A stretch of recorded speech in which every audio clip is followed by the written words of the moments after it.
All right, what's up, everybody, guys? We got a little mic hiccup on T minus negative 30 seconds to go live here. So Jason will be joining me in just a second when he's able to get that sorted. But welcome to night shift number 50, guys. 50 shifts in a row. I can hardly believe it. We have come so far. And Jason, okay. His mic's working now. He's back and joining me, of course, kind of back for our European night shift here. I might have to change some settings. This is why you never tell someone to fix their audio settings literally T minus 10 seconds until we come back on air. Completely fluffed it on my side, but it seems like we're okay. We'll see if things are gonna work out, because it's a special show here, Jake. We're 2 away from an entire year, but we hit the big 5-0. I feel like we get the senior citizen discount now here on Twitch with the night shift. I mean, you said it, not me, Unc, but we're gonna have to get into these games quickly as possible. Okay. Sorry, I just low-hanging fruit. I had no choice but to slam that one down. You know, I was gonna be nice to you because I tried being really nice and trying to make DDK like me and giving him so many compliments. I was gonna be like, if you guys didn't realize, Jake wasn't here last week, and there was a reason. He was at EWC. Now, officially, he was there to cast some Overwatch, but unofficially, he was there to sit down with the main guy from EWC and talk about some Deadlock. And he pulled him aside. He's like, "Hey, Unc," and you kind of like took. I swear, I had that in my plan in my head already. You kind of used the word earlier. He's like, "Deadlock, what's happening?" And the guy's like, "I got you." So I feel like it's Deadlock confirmed at EWC next year, and Jake made that happen. So thank you so much, Jake, for if it does happen, I will take credit, but none of that is true. So just disclaimer. But yeah, I mean, I hope to see Deadlock up in lights in all the biggest esports shows of the year. Why not Esports World Cup? It's a pretty fun trip this year. I went and casted Overwatch. Always a good time. This time in Paris. Well, there's also something special about the show here today, Jake. Not only is it number 50, but we have a I don't even know what we call it. Something special that we can just flip to here because all of us know about it except you. And I want to get this your is the surprise reaction to when you see it because show 50. Hopefully it happens. I don't want to give out any more information until it pops up on screen. Hopefully it's ready right now. I'm hoping that Solomon, the man with the plan, who always seems to make things happen quickly, Tetsio, putting $3,000 into the prize pool here for show number 50. Dude, insane support, Tetsio. You know, this is one of those supporters who's been around probably since the beginning, right? It feels like for a long time. I'm always seeing that name, but $3,000 is insane. And honestly, it's beautiful that we're able to do a $5,000 prize pool. That's amazing. Like, really, thank you so much, Tetsio. And I know the players are going to be super stoked to have this. Can't formally announce it. We also have some upcoming, you know, potentially some larger prize pools, TBD soon. But it's amazing to have this here on a shift as auspicious as number 50. I did get confirmation, by the way, from production that if you use the word stoked, you were also an unk. So unfortunately, I got some bad news for you, Jake. No, I'm just from Southern California, bro. No. Stoked is I'm never stopping saying stoked. I don't care if it makes me unk. I don't care. So is my version of stoked hella? Because that's the word we always use. Hella. Yeah. That's okay. Like East Coast. All stoked. Right. That's the East Coast. I don't like this. Can we bring Dan back here? I don't like being made fun of for being old here, but once again, a big shout out to Detsio for making that happen, man. 5K in the prize pool this week is going to be crazy. And the thing is, players didn't know about this. It's not like they knew before the show, so they could be extra prepared. This happened with like 5 minutes on the countdown. So the players are going to be seeing this. Hopefully some extra pressure for them. But if you're just joining us for the very first time here on the night shift, well, first of all, welcome. Let's actually dive into the format so you guys can learn about what we are here at the night shift, a grassroots event meant to bring you the best games from the best teams every single Wednesday night. And to kick things off, we have EU starting off with Abraham's taking on Leviathan. And I have to say this, Jake, Leviathan looked much better last week than we had seen before. Hopefully something has finally clicked within this roster. And of course, the winner will go on to take on last week's champions of Buff Enjoyers. Yeah, always exciting in EU. These three teams have really emerged as a solid trifecta at the very top of their game in EU. But it feels like as time goes on, it gets only more and more competitive, where it really feels like anybody can win on any given week. Although Buff Enjoyers, I'm just always incredibly impressed with their strategic sense of the game, the way they draft. So definitely good to see them in the finals. Excited, Jason, to cast some EU. I've been on NA for a hot sec, but I'm always interested to see what's cooking over here in Europe.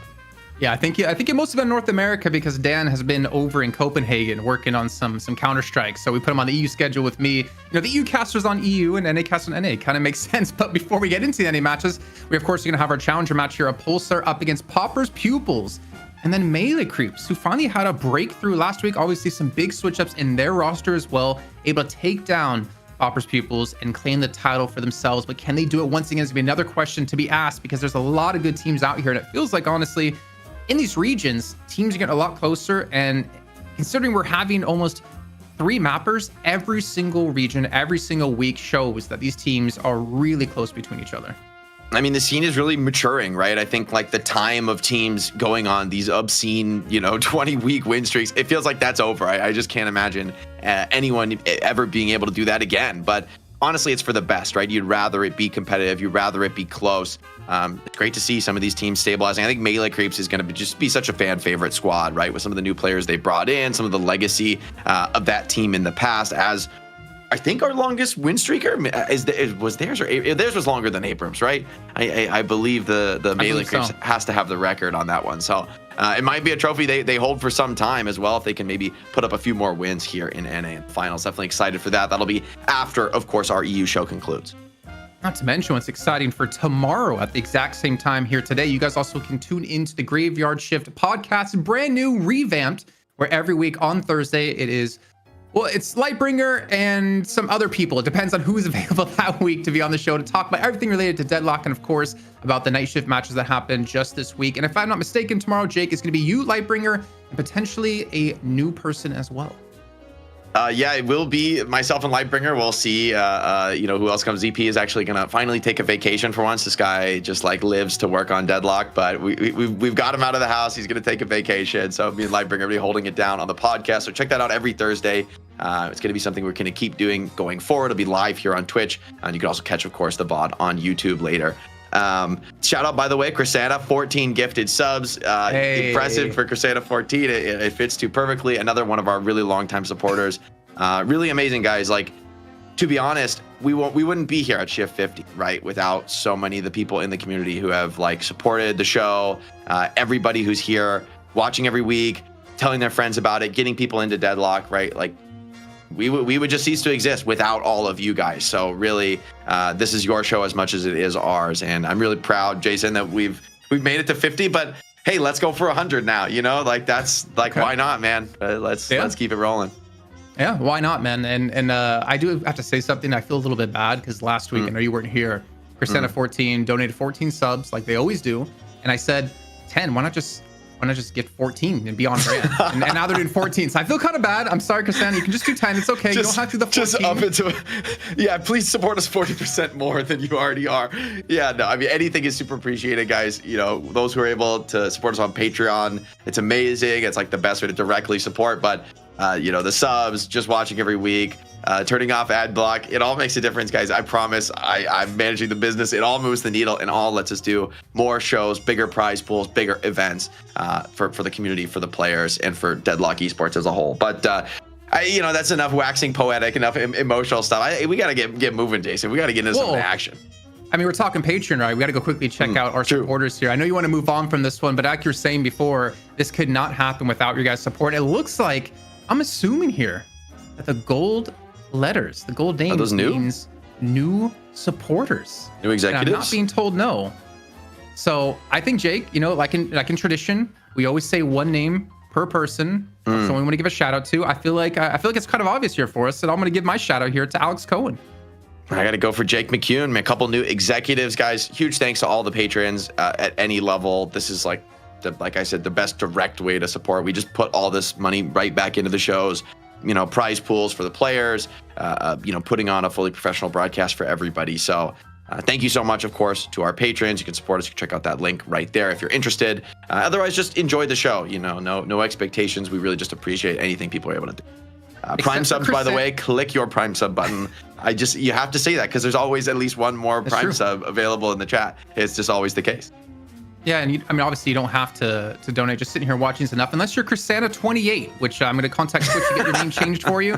And you know what that means next week? No, I'm just kidding, guys. But yeah, any support, whether it's monetary or just being here every week, even if you have ad blocker on, is greatly appreciated by us. But obviously, turn the ad blocker off. It helps us out here.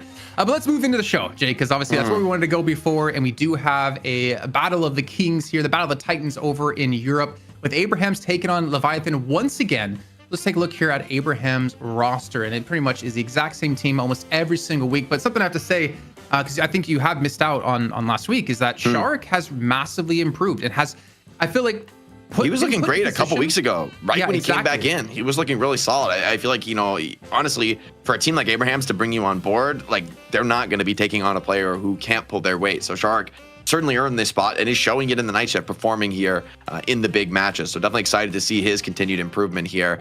But man, EU is getting tough, like with Leviathan looking better, with Buff Enjoyers on top. Abraham's, they're a phenomenal squad. I always feel like there's a chance for them to grab these wins, to take home some of that cash. And especially this week with, I guess, 2,500 in the EU prize pool, that's going to be a spicy one. Yeah, and it's going to be a lot of extra pressure for these teams and something they need to get used to going on forward as well across Deadlock in its future esports, man. There's going to be bigger and better prize pools coming down the line with major events. So this is a time to really get acclimated to that position. I did want to say one thing, though, about Shark before we fully move on, is that I feel like he's been finally put in a role where he can excel. Thinking back to the Buff Enjoyers team, obviously, he kind of played a selfish role. He played a lot of like Mobo and Krill, played a lot of Warden when it wasn't necessarily like a carry hero. But it feels like he's been put more towards some of these carry heroes. We can actually make bigger impacts in these games. And I like to see the change up out of Abraham's, kind of not force the Shark to play the role they want him to, but allowing the team to change around the role that he can fulfill within the team. And I think that's a really good sign for them. But one bad sign, Jake, is if he's bringing up, is he was doing a watch party of the Dead Trap tournament over the weekend, is that Leviathan did 3-0 Abraham's. Or was it 2? They beat him. Let's just say that. They beat him. As we'll take a look here at Leviathan's roster. And Leviathan, I've been saying, they've been looking better week in and week out. It feels like something this last week has clicked. But a lot of that, in my opinion, was due to one player in particular. When we see the roster swap here in a second, it's Captain. Playing Mo and Krill last week was disgusting. He was very frustrating to deal with. Him and Irazumi on the holiday, they kept Buff Enjoyers on the back foot for quite a majority of the game, they had like a really decent like 20k lead, but eventually did falter when Buff Enjoyers finally hit the point where their comp would outscale Leviathans. But this team as well, with the pick up a captain, has been looking pretty solid. Yeah, definitely a strong player. Excited to see how he performs in the roster. And yeah, with some recent history looking good for Leviathan, I mean, there's always a chance for this team. I feel like, honestly, have seen this team come together. They feel like they were kind of underperforming, frankly, in the night shift for a while, right? It was like these lot of really sick names that we've seen take home the win, be top players in NS. And, you know, I'm not surprised to see that, hey, maybe they are rising through the ranks, kind of hitting their stride as they acclimate to one another. Because, I mean, a lot of these names, legendary, right, in the space. Pretty much all of these guys have been at the very top. And like you said, a couple newer players like Captain can maybe make the difference and push them over the line. Definitely a spicy one. But Abraham's up first. Like, you know, you can never guarantee a win. Obviously, they're thinking about, hey, maybe we can beat Buff Enjoyers, we can go on to the final. But it's a BO1 to start us off. So a lot comes down to this opening draft. And I do feel like the game right now has a bit of wiggle room, a bit of creativity for different ways to play, different ways to approach the meta after some recent patches. So I'm really curious to see what EU is cooking. I've been watching NA, getting more comfortable with the meta there. But always I feel like EU brings a special twist and honestly pushes the pace, I think, with a lot of these early game drafts. Now, I don't know if we have the Mo and Krill 1v1 ready, but if we don't, can we actually take a look at last week's hero priority? Because I think that might be important to look at here to get you guys in the right headspace of what might be coming today. Because Mo and Krill started to see some play and actually started to see some bans as well, which he's been out of everything for months, it feels like here. You can see him being banned out twice, picked once, mostly when it came over to EU with Leviathan, and then going into the Buff Enjoyers matchup against Abrahams. But definitely something that's moving up the leaderboard a bit. Obviously, the change when it came to being able to use abilities, or use items, sorry, when you're comboing did push him up the meta a little bit. Will he stay there? Honestly, I'm not so sure.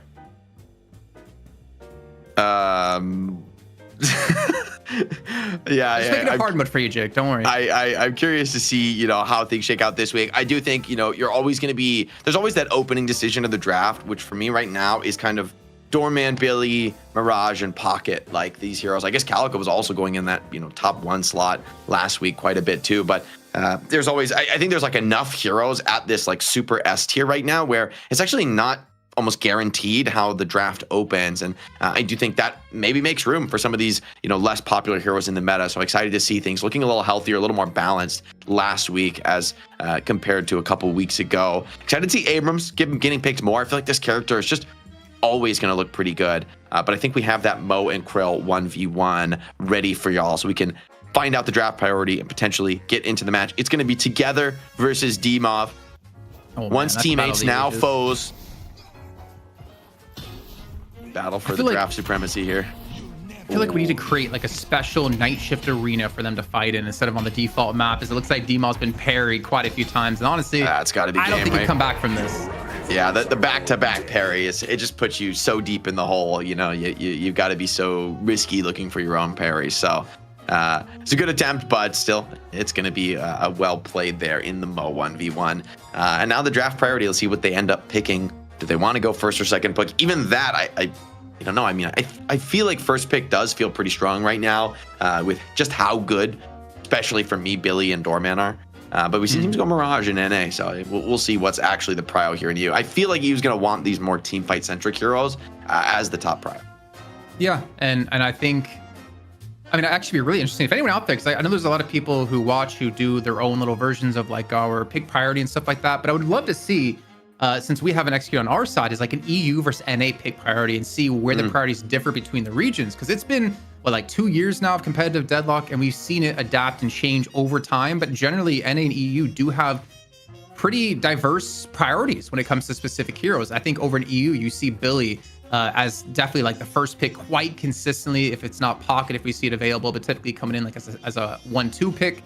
But EU for sure, more of the team fighting, more of the control as well around the map. But when it comes into this matchup, I honestly don't know, because there is a level of like, you know what's strong in the meta, but there's also, we played each other so many times. I'm sure you've experienced in your career as well, Jake, that, you know, your match against a specific team that you played for 2 years now does change maybe your draft or your play style a little bit, because you know how they play inside and out. Yeah, exactly. And these teams are all going to be pretty familiar with one another. They're probably all each other's biggest scrim partners. So there's definitely going to be tons of mind games, tons of experience. But I think honestly, the difference in the metas between the regions is kind of a testament to the game balance in that, as much people love to balance wine and people always find a reason for it, that things are actually pretty open to teams and their creativity, their comfort on certain heroes, what they think they can pull off. It's also cool to see, niche picks. Like for me, I love seeing Dynamo get played at the highest level. I just think it's such an interesting character, in these crazy team fight potential and in particular. So I'm happy to see a meta where we're getting a lot of heroes played, a lot of diversity, especially at this moment when I think everyone's kind of waiting for, hey, when's the next big content drop coming, which, everyone's kind of expecting it to be sooner rather than later. Let me pick your brain a little bit because we do have a second while the draft is still being finalized here between the teams. When it came to playing professionally in Overwatch, obviously coming from North America, you played a lot of the NA meta, right? What I'm mostly curious about is when you played in international events and you played against other regions, or you went to another region and you practiced and stuff like that, would that change the way then you played back in North America, or would you go back to the North American style? I'm curious the influence of other regions, because what I'm ultimately getting to is, with these diverse priorities between each region right now, will that change when they finally do meet at a LAN and then NA brings home EU or EU brings home NA?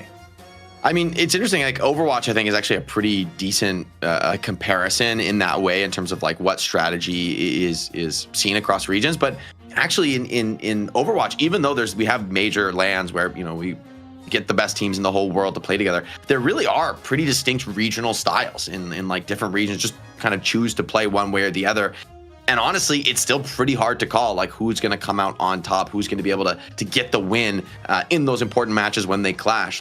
Back in the day, it felt like, hey, there was just one meta that everybody had to play. But now, as things have regionalized, there ends up being, I think, more room for creativity, more room for people to really master their own styles. And it makes the impact of heroes being quote unquote OP or a certain strategy being defining less important. And on top of that, with Deadlock, with the draft, I think it's always going to spice things up, right? Because you have the opportunity to kind of directly attack your opponent's strategies, prevent them from playing exactly what they want to play. And so it's just in the nature of a game like Deadlock that you kind of need to have a deeper strat book. You can't just be a one-trick team that always plays one style. Every player, we've seen this a lot in the past, right? Where if a player, even if they're amazing on a couple characters, if they don't have a wide enough pool, that can become a big vulnerability. It can become a liability in the draft. These two teams, I don't think we're going to see too much of that because they've kind of been forged in that fire. And so all these players that can pilot a pretty sick range of heroes. Yeah, and that was something I wanted to get into, but it seems like we don't have time, is adapting mid-tournament and making yourself non-meta locked and foolproof going into an event. But we do have the bans coming on through. Leviathan, they chose to do first pick, take away Doorman. What I'm curious about is Abraham's, do they ban Mirage? Do they ban Pocket? Or do they ban Billy to really throw a span in the works here between these two teams? My hopes up. Or just whoa, something completely holiday ban. That's interesting. So it makes sense.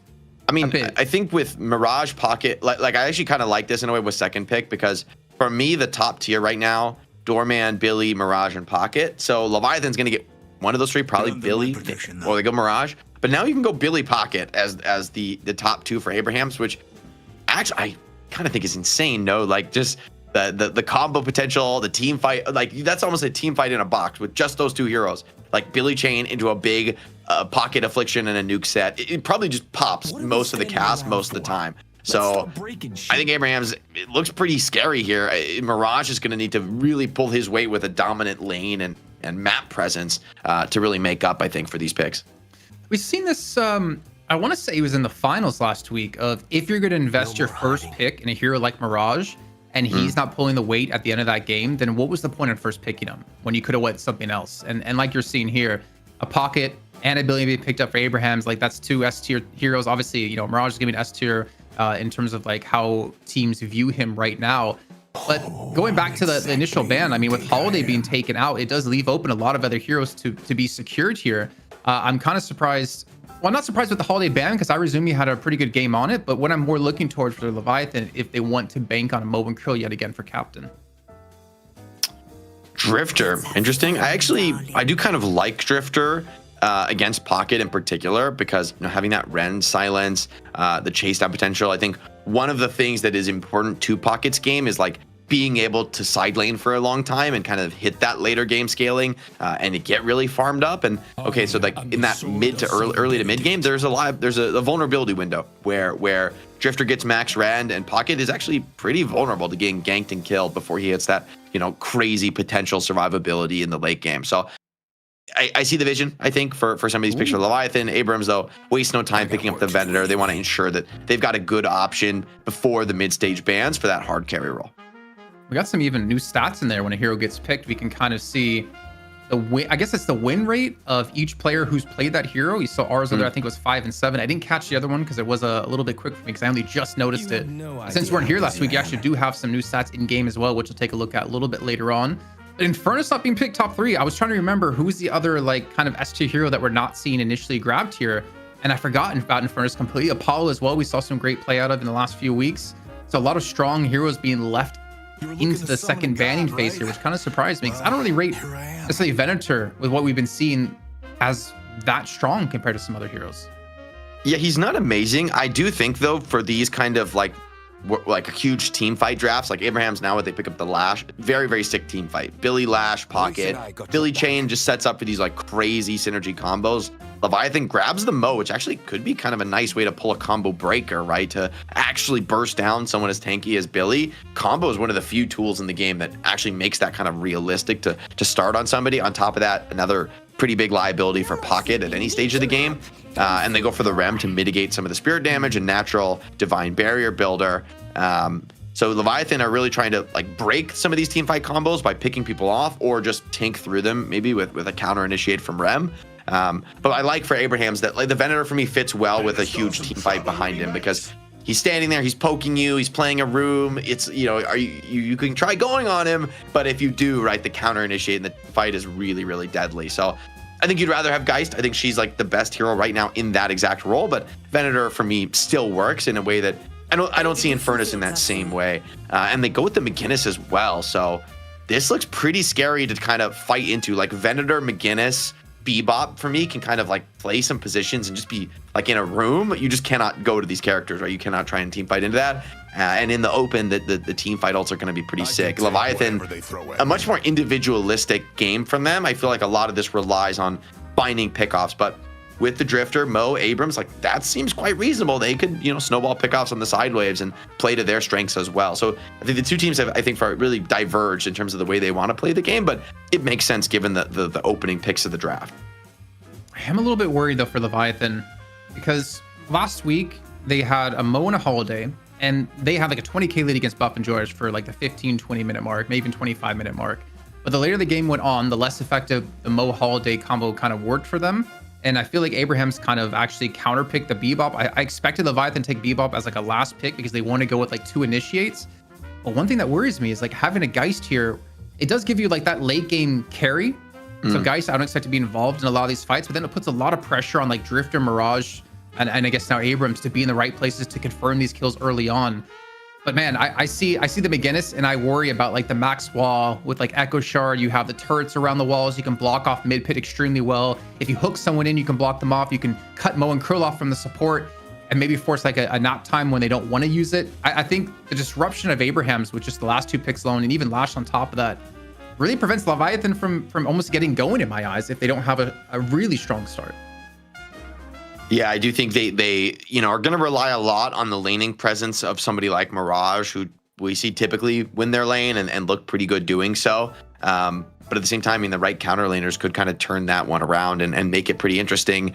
Also, Pocket for me is always a hero that is pretty weak on the lane, right? Like at this level of play, people really put the pressure on, and you are quite vulnerable to being just killed off in lane or forced into some really defensive early buys on Pocket. And if that is the case, the game can kind of feel hard if you're playing from behind, trying to farm up, losing towers.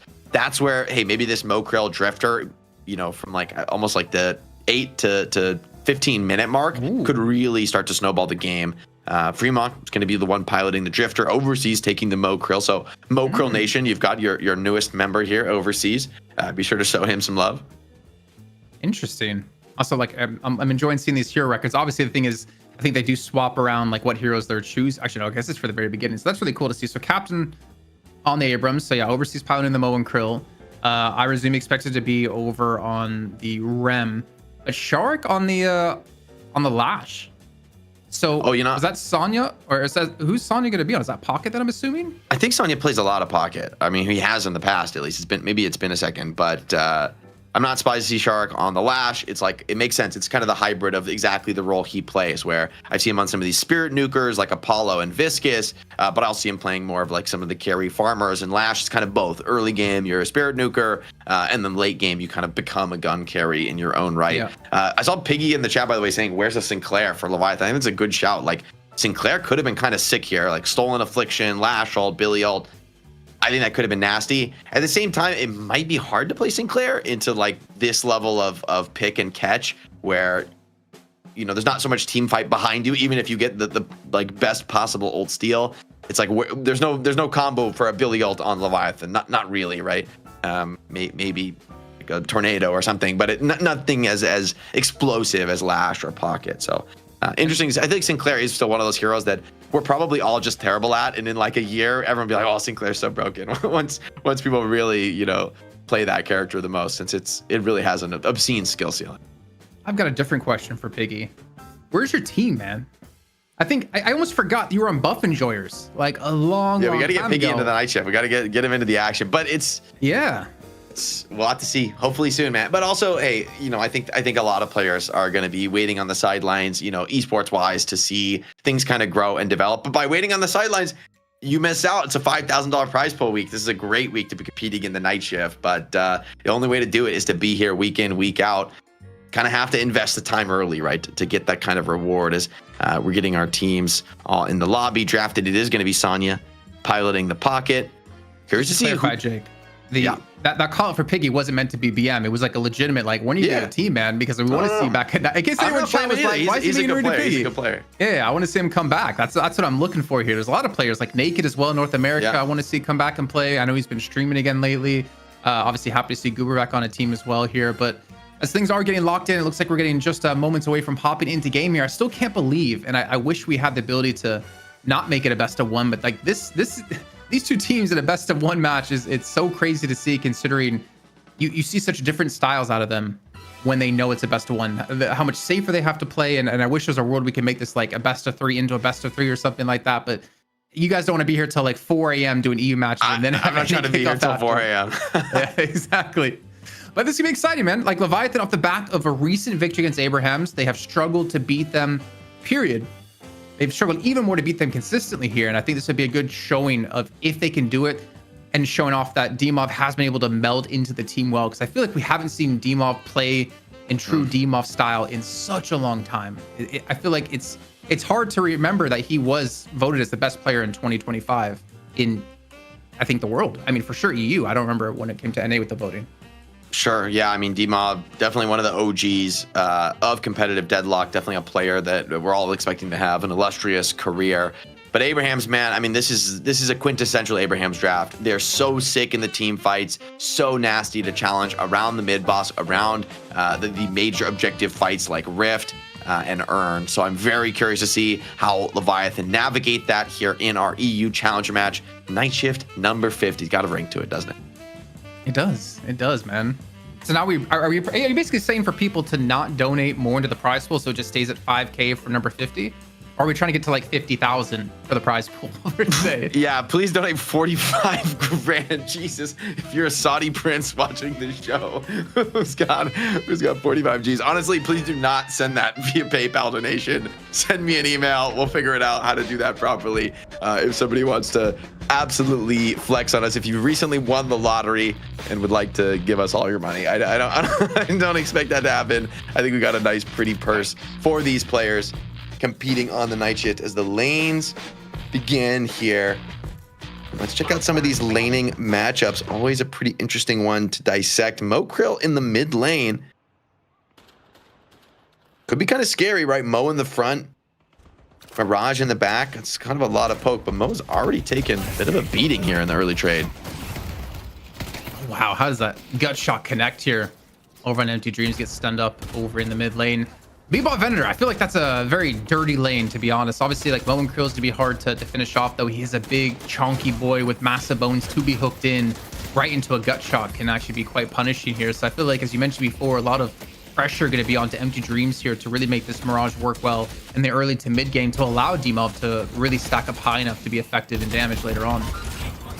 Honestly, I think Mo seems pretty hard in this lane to me with Venator, right? With the somewhat reliable stun to break you out of the burrow. It would be pretty scary. Abrams Rem, I mean, this is one of like the classic ultimate stalemate lanes in the game, but up against Billy, they're gonna have problems just defending the tower. Like this McGinnis Billy, they don't really need to kill heroes, right? They're just gonna try and take the Guardian. I mean, like the early pickup for Saint, I feel like the shows they want to be aggressive here, especially using that wall to zone them back, take this tower early and free up that early rotation and potentially a lane for that Arzo to farm up here. So this is actually gonna kind of worry. Even if Billy picks up monster rounds too, like this is gonna be a massive shove lane. You can already see the damage being done over on the Captain. Obviously with the Rem support out of Irazumi, it's not too big of a deal, but that tower, we have to keep an eye on it here.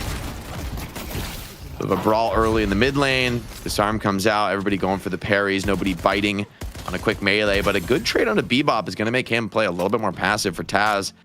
Kind of hurts on Bebop once you start to get low. It gets a little bit harder to play for those bomb stacks, and Overseas gets a great scorn, stabilizing just a little bit more in that lane. Another McGinnis wall catches the Abrams, but a quick double heavy melee is going to deal with that one, no problem. Will be a nice little wave crash here for the Billy, and another couple hundred points of Guardian damage. It all adds up here with the McGinnis comp. I mean, luckily for them, we are seeing the counter pressure in the mid and the right hand lane for Leviathan, so they're able to kind of still take an advantage in 2 of the 3 lanes. There's a little knock about the Dust Devil here to catch out Tass, who's very low on health as well. So the pressure has been applied as continuing to push on 4 Tass. I mean, there's no Jin's mark, so there's no way of actually finishing him off here. But keeping them both so low is going to put so much pressure on this lane, and that Guardian's going to take a lot of damage. Oh man, yeah, this lane is actually turning really strongly in favor of Empty Dreams. This is why the Mirage first pick comes in. I thought there was hope for some playmaking from Taz and Arzo, but it's going to be a pretty painful early base trip. They're even going to lose, I think, at least a minion or 2. Maybe not. Then they'll be able to make it back to catch some of that farm. Arzo's going to take the faster route. It'll just be the Guardian that takes a really substantial amount of damage. Now maybe a fight breaking out in the side lane. Yes, you can break the wall, but the bash down comes in. Billy picks up a kill, and Rem alone is going to super struggle. This could be tower here. I mean, this is a aggressive push from Abrahams, but they might even be able to find the T1 at 330. Should be insane if they're able to finish it. But it looks like Mo rotating in ensures that won't be the case. I'd love to see Mo take a lane swap here and just try to defend, because he's gotten a couple of kills. He's got some decent farm on him. So worried about the damage that he might take as a hook comes in. Captain cannot get a break here. Down a half HP as the bomb's gonna explode, and he just can't catch a break anywhere he goes. Left lane being walled off and being shot down, here being hooked in and shot down. Luckily heal up from the minions. So I do worry about this, Jake. One thing that I've kind of like noticed, maybe have a different opinion on, is that when you have kind of a losing lane, trying to save that losing lane is very risky, because then if you rotate over and make the swap happen and still lose the lane, then you put more of your heroes behind that should have been getting further ahead, especially in a winning lane like they had in middle. So I'm curious to see how this will play out for Leviathan. Yeah, I think they didn't bring the Abrams here to win mid. They brought him here so that they stop losing the side lane tower, right? Like Mo has a pretty sick D push with Scorn. Obviously, you get a big minion wave. It's just going to heal Mo even more. So I think it's a good matchup into McGinnis for the moment, and Billy as well, someone who can actually take those trades in melee range. Abrams, even with the Rem heal, was just not able to make that happen. Hook missed. That's going to be an opportunity here for Captain if he wants to get aggressive. But with the anti-heal on that consecrating grenade, it's still a little bit scary, even for someone as tanky as Abrams, to commit into the Venator. And here we see the impact of the Rem Mo, man. Sustain is crazy. It's completely turned the fortunes of this side wave. And McGinnis does not do well when she's under pressure, when her tower is the one called into question. And Overseas really putting work in here from Moen Krill Nation. Had the extra levels as well here for Irazumi, helping out quite a bit. And he actually gets the chase down together, forces them back, and saves their own tower to keep their pressure on. So the swap working out quite well here. Overseas doing the early game, carrying for his team at 4,000 souls as well. My lord, he's so far ahead. And he has combo ready to go. Under the Walker dive is crazy work here.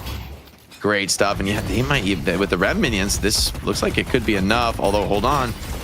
Mo, a little bit of anti-synergy here. But with the disarm, it's looking like a little bit of a deep chase. And Billy is going to back off just to satisfy with the tower defense. This lane is definitely on the edge of a knife here. Both towers super low HP. Veteran getting gone on in mid though.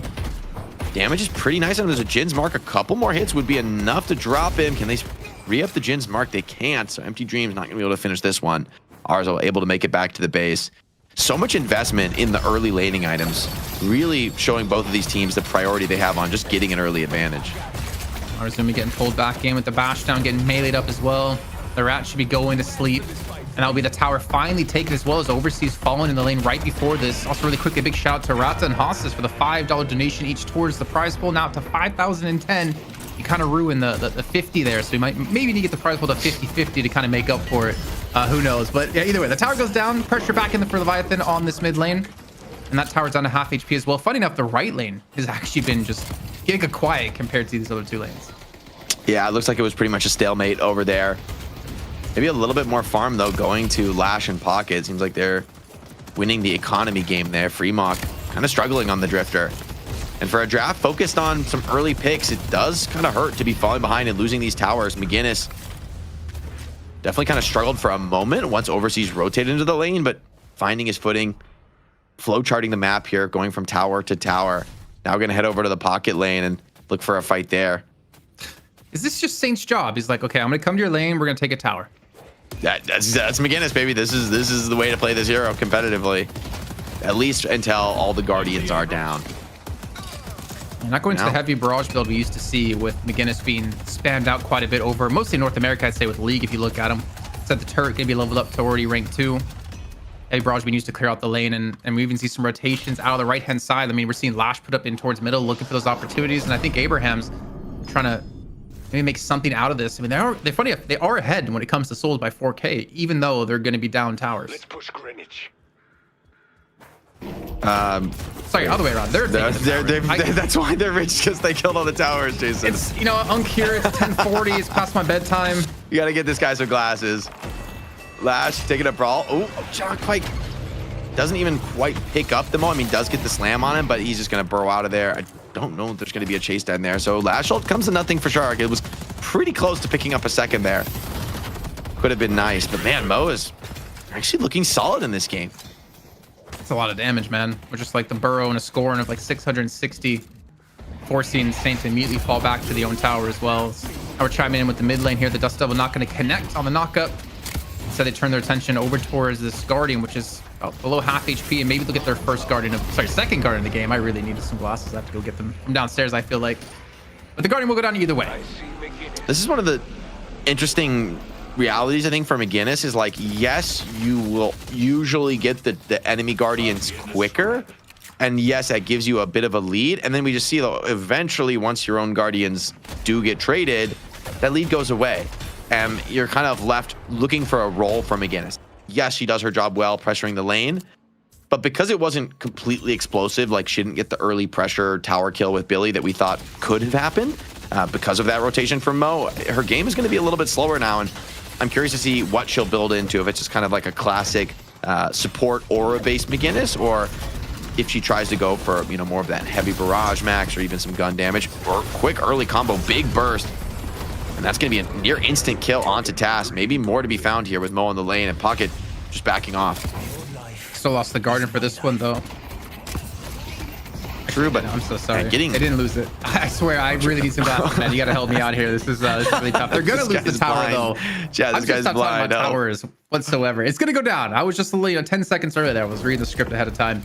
But yeah, I mean, the combo coming in, I feel like, though, if you're not getting kills with these combos every time that cooldown's done, then you're kind of not playing Mo to the extent you need to play him, because he's going to fall off later in the game.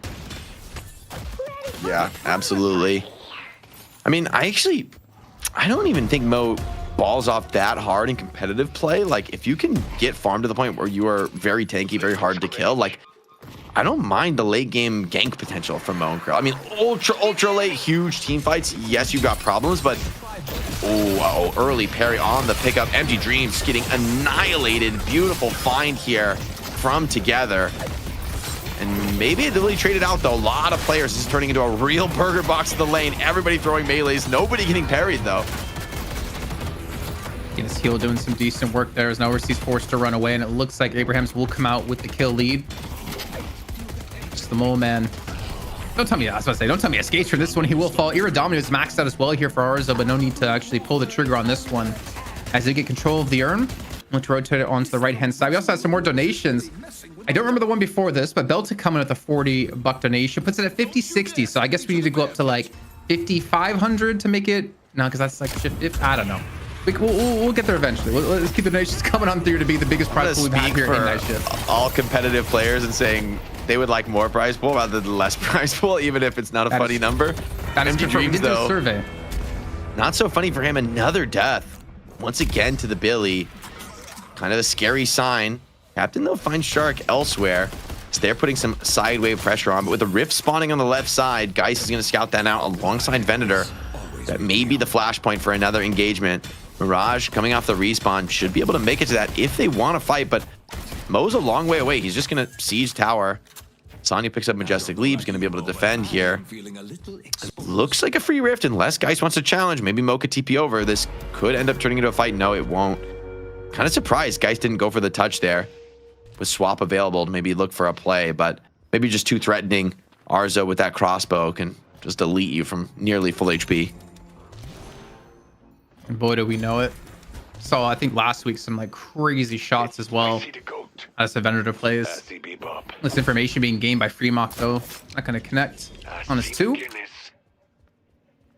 You can't underestimate like the information that you gain here to play safe for these other lanes. And can we actually take a look here at like player damage done so far in the game? Because there's something I want to point out particularly when it comes to one individual player on the Leviathan side. Something we mentioned before. It's going to be D-Mob as the show charge connects onto together on the rope and the combo as well. They really want to take down this goat man as Perry comes on through.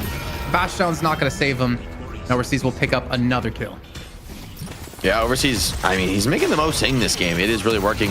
Hook is deep, but a Mo Krill is a really tough kill. I don't really see this one going that well, especially with the gut shot not getting a wall stun.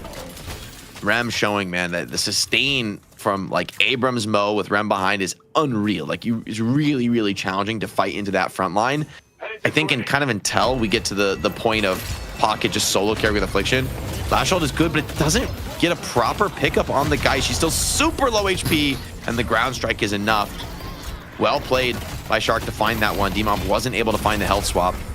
And Overseas is going to go down as well. So an extremely successful Walker defense for Abrahams. Fortunately for them, no objective to take here. Not really much jungle. I mean, there's a couple of camps to be picked up. As you even see, it looks like Irizumi going for an invade on the right-hand side to take away these shrines. Nice push out of Leviathan, though. I respect the macro play here, knowing they get caught on the left-hand side is to start to take some stuff on the right-hand side of the map here. And as we take a look at hero damage, one thing I did want to point out was mostly towards D-Mob on the Geist compared to everyone else on the other side. He's obviously, I mean, some of the lowest damage on his team, but that's kind of expected considering his whole goal right now is to just farm up as much as possible. Though he's really not as far ahead as I thought he would be. Arzo currently sitting on 14 compared to D-Mob at 12. Yeah, in the end, Geist is a bit of a farm bot early. I guess so that's pretty much what you're picking her for, to go ultra late. Empty Dreams hoping to be the carry who can play a little bit more actively. It's like a hook onto Drifter. He is absolutely dead, although the McGinnis heal of Spear Resist is doing huge work. It makes him live quite some time. Captains Overseas, they get chained in, but there's a lot of tankiness on this Mo. The Rem Sleep sets up for some big heavies onto Billy. He's going to be able to dash jump his way out of there. And as the dust settles, it is just essentially a pickoff on Drifter, although there's so many players still in this fight. Could be more action to be seen.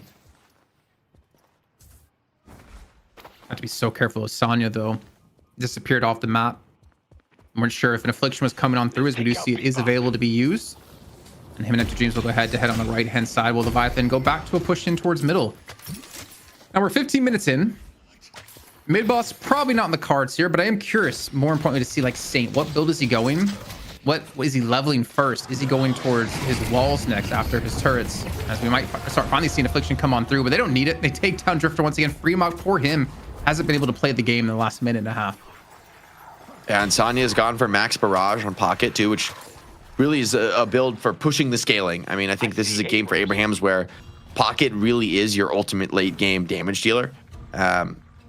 And you want to get to that stage. We've seen it before in the Night Shift, right? When you just hit this obscene net worth on Pocket, you become almost unkillable and just incredibly difficult to fight. As long as you're able to afflict somebody, you know, they're going to be really struggling to survive. Spell Magic should be picked up here for Billy, or for Bebop rather, as he goes for this Earn Dunk. Looks like pretty much all the souls going the way of Abraham's. Nice little win for them, especially with movement buff on Taz. He's going to be happy to get into some action here. On the note of Pocket here for like the ultra late game or just the late game carry, I feel like there's really only one win condition they have against him, or I guess two.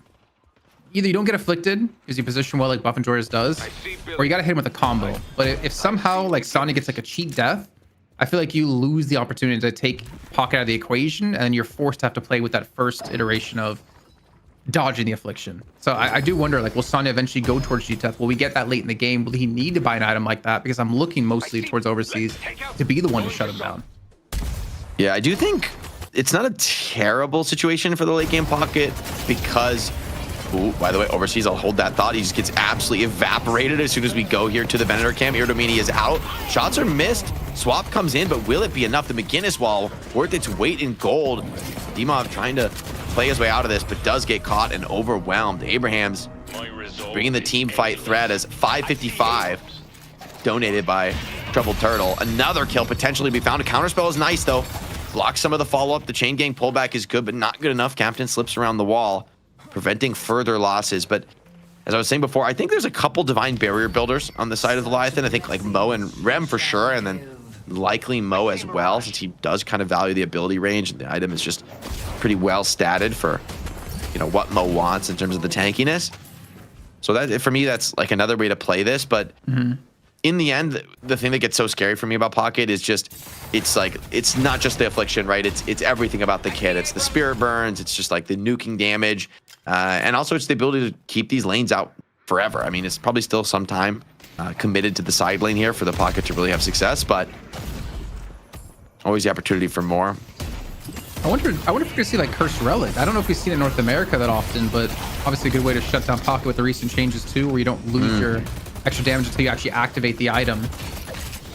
And I'm looking for some sort of answer for Leviathan. DB definitely, as you mentioned, is a good way to go about it, as Captain unfortunately gets caught out. Abraham's still under a lot of pressure on both lanes. I mean, even though they did lose Captain, it's not the biggest deal considering they do have pushes on the left and the right hand side. Leviathan looking for that first walker. I don't think they're going to quite get it here on this right hand side, as Sonya's going to come in to defend and already doing some serious damage here. Obviously, no tornado. Okay, the new combo is going to miss on Mirage. I was going to say he could actually be in trouble with Pocket having full stacks of Barrage. It's going to be just fine. Slip back. A little bit of walker damage, nothing much to speak of. That's a mid boss, I think, being sent by Abrahams. Looks like they're all on it. Bit of a risky move, but hey, they've got the team fight to back it up. Overseas is down. And I wonder, okay, now, just now, Leviathan are aware of this thing. This is a bit of a late scout for them. Drifter sees it coming, but will they be able to contest this? It's really just Abrams has to get into the pit and triple McGinnis turret. I mean, this looks almost impossible. They've got the mark, but Drifter knows. I mean, there's just no way to really outplay in the pit like that against this level of play. So Abraham's going to get away with essentially a free mid-boss without even forced to commit their ults. All the cost that's charged is going to be on the side walker, but a beautiful hook by Taz. Connects with the Mirage just in time to pull him in for the walker stomp. Mirage is trying to do what he can to finish this kill, but I don't know if he's going to find this walker, especially with Taz clearing the wave. Yeah, he's going to have to back out and live. A lot of opportunity for more kills. Oh no, a catch cannot happen on D-Mob. This is the one player who has to stay alive, but it's just not meant to be pulled in and deleted. And Abrahams, this is the dream scenario. They've got the team fight tools that they need. They've got the region behind. Now they're going to commit as well. No comeback resist to speak of, maybe a little bit on this rift, but it doesn't seem to be enough. This Captain is in a world of hurt here on the pause. How do you feel about this mid-boss for Walker trade? Because originally in my head, it's like, that's not that big of a deal. Like, I actually don't hate that out of Leviathan, but then I remembered, oh yeah, you have to worry about a chain gang, you have to worry about a death slam, you have to worry about an affliction, hooks, and walls. There's a lot of Abraham's side to pull you away from that Walker if you're trying to defend. I don't know. I'm pretty sus on giving up mid boss. I think it's basically never worth to give up mid boss. It's basically always bad. But sometimes use your only option. If you don't have a means to like give a serious fight, then well, you're just gonna feed all your lives away and then give up all the rejuves, right? Which would be worse. See if more players want to come into this. They are getting a good cap here early. Maybe the touch is gonna be a little too late. Abraham's knowing that they're the ones at this time not in position, they're gonna just give up the rift. But oh, I don't know about sticking around here. This is a deep move. They go for the combo into the rejuves though. Taz is down once. Players are collapsing, though, to come into this fight. They're going to try and stick around for another kill, but a beautiful parry by Taz. It's going to mitigate some of the follow-up onto him, but fighting under these super minions could actually be the ticket here. So many Leviathan players, though, starting to get low. The rotation in pays dividends. Taz proves to be correct, pulling that bait. Likely to be more kills to be found with Drifter on the run. And Sonny gets a dunk on the air in the meantime. Sorry, picked up initially. Zarazumi does steal it away here, but a lot being given up, a lot of deaths. I mean, I would have been okay just taking away maybe the reju about a task, but the amount of time it took for the respawn and then to follow it back, as well as the knockup out of task, buys him time. Like there was no way you're going to commit into a second kill onto that Bebop before the reinforcements coming on through, so it cost them some more lives. Abraham's, though, not really that far ahead, to be fair. It's only like a 7k difference, and that could potentially be closed out on if somehow Arazumi can get this dunk. Yeah, the upside of those fights, the scrappiness, is that there hasn't been an opportunity to get a clean Walker siege, but I think this is the moment here for Abrahams. They've got players collapsing on this right side Walker. Abrams trying to clear this wave against McGinnis, maybe disrespecting her a little bit. Has a lot of sustain. McGinnis not the most kill threat. As the Walker goes down elsewhere, Demon's going to let that happen. Just defend the wave. Empty Dreams, though, won't be so lucky. Gets picked up on the other side of the map. Billy and Pocket working together, pressuring everywhere. Now, McGinnis, her pressure in mid. The bluff is being called. Counterspell is out, but maybe a little bit early as there's still a catch here for the Lash. Is there going to be kill follow-up, though? Mo slips away into the lowers, but Rejuve's still available. This is a comfortable fight for Abrams. They're happy to take these trades. Leviathan, I think, making a huge mistake to take this fight. Continue to punish them here as well, as Fremock's going to fall another time. Yes, they're pushing the right lane to look for Walker, but they're going to lose one on the left lane. They're going to lose one on the mid lane, and well, the Urn will reset, so at least some reprieve for them. But the damage has been done, man. We're looking at almost 20k difference now, as finally Abrahams has opened up this game. So a big donation, I think it's a $50 donation for NFO Faded coming on through. Puts the prize pool at $5,115 and 55 cents. That's a lot of fives in there. Again, once again, a big shout out for all the donations into the prize pool. And remember, every donation that goes to the prize pool does not go to us. It goes directly to the players. So we will not see a single cent of it. Only the players do. Meantime, overseas, he's flexed out pretty far here on the minimap. Potentially getting caught out and towards mid as he does just back away with the burrow. Didn't go Veil Walker this time, which I think is quite interesting. We did see Captain run that quite a bit to look for those initial catches. It's going to clear the boxes on Mo. Once you have this burrow on low enough cooldown, this is a nice way to pick up some extra souls, especially in this game with nobody else doing it. Crouch walking through the tunnels is always pretty funny while the burrow is on cooldown. And this is, we figured out Saint's job, man. It's camp in the mid lane and keep the wave permanently pushed. And it's actually providing a lot of utility to this Abraham's comp. Like, with how sick their team fight is, trying to punish McGinnis with a max wall and max heal is a risky proposition in the best of times. And with all these turrets set up around mid, it just feels like the map is boxed in for Leviathan. Like, they're going to struggle to get out and farm their camps properly with the way McGinnis is playing and the team fight threat behind her. Damn, 114 golden statue bus to 119, except in that 114 for the Leviathan, all stacked on Rem and Drifter. On the other side's a little bit more equally spread. But one thing that's worrying me looking at the souls currently is look how far ahead Arzo is. 31,000 souls. If you're Fremock or overseas, Empty Dreams, like Arazumi, you just cannot fight. Even Captain cannot fight up against him. That this is hitting the worrying point. Like, obviously the Iradomi's gonna do some crazy damage, but beyond that, Arzo's still gonna be pelting you constantly in these fights. And I don't know if they have a clean way of getting him to kill him, because even if you do kill him, guess what? Sana still has 31k net worth as well. Love the Decay buy from Together. I saw the Decay earlier. I didn't realize it was Together who bought it, but I think it's a really smart buy this game. Up against Mo and Abrams, it's such a value item with that percent max HP damage. I think really intelligent. A bit of a gank attempted here on the Lash. Gets silenced by Ren. The slowing hex starting to run out, but do they have enough damage for the finish? He's pathing straight to his teammates. Fremock recognizes it. Pops the darkness, should be able to get him the movement speed to get him out of trouble. Abraham's happy enough to just shave Shark's life and reset with the Drift Roll used. Bound is picked up for Sonya. Can we actually get a tab hold here and like a quick item look-see-loo across the board here between these two teams? Or maybe we're gonna have a fight break out towards middle as Leviathan are looking for their opportunity with mid-boss come up in a minute time. It's so annoying, this McGinnis, man. Saint is pulling so much weight here. Like, You bring a big move to mid, but this superior stamina buy I think is really smart. It lets him play up pretty deep, aggressive in the lane, and then as soon as you bring a bunch of numbers, he's running away, he's kiting back, and with every second you chase, you really have to have some serious doubt with characters like Lash, Billy, and Pocket kind of collapsing in on the position. Wall max as well. We have 3 counter spells for Leviathan. I saw there. I didn't catch if there's more than that. I didn't also catch if there's any DBs picked up. Kind of got distracted. I think DB is on Rem.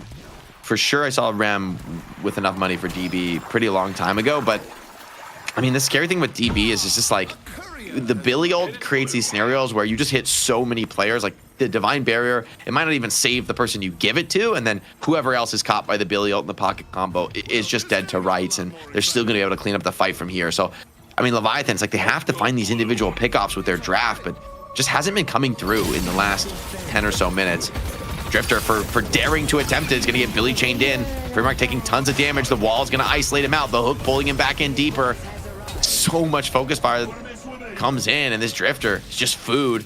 Maybe another hook to be found here. Taz is looking, but backs up for now. Lash, though, should be able to finish this one.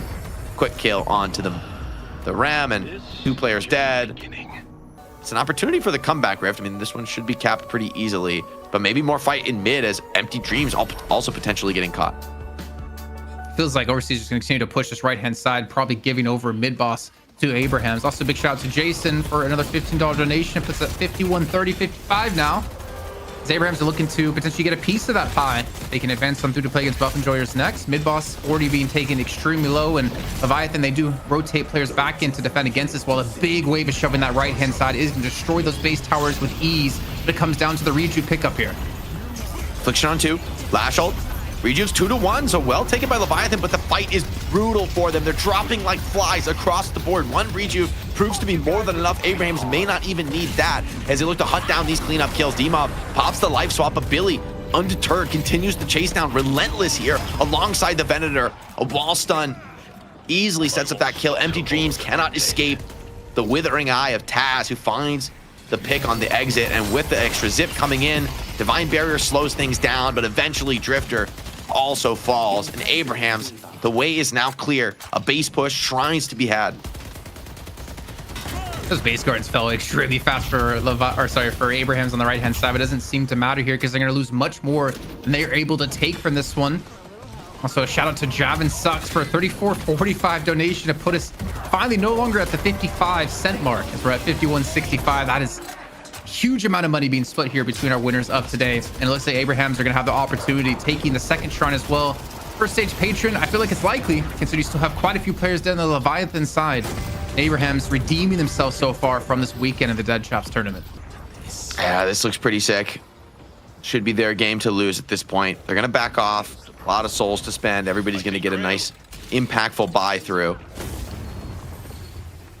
I just don't see how Leviathan make this hold. They're still down ultis. I think they're still a pretty sick window.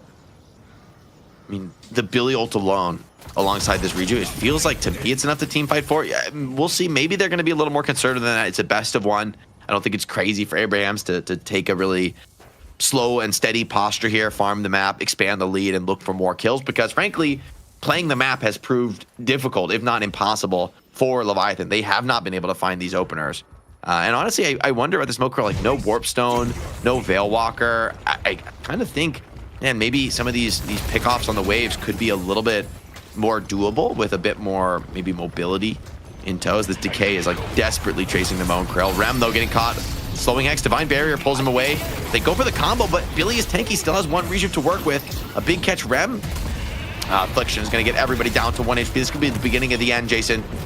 Only 1 Rejuve, though, and you got to decide who's going to be able to use it. Seems like Pocket wants to maybe make use of it. Claims, finishes a kill onto Irizumi, trying to just live. It'll be the cheat death proc for now. I didn't realize he had that item. As you mentioned, Jason, it's a real problem once it comes online. Yeah, I mean, you thought you had the kill onto him. He would have gotten the last Reju tick away as well, but he does survive. He does back away to heal up in base. Well, the rest of the teams continue to push on through, and Trouble Turtle continue to donate with another 20 donation out of him, puts us at 51.90, and Sarah in with another $5 donation. I'm sorry, I keep throwing these in the middle of the game, but they keep coming on through, puts us at 51.90, as finally the first stage patron does fall. Abrahams do feint a retreat, but is it a feint or is it commit? As the wall gets thrown on through, and you can see them lingering around in towards this mid lane, maybe looking for a catch. I said back away with probably a lot of money to spend here. and a massive lead. A lot of jungle to clear, a lot of money to spend, and buff spawning in 15 seconds, but the map feels so constricted for Leviathan. It feels like the game's almost already over. I think they need to find something sort of desperate here, something forced, but Abraham's... I mean, they're down the team fight ultis, right? That desperate, or the deadly combo of 3, Lash, Billy, Pocket, none of those ults available right now. If there was a chance for Leviathan, I don't know that it's going to get better than this. And you see they're going to go down the lane here, look for some opportunity to find something. Rem sleep, counterspelled on 1, together is going to be slept, but where's the follow-up for the kill? Taz, speculative hook for him, doesn't connect, Earn snatched, and maybe an opportunity to retreat. Mo and Krill, by the way, very deep behind enemy lines. And I respect the hustle here, realize they have to make something happen, but it is just the beginning of the end. Overseas just trying to buy time, trying to pull players away from the rest of his team and hope to escape. But really, is there anywhere you can run? I mean, Siphon Bullets picked up here for Shark. Yeah, the Siphon is dominating right now. I mean, he's got like 1,000 HP stolen from Mo. Insane value for Lash in that one. Maybe a kill to be found on Taz, who's getting potentially run down. This is the kind of chaos, though, that Leviathan were looking to engender. Arzo also down, so hold on. The chase down on the Mo Krill took a little bit too long, but Affliction on 2. Really scary. Fremont Sumi bleeding out from that captain as well. Follows him into the grave. Sonya Cheetah has popped, and he's not out of the woods just yet. He can get away. That would be huge for the Pocket. Lash is continuing to poke away. No one has been able to deal with Shark. He's kind of hit that point where he no longer really needs to press his abilities, no longer needs to go for the ground strike, can just kind of play the gun battle, even against characters such as Mirage. Yeah, and obviously Crippling coming in next. It's going to be very hard to ever fight here with Shark, who's on 34K.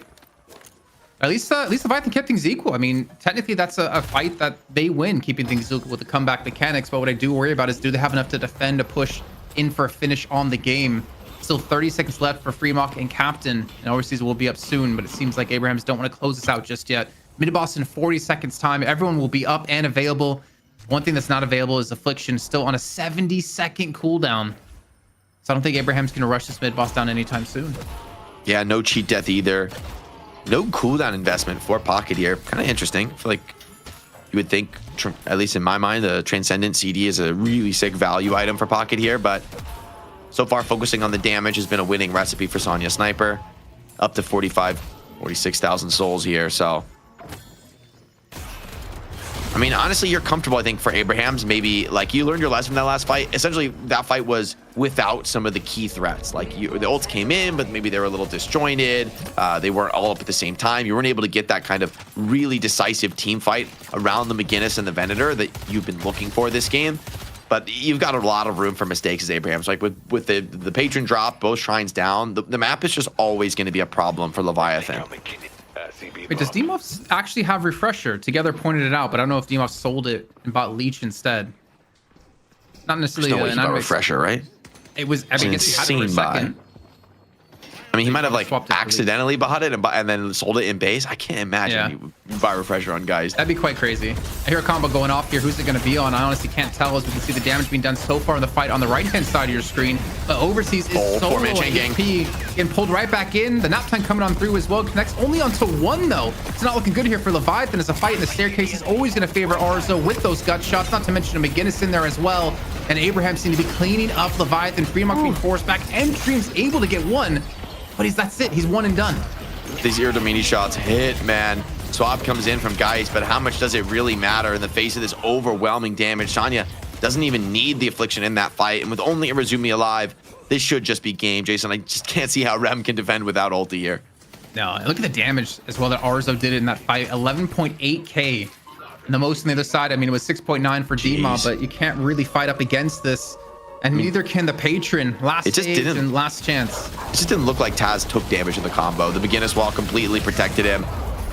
The team is just going to focus fire down the Hidden King. Easy finish for Abrahams. Immaculately executed team fight draft from them. For Leviathan, the picks, the style, it just didn't quite come together. That McGinnis, her pressure on the mid, Saint really making her work past the early game, which impresses me. I feel like, yeah, I know players at this level, they're going to be able to take the Guardians, but to be able to continue have that fighting impact, keeping the map pressured on mid, was, I think, a key part of the success for Abrahams. And now they're going to go on into the money match for a chance at half of that prize pool. EU, this is a big week for Abrahams and Buff and Jordan.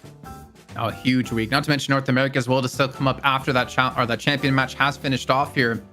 But going into this this game, I expected honestly a little bit more Leviathan. One thing that does worry me, and I haven't checked, and maybe ZP if he's here can let me know. I can see he's muted. Is that did Leviathan rely on the Mo and Krill to win in the Chaps tournament against Abrahams over the weekend as well? Because it seems to be kind of one-dimensional for them. Not necessarily that it was bad in any way. Keep in mind, Overseas was kind of single-handedly carrying the game in the beginning. He had like 4,000 souls before anyone else even came close to that. But it did unfortunately fall off as the game progressed on further on. Like Sonya, he was undealt with. Arzo was untouched. And when those two in the back lines, well, semi-back lines can play like that, especially as you saw in the very last fight, what can you do to stop them? Pretty much nothing. Yeah, I also feel like draft-wise, giving up Billy Pocket, like Mirage is good, but I don't know that you can give up those two heroes together, because I also feel like if the opponent gets Billy and you get Pocket or vice versa, those characters actually can interact with each other pretty well. Like if you give up Billy, then hey, Affliction can be really annoying for Billy to fight into, and vice versa. Hey, the Chain Gang can be a great way to catch Pocket. But when you have both of those characters in the draft and then you add on to the Lash on top of that, it was just too sick. I think the McGinnis was really well selected to set up for those fights. Venator as well. These like big frontline bunker heroes. The mid bosses just felt impossible. Like fighting into this McGinnis turret nest plus massive team fight ults. This was the best rejuve contest of the game for Leviathan. They get 2 of the rejuve last hits, but you just can't fight. You can't challenge. In this kind of arena with all the McGinnis turrets up, the heavy barrage, you couldn't even get a single final blow to take away the one rejuve that Abrahams did find. And I don't even know what you do to prevent Abraham from doing something like that when you have to fight into those turrets. I feel like you have to kind of meet them there when they start to prevent all those turrets from going down and not allow them to get fully set up like that. But if you're smart, if you're sane, get down there early, get everything ready to go, and then you have an easy or relatively easy fight. But going to, one of the last fights as we were talking about before, Arzo, the damage he was doing, like in those tight quarters with gut shots, with Iridomini, with the one and the amount of like AoE damage that you can do was just insurmountable. What I was mostly curious about was when it came to objective damage though between these teams, that I almost want to see Saint a little bit higher, but considering like you were saying, he was more about keeping the lane shoved than more about actually doing objective damage. 13k is quite respectable. So is 27 assists. Yeah, I mean, Sonya, for me, the number that I think really speaks to your success on Pocket is 0 deaths. Like you're guaranteed having a dominant game with 0 deaths, right? You're pushing the map out, you're getting farmed up. You kind of know on Pocket that, you are the nuclear bomb end game, like unbeatable, power spike once you're at like 60k souls, Ishev, Chi Death. You don't even get to fully to that state this game, but you're on pace to do so. And just that constant pressure being put on from Pocket and being able to scale so hard into the late game, really well played from Sonya Sniper. But across the board from Abrahams, the team fighting, absolutely immaculate. This is exactly how this team wants to play. This is the draft they want to get. I think if I was Buff and Jokers, I would just, no matter what, do not give Billy Pocket in that top 2 slot. I just can't justify it. I mean, it comes down to, again, as I said during the draft, is if you're going to first pick a Mirage, the Mirage better do well to carry. And I think, to be fair, Enter James did do relatively well in the beginning, but the game kind of got away from them. And I think, unfortunately, Dimov just didn't really get to the point, because of how far ahead Arzo and Sonya was, to really come online. I mean, you see he eventually got towards some later parts of his build, but the damage wasn't going to be there. And I mean, the fact that Overseas was able to have 34k damage, I think the real unfortunate part is that Fremok, he pulled the full Obi Kim, like, whole W down lane almost, went 0-9, and the impact out of the Drifter was non-existent, I have to say. He had pretty good damage, but I'd also honestly look at like the Abrams here. 12,000 damage. I mean, that's a brutal game for Captain. I think the strat just didn't quite come together. Overseas, like, I felt like a lot of his damage was from the early game, but it felt like we just kind of hit this point in the game, maybe 20, 25 minutes in, where there's just no longer any chance for Leviathan. They had like one big comeback fight, but even their quote unquote comeback fight was like a 3-for-3, and they've already lost shrines. It's just not good enough. Up next, of course, we've got to crown an MVP from this game. I feel like there's a couple strong candidates from Abrahams. So let's take a look at who we've awarded the honors to here in the challenger match. It'll be Arzo, 9-1-12, putting on some big team fight performances, and a hero that has fallen a little bit down in the draft priority, but it's clearly not out of the mix yet. Yeah, and I think it's important to note, like, still playing a hero that, like you said, kind of fallen out of the meta from what we've seen, but I think more importantly, just the one death, him and Sonya together having one death between the two, and they're the real carries of this last game for Abrahams, I think shows how aware they were for the majority of this game to prevent Overseas from catching them out and convert it into kills. And I think that's kind of something that Abrahams did extremely well, of just making the moment krill not really useful, not really prevalent in these fights. I mean, the kills that Overseas did get, it was like we saw him catch out Tass in the beginning, get a kill. He caught out Tass again and got the rejuve crystal, but couldn't get the follow-up. But the combos after that, I can't remember how many of them actually got kills, but I can't say it was more than just a small handful. I know he's like plus almost 300 HP at the end, but I can't do that calculation off the top of my head. Yeah, man, just crazy watching Arzel's highlights. So clean with Domini, finding every connection and the team around him. For Leviathan, they just didn't have the tools to be able to take the challenge in these big numbers engagements. And it feels like, for me, the pickoff style, it's so risky. You know, if the lanes are anything less than explosively dominant, it's really hard to get towards that late game. Together was so punishing on the Billy, but it'll be Abrahams going on to face Buffingers, and I can't help but think that they have the better shot to take down the champs here in EU. These two teams, it's one of the oldest clashes in the night shift. I'm really excited to see them go up against one another in our next match.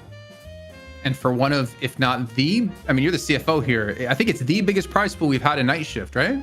Well, at least for an unsponsored show, certainly the biggest. I think we've probably been around this level before, but yeah, insane support from the community. Really, by the way, thank you everybody for all the donations.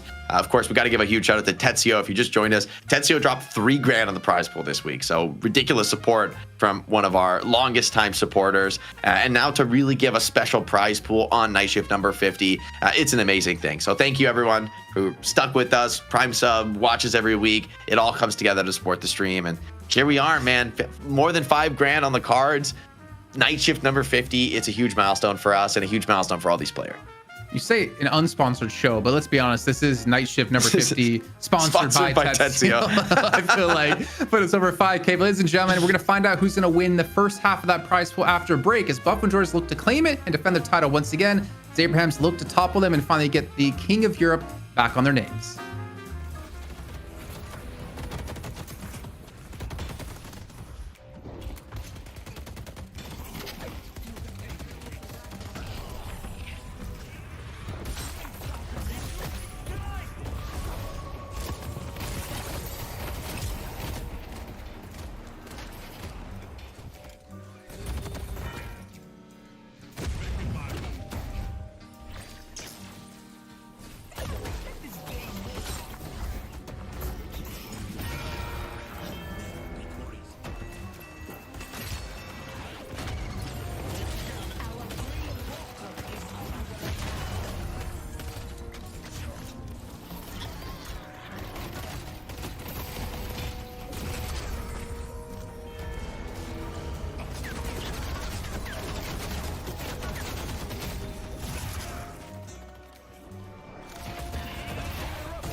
I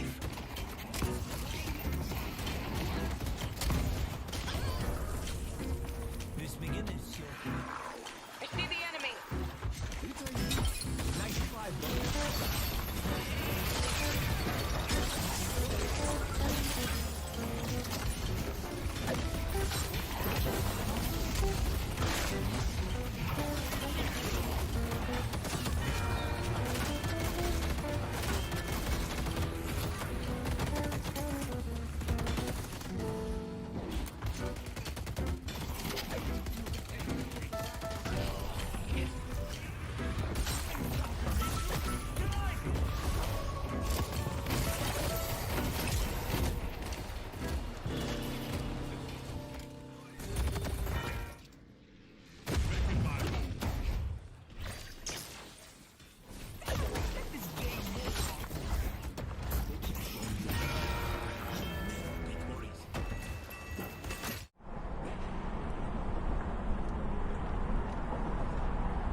Welcome back, everyone, to night shift number 50. Pretty much sponsored, not technically, by Setsio with a $3,000 donation, putting us over 5K now, with also donations coming in from the community. All this being split equally between the two regions. None of it going in our pockets, going in the players' pockets. They continue to do what they love here and make a career out of this one.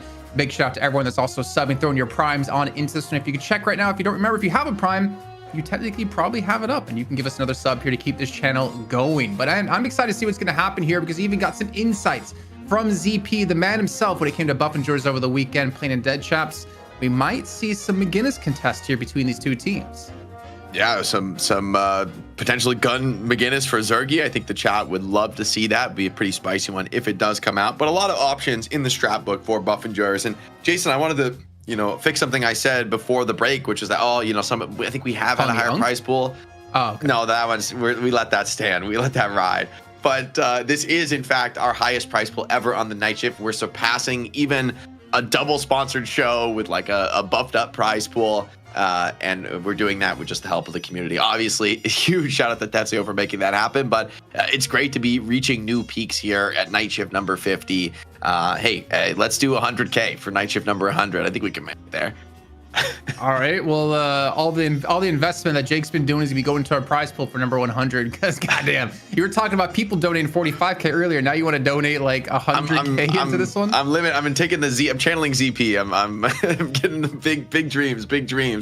We'll have to see. Of course, it's a long way out. But what's here today and now is the EU money match between Buffingers and Abrahams, two teams that have traded this title of King of Europe back and forth constantly over the history. Maybe if you've got that, Solomon, let's pull up the history. Let's take a look at what's going on, and you can just zone out, and don't even try and look at it, but just see Abraham's logos, see Buffingers logos. There's a lot of them. I think we need to treat this like the patch notes here. So if you look at number 2, night shift number 2, we did have Abraham's taken on Buff and George. We can just scroll on ahead to number 10. Actually, I just realized you weren't here last week, so you don't actually know what I'm talking about here. Making production work with the scrolling, but we don't scroll here, at least for now. I just don't know what production is going to do when we get past 50. If we're going to continue to expand this wider, or make everything smaller, or just have a separate page completely. We got to tune in next week to find out. But man, yeah, like you're saying, I'm gonna need a bigger screen. Exactly. If you're talking about these two teams, they have met up for quite a long time. Obviously, there was a big gap when you look at like number 12, basically through until when Low Key W came around, which inevitably became Buff Enjoyers. It took a long time for these two teams to come back to meet each other when Buff Enjoyers split. But it's good to see these two teams consistently going head to head, and we've been treated to crazy amount of games too. I mean, if you look at shift 45 through 48, so that's 1, 2, 3, 4. We had the full best of 3. Then we finally broke that curse or whatever you want to call it here, as Buffendorf did pull off the 2-0 with Hoot back on the roster, finding his way out of the Swedish forest. But what's going to happen today? Honestly, I couldn't tell you, but I find it hard to not bet the house on Buffendorf just because of how consistent they are. They are rock solid. We'll have to see how the draft goes down. I think if Abrahams can get their hands on a sick team fight setup like they were able to find in the challenger match, they got a real shot. But of course, Buffendorf, a massive foe in their way. And with this much prize money on the line, Buffendorf is going to show just about everything that they've come prepared with. Obakim and Listic supporting into the front line respectively, already a really powerful top 2. But for Cosmetical, Hoot, and Zergy to kind of take the reins, those higher eco roles, and really show what they can do in their respective positions. Vrake has also, I think, really been a great addition to this team on a little bit more of a recent note. And in terms of the pick role, the initiator, the vision game, that's been another key strength for Buffendorf. It feels like a team that maybe is leading the way in the meta, is often the team to like innovate and push new strategies that end up becoming dominant in the overall metagame. So always a fantastic team to watch, of course, coached by Lightbringer, who, by the way, little plug, will join us tomorrow, Thursday, same start time, 1 p.m. Pacific, for our Graveyard Shift podcast, joined by myself. So come in if you want to learn about the top players in Deadlock, about the way the competitive meta is shaking up, what we're seeing in competitive play, all of that and more will be covered on our podcast tomorrow starting at 1 PST. So a little plug for y'all. Be there live. I mean, you guys talk about some amazing stuff on the podcast, but what I'm most excited about is the fact that Lightbringer has a light and he no longer does these cams in the dark anymore. It makes me happy to see that he's been able to level up his setup with that one. But speaking of leveling up here, Abrahams are going to need to do so if they want to reclaim their title. Honestly, looking back at this last game, we did have Saint play McGinnis, which we were all pretty impressed by. Shark as well on the lash, doing some serious work, but it comes back to the Venator and the Pocket. Now, I know we had some stats here to show off, like how Pocket's done against like their oppositions, and I'm really curious when we get into this matchup if Pocket does get drafted. But I feel like this is the one team Abrahams cannot consistently draft Pocket against, because this is the only team out there that they struggle to hit more than 1 mana afflictions consistently, or even any mana afflictions. That's happened quite a few times if you're thinking Empty Dreams. Yeah, this team is really sick, I think, at matching up into the team fights. I think their understanding of the game is really top tier as they play together. And it feels to me, for me, that's kind of like the ultimate form of Deadlock, right? Like, it's one thing to be good on your role, to be a strong laner in a 1v1 or a 2v2 scenario, but it's another thing to be able to really see the game as a whole and navigate these team fights. Abrahams, though, for me, are one of the best teams at taking those team fights, right? Like, I think they're one of the best teams in the mid-boss pit. I see them make really aggressive calls there and very often come up with the win, come up with, the lion's share of the rejuves as they emerge from those kind of team fights. So eyes on them to draft these heavy team fight setups. I think that's where they look the strongest. I'm curious to see what gets contested and really what has changed, because I will say Abrahams, they come into this as the challenger, so they're going to get draft prio in game 1.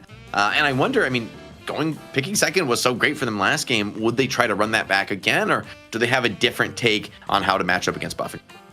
I mean, the ban, I cannot remember the ban they threw. Actually, it was Holiday. Yeah, so if you're a Holiday ban, I feel like they banned in a way to allow them to get the first 2 picks there that we saw. For sure. To make something like that happen with the Billy in the Pocket. I don't think you can necessarily do that up against Buffendorf, especially. I mean, actually, Abrahams chose to go second pick, so they're looking to grab 2. Maybe they will do a somewhat throwaway ban as their first ban here, so they can guarantee get 2, maybe giving over the Billy to grab a Pocket plus 1. What was I thinking? Well, okay, not even a Pocket, a Doorman plus 1. It is interesting because Abrahams now, they're almost obliged to ban Doorman, or else it will just be snapped up. I mean, Doorman's the most first ban hero in the last few weeks. It almost never gets through. Like, it's equal priority on the other heroes technically, but it's always banned. It's like never ever gets through the draft. Or I think it got through 1 time last week from our hero priority. Like, this is just not a hero you can get Buffendorf. The team play on this team, what they can do with a Doorman door, letting them like contest mid from a safe position, you just cannot allow it. Yeah, but this is what I don't get though. You let them get Billy, and then you don't get anything massive off the back of that. I feel you like get Mirage. You get Mirage plus 1. I think Buffendorf just responded really well to being first pick. The banning the Pocket makes a ton of sense. If you don't ban Doorman, you give it up, and then you get Billy Mirage, but I don't think it's worth it, honestly, Bro, to give up Doorman for Billy Mirage. Was that Listic 7-0 on Billy? Yeah, especially because this hero, for me, I think Billy is the best first pick because it's very easy to synergize with it. Like you're giving yourself an insane team fighter, a great frontliner, and honestly, in a meta where frontline is not at a premium, like most of the frontliners aren't really getting picked early. They're kind of something you pick up as an afterthought. Teams kind of draft pretty low numbers of frontliners. Billy is the radical exception to that rule because he's both a carry and a frontliner in one. The lockdown is so valuable against so many squads. Lash and Mirage up against him, but I'm kind of worried about Lash and Mirage this game because I think these heroes have pretty terrible matchups into Billy. And Holiday being picked up as well here, man. We saw they get banned out last time out of Abraham's up against Leviathan, allowing it to go through here. Gets that strong pick already, and a Geist as well. And Furnace has just fallen off the face of the earth here. We used to see him like as a second pick across most of these teams, especially when it came to EU, but nowhere to be seen, at least in our initial 3 picks. And it got banned out on the turn in the last game. But you can see the success here that Geist has had. And also, one of those heroes that either Cosmetical can play it, Zergy can play it, even Listic can play it. So going back to the deep hero pools across the board for buff enjoyers makes it really hard to kind of focus in on them on a draft. Yeah, still I think looking for the Hoot hero, which I think is always going to be an interesting one to see where he goes. Very, very flexible player, extremely open in terms of what he wants to bring. The Rem ban, interesting one. I wonder, I guess Rem plus Billy is always a pretty terrifying combo. The heal would also be pretty nice. Geist help her, sustain, buy enough time to get that ultimate off. So maybe you just don't want to deal with that. Let you play for more spirit nuking. And Guinness ban comes through from buff enjoyers. I do think Saint was putting in crazy work on McGinnis last game. Like controlling the mid lane for minutes on end and just keeping it constantly pushing to the walker was so hard to play against, like oppressive to the other team. It's not something you want to deal with, especially with Billy, who hates to be walled off. Abraham's going to pick up a Sinclair as the last pick here. I'm kind of wondering, because obviously Lasso's good to steal, Soul Exchange is good to steal, Chain Gang's good to steal.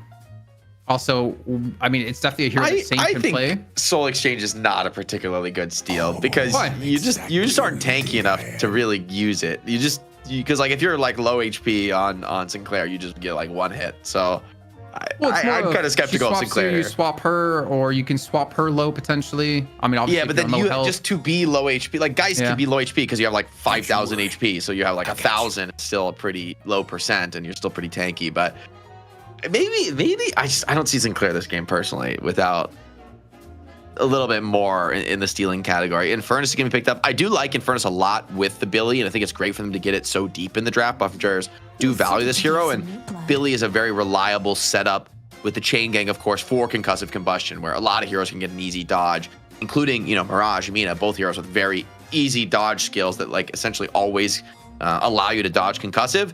Now, of course, they can be locked down by Billy Chain, so they cannot use those skills. So Abraham's a lot of mobility, a lot of versatility in the draft, a lot of pick-off potential from Calico and Apollo, and a little bit more of a balanced flavor, I think, of that pick-off style than we saw last game, because the team fight still going to be there. Abrams, Apollo, Lash, like there are some pretty sick lockdown tools to deal with some of these buff enjoyers, frontliners. But Mo and Krill, the final pick for buff enjoyers. So wow.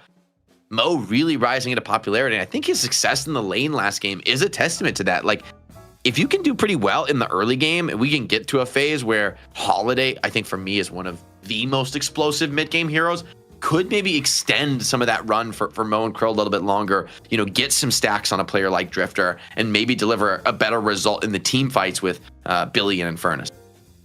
So, first of all, big shout out to Korsaka with 10 gifted coming on through here.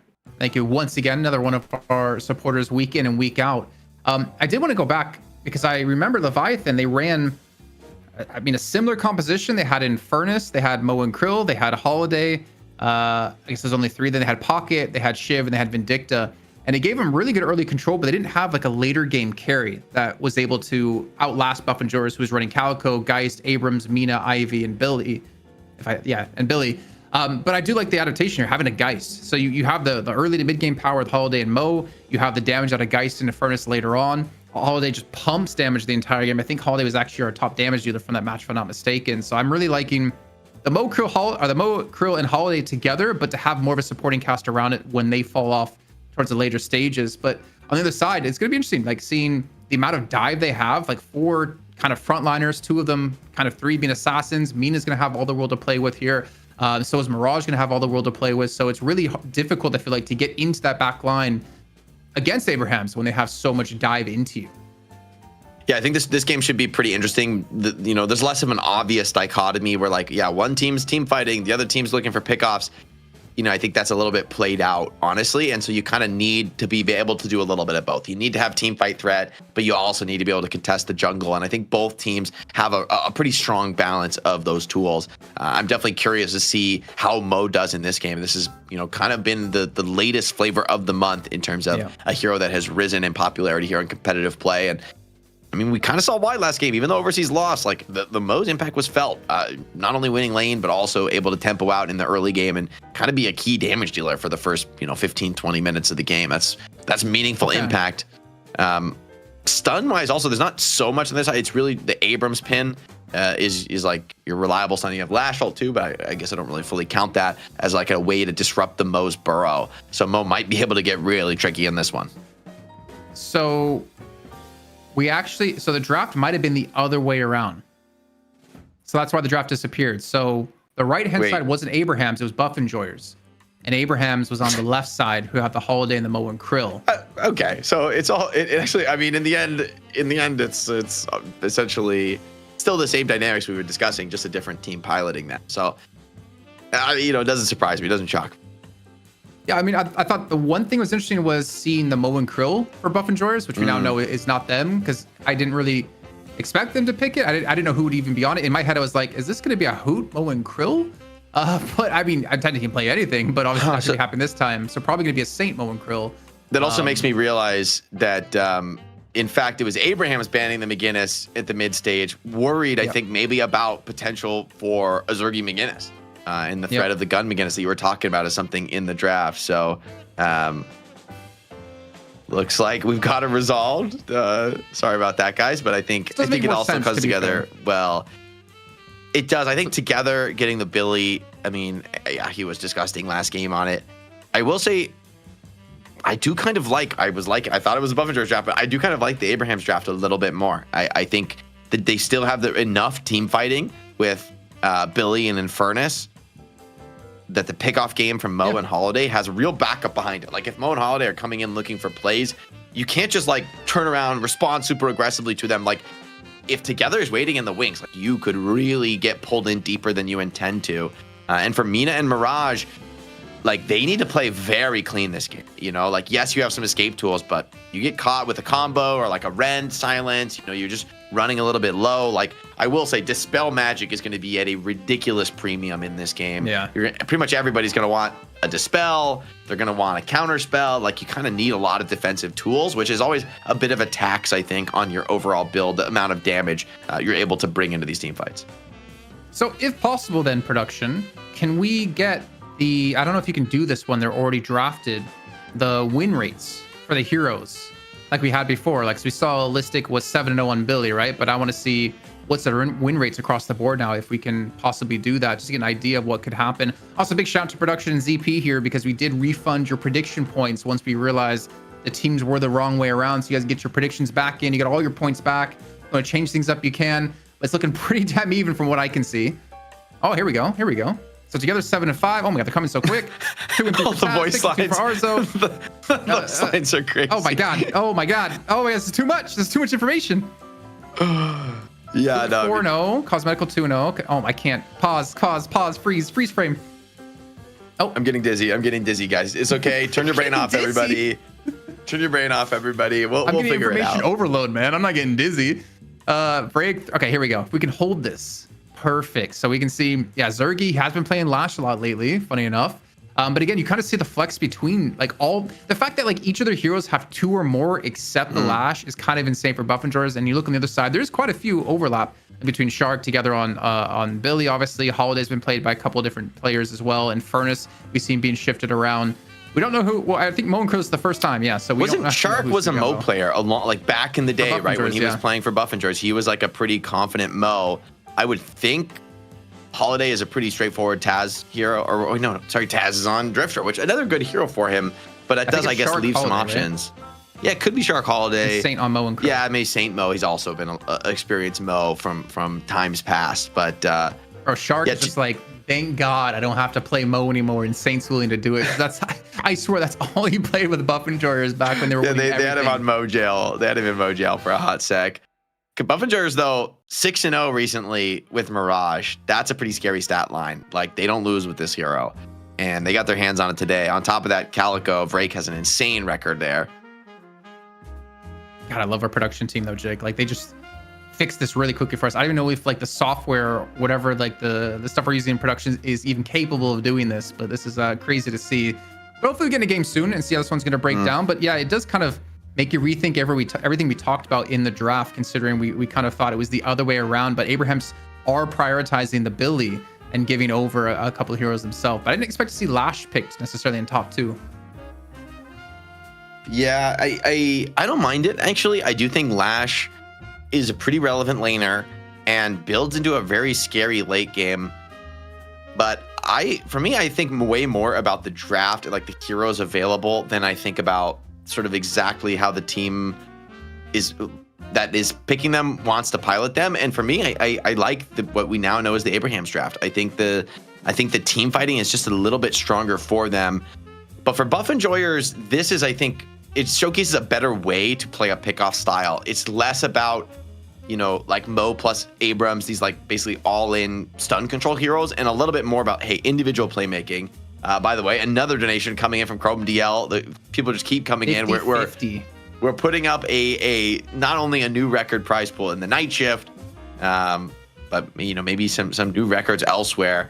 But I was saying, sorry, the pickoff style is that, hey, these are pickoff heroes like Calico and Apollo who can also snowball into being like genuine carry threats in the late game. Like they're not just lockdown. They are also a lot of damage. They're also a lot of survivability and evasiveness and efficiency in the vision game.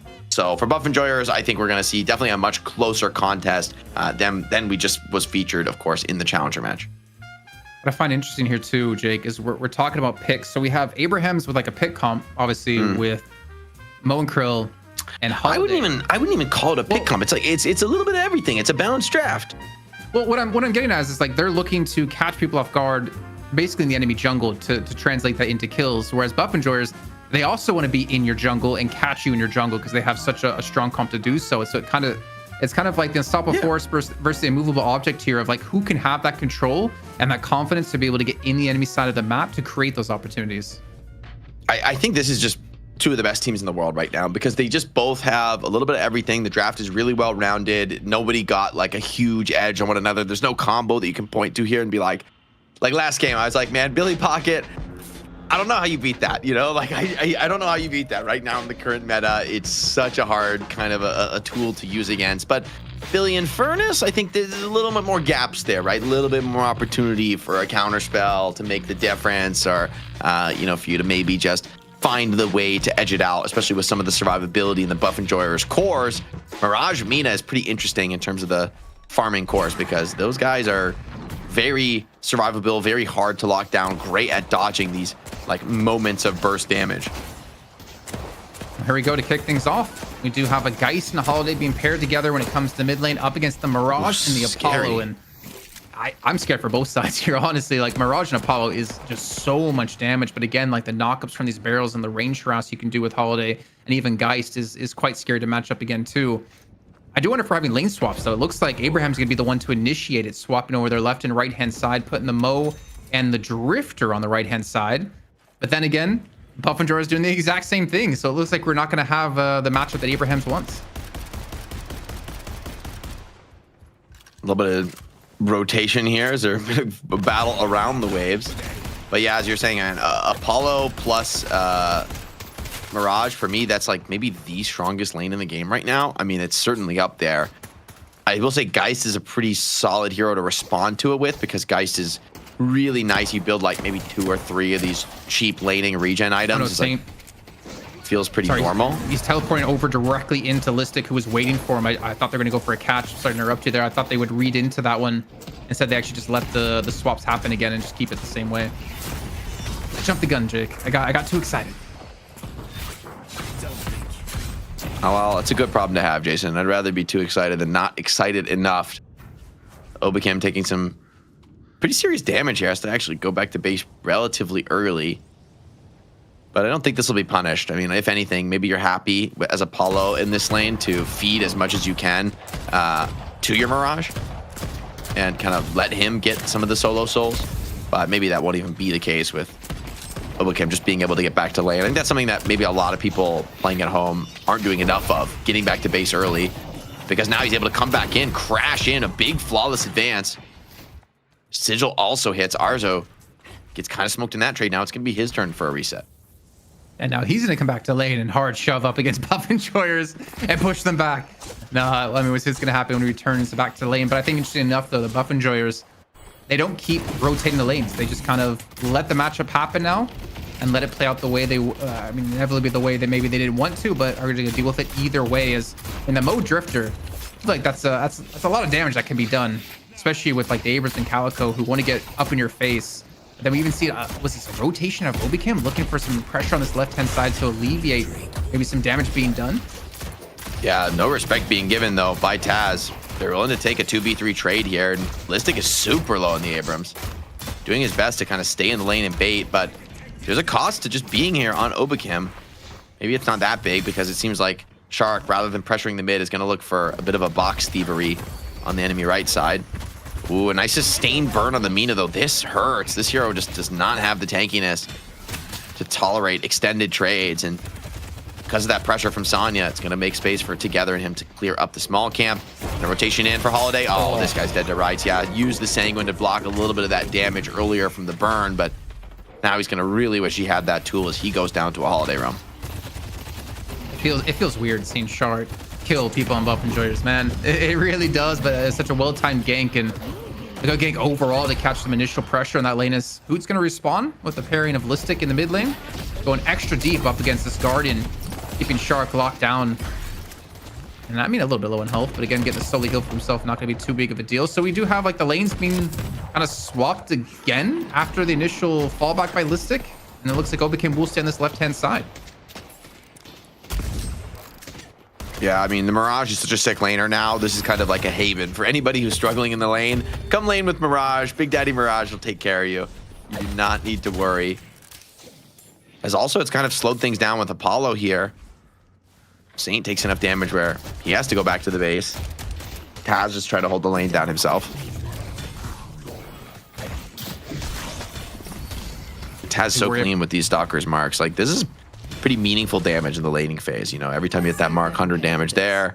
Calico, I guess, doesn't have so much max HP where you're really worried about it, but is going to be able to grab a lot of these boxes in the Ava form. Little injection as she heads down into the tunnels. And this is, I mean, there's so much farm available in the tunnels. This is also another underrated way to create some souls in the early game. On the note you were talking about with Drifter and Tass, I actually feel like if you compare him and Obicam, I feel like Tass has been more successful on Drifter. Oh no, Jason coming in with another 505 donation, puts us at all fives in the prize pool. I feel like that's it. Okay, we're done. No more donations into the prize pool here. We cannot top that one unless it's, I mean, unless it's 10, 10, 10, 0. Or 1, maybe that's possible. I know. So back to the point I'm trying to make is that I feel like never do math on stream, Jason. That's the first rule of casting. It's not math, right? It's just, you know, 10, 10. No, that's numbers. That's math. 10. I won't even 10, add 10, 10. 2 and 2, bro. No, wait, that would be Absolutely lower than the amount we refuse. have. Okay, yeah. I'm just listening to Jake. No math on there.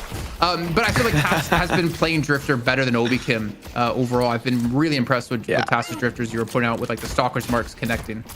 I do prefer the Drifter players, I think, who play for a little bit more of the farm game. Like, yes, you're not going to be like an ultimate late game carry in top level play, but I do think, you know, you kind of need to be a relevant ganker. You need to like be a little bit greedy and selfish. Oh, by the way, big pin in. Tornado as well isolates Arzo, has to health swap onto Listic, and actually able to turn around for the kill as well. Listic not able to regen up enough to get away. Would have been huge if he could have just survived that, but instead Arzo essentially gets fed a kill. See, if Listic was Sinclair, he could have swapped the swap there and he would have survived, right? Jason coming back in with another 505. This is at 55, 60, 60. I mean, I'm not going to complain. The players won't complain as their prize pool keeps going up. Tiny Lassong coming on through, look for the catch on the Listic. Well, on to Listic, actually to support Listic, my bad. Again, Glasses, I took him off to get a drink of water. Shark goes down, looking for another this time, though. Over onto the Momo, and Krill is escaping on critical HP, but so is Obikim at the same time. Yeah, saying they're going to try and run him down. Taz is here, though, so could get a little bit scary, but parry thrown in here. Likely going to be the end as Vrake finds that pickup. Game, as we get a little early game pause, an opportunity to kind of check the status. Things are, I'd say, quite even. Towers still all up across the board. No Guardians have fallen. Both teams just playing the economy game, getting some boxes.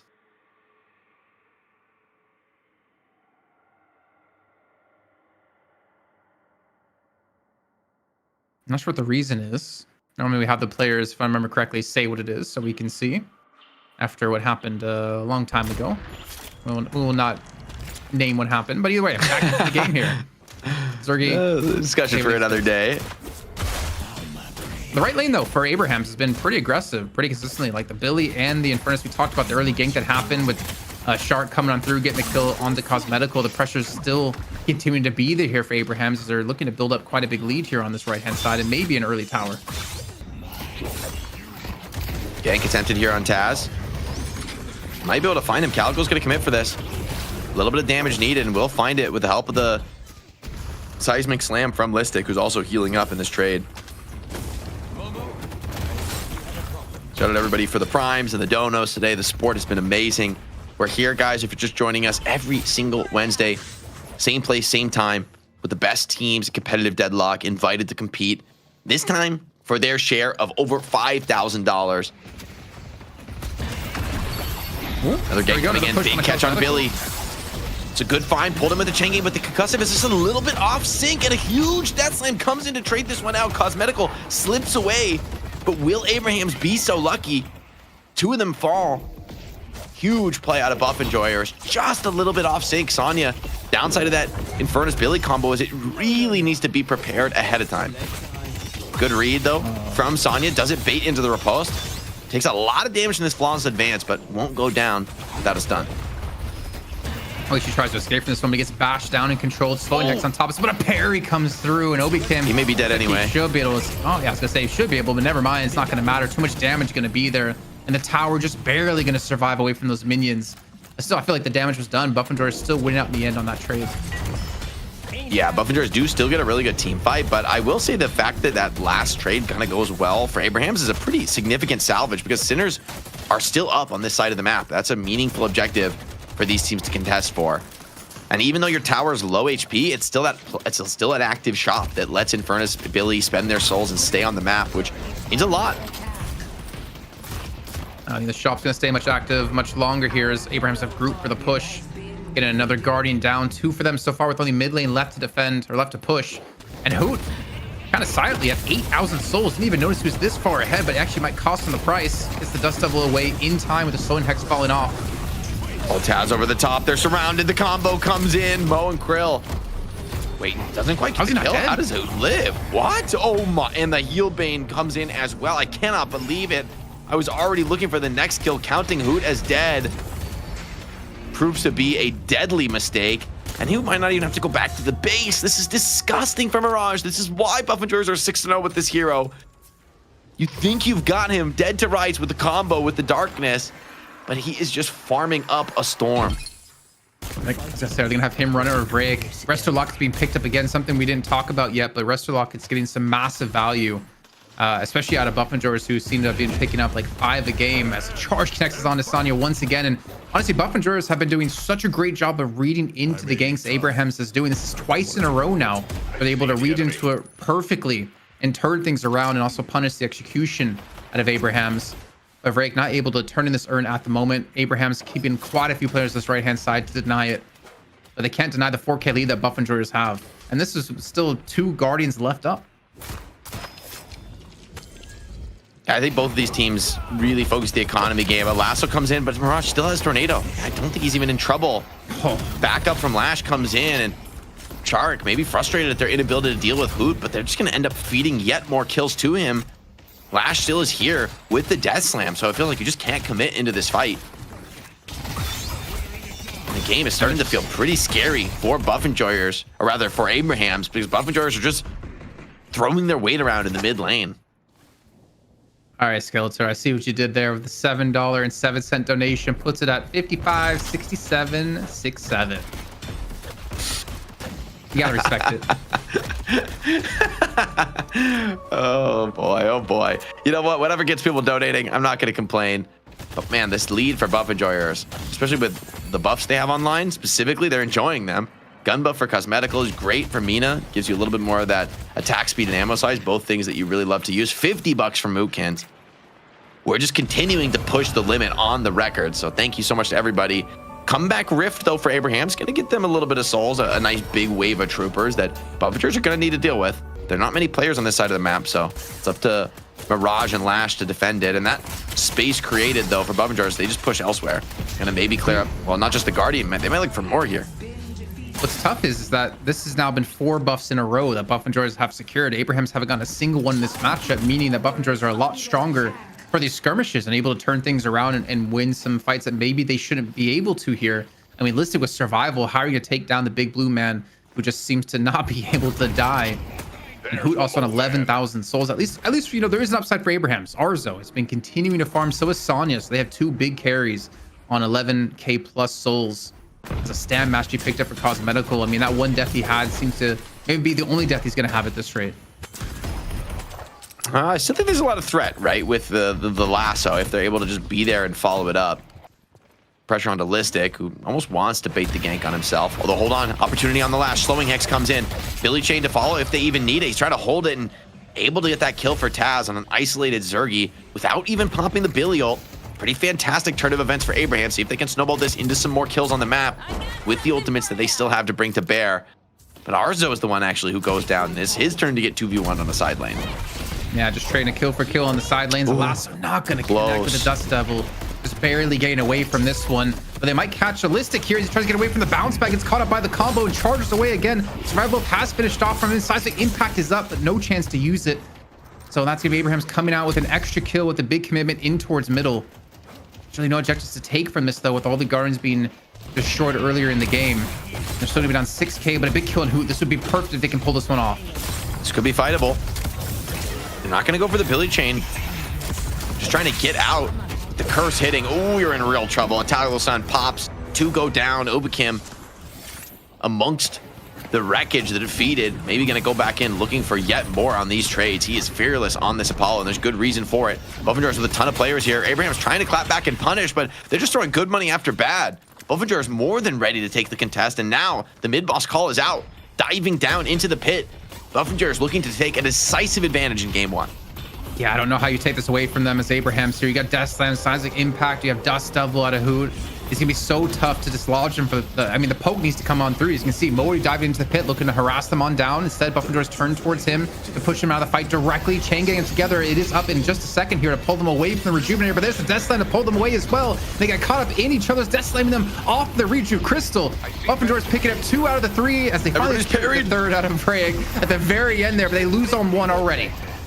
Concussive is good, but there's still 2 regions available for Buff Enjoyers, and so many kills being thrown away for this. Sonya, the only player to live, and even he potentially is going to get run down here. This could turn into a full team wipe. Yeah, he's not a dodge just yet. Surely going to be caught by Apollo here on the zip. Couple more seconds for the dash. Oh, wait, hold on. The Resto Locket. Okay, he's good. He's out of there. But escaping with your life is cold comfort. Buff Enjoyers leave with a rejuve, a 14,000 soul lead. Earned to be picked up. Map full of farm. This is looking fantastic here for the champs in game 1. Wow. Look at this turnaround. A massive lead being gained. I mean, they gained what, about... Help me out, Jake, because I'm not going to do math. You told me not to do math on air. Lots of soul difference. A lot of souls. See, Jason, you see how that works? A lot of them. I like it. A ton of souls. As you can see, like the giant growth in the difference between the 2 teams really catapulted themselves forward off the back of this one. As it looks like a catch on Obakim. That's the last read you've gone, and there's no backup for Obakim. Surely he doesn't survive. This Listic's going to be coming on through here if Obakim just buy a little bit of time and maybe survive. It's turning into a fight here. More players coming into this. They want this Obakim kill, but do they want the cost that it may be required of them? In Furnace, this big investment into Spirit and Vitality paying off is he able to slip away from that trade. The donations just keep pouring in, guys. Thank you so much to the community for all of these donos straight to the prize pool. Mo, Spirit Sapped low under the Walker. Mirage puts a little bit of Walker damage on, but just recognizes with Mo defending and more players rotating in, it's not going to happen. Lasso attempted. Sanguine, though, well-timed, but that ability on cooldown means there's real opportunity for Drifter to find a potential rundown. But Nox Nostra is going to dissuade that attempted chase for now. I really have to say, Buff Enjoyers, particular Hoot and Cosmetical. Now, albeit maybe sometimes lucky looking at Hoot with the Dust Devil before, but the Sanguine Retreat, the Dust Devil making it so hard for Shark to connect these lassos that I could be wrong, but it feels like he's hit maybe one lasso. I don't think we've even seen him hit a lasso yet. Actually. He has hit a lasso, but they Okay. couldn't convert the kill off it, and so you'd be forgiven for getting that one. I think Shark might rather it as well, but yeah, the lassos just haven't been able to come through. I think it's a tough game in fairness. There's a lot of instant dodge skills on the side of Buff Enjoyers. It's kind of hard game to lasso. Yeah, and that's what the kind of point I'm going toward here is that the lassos aren't really connecting. The combo, they have not gotten one kill with the combo. No health for Saint right now, and the whole pick of going Mo, Krill, and Holiday hasn't really netted Abraham's anything, unfortunately, because Buff Enjoyers have been there to counter these ganks almost every single time. Okay, of course, Catch Curse comes on through. I talk about it. They catch Yahoo with the combo and they get the kill. But one out of the entire game of 17.5 minutes, it's not ideal to make this comp work for Abrahams. Yeah, and that really shows itself in the overall soul lead. And Buff Enjoyers, like, they do get, picked off as a singleton there, but in the end, the reason that happens is because they're split farming the entire map right now. And so, honestly, if all you get is the kill, I don't think you've even done enough to punish the farming posture of Buff Enjoyers, because soul lead still 10,000. And this early in the game, that's quite meaningful. At this point, I think for Abrahams, they got to look for some of these comeback objectives, the Urn, the Rift, something that kind of assists you getting through the game. Okay, maybe a catch. Good counterspell here on the bash down. Size of impact coming on through, looking for connection onto someone, and honestly doesn't really even need it here unless they can continue to go for fights. Great catch though onto Mo and Krill. If they can turn this into a kill, it'd be perfect. Shoulder charge up in 3 seconds of time. In the backup, and they still have the players here as they're retreating away. They're still relatively healthy at Abrahams. I mean, with just 4 players alive and one of them not even there, this is a fight they definitely can't take. Yeah, you'd take that, man. A few ults expended, come away with 2 key kills. Once again, Buff Enjoyers is showing that they are the stronger team on this map. For Abrahams, I think you're right. It's pretty much a game of the pickoffs now. We've seen the team fight threat from Billy and Infernus, and it just hasn't come together with all the instant dodges available. It's a little bit of a harder combo to synergize with. And Buff Enjoyers have been able to just make the individual skill on characters like Mina, Mirage, and Apollo be enough to evade those combos, to break the synergy of keeping them on through. And even Countercell picked up from Apollo, so he is really hard to lock down. And obviously, when I was mentioning Shark and like the lack of lassos, it wasn't necessarily to call him out. It was more about, like you're saying, just the escapability of Buff Enjoyers, making it very difficult for these lassos to connect. So it's really putting Shark on hard mode here. Look at the freedom Obikim has in middle, and we can see on the minimap 3 players around him, while the rest of Buff Enjoyers are looking for a gank on this left-hand side, looking to punish Arzo, trying to go for the chase down on towards them. Would be huge to get, or even maybe just a little bit of a drifter as Tass is low on HP. Wrestle Locket being popped to help him escape around the corner. Nice moves from Tass. And they're going to try and collapse on this with Mo. Combo's up in a second. Veil Walker available. He's moving fast, but let's go back and clear the wave. Doesn't see an opportunity to catch a retreating player. Buff Enjoyers a little bit too quick on the read, not overcommitting to the drifter kill. I was actually hoping that for Buff Enjoyers here, they would almost let the Rift go and continue to push for this Walker on the left-hand side. Because again, you're not really going to contest this. If anything, you're going to refight off the back of it. And now with the Urn spawn on the left-hand side, it might be go time here for Buff Enjoyers. Maybe Saint gets a little bit caught off guard here. Down to 1,300 HP.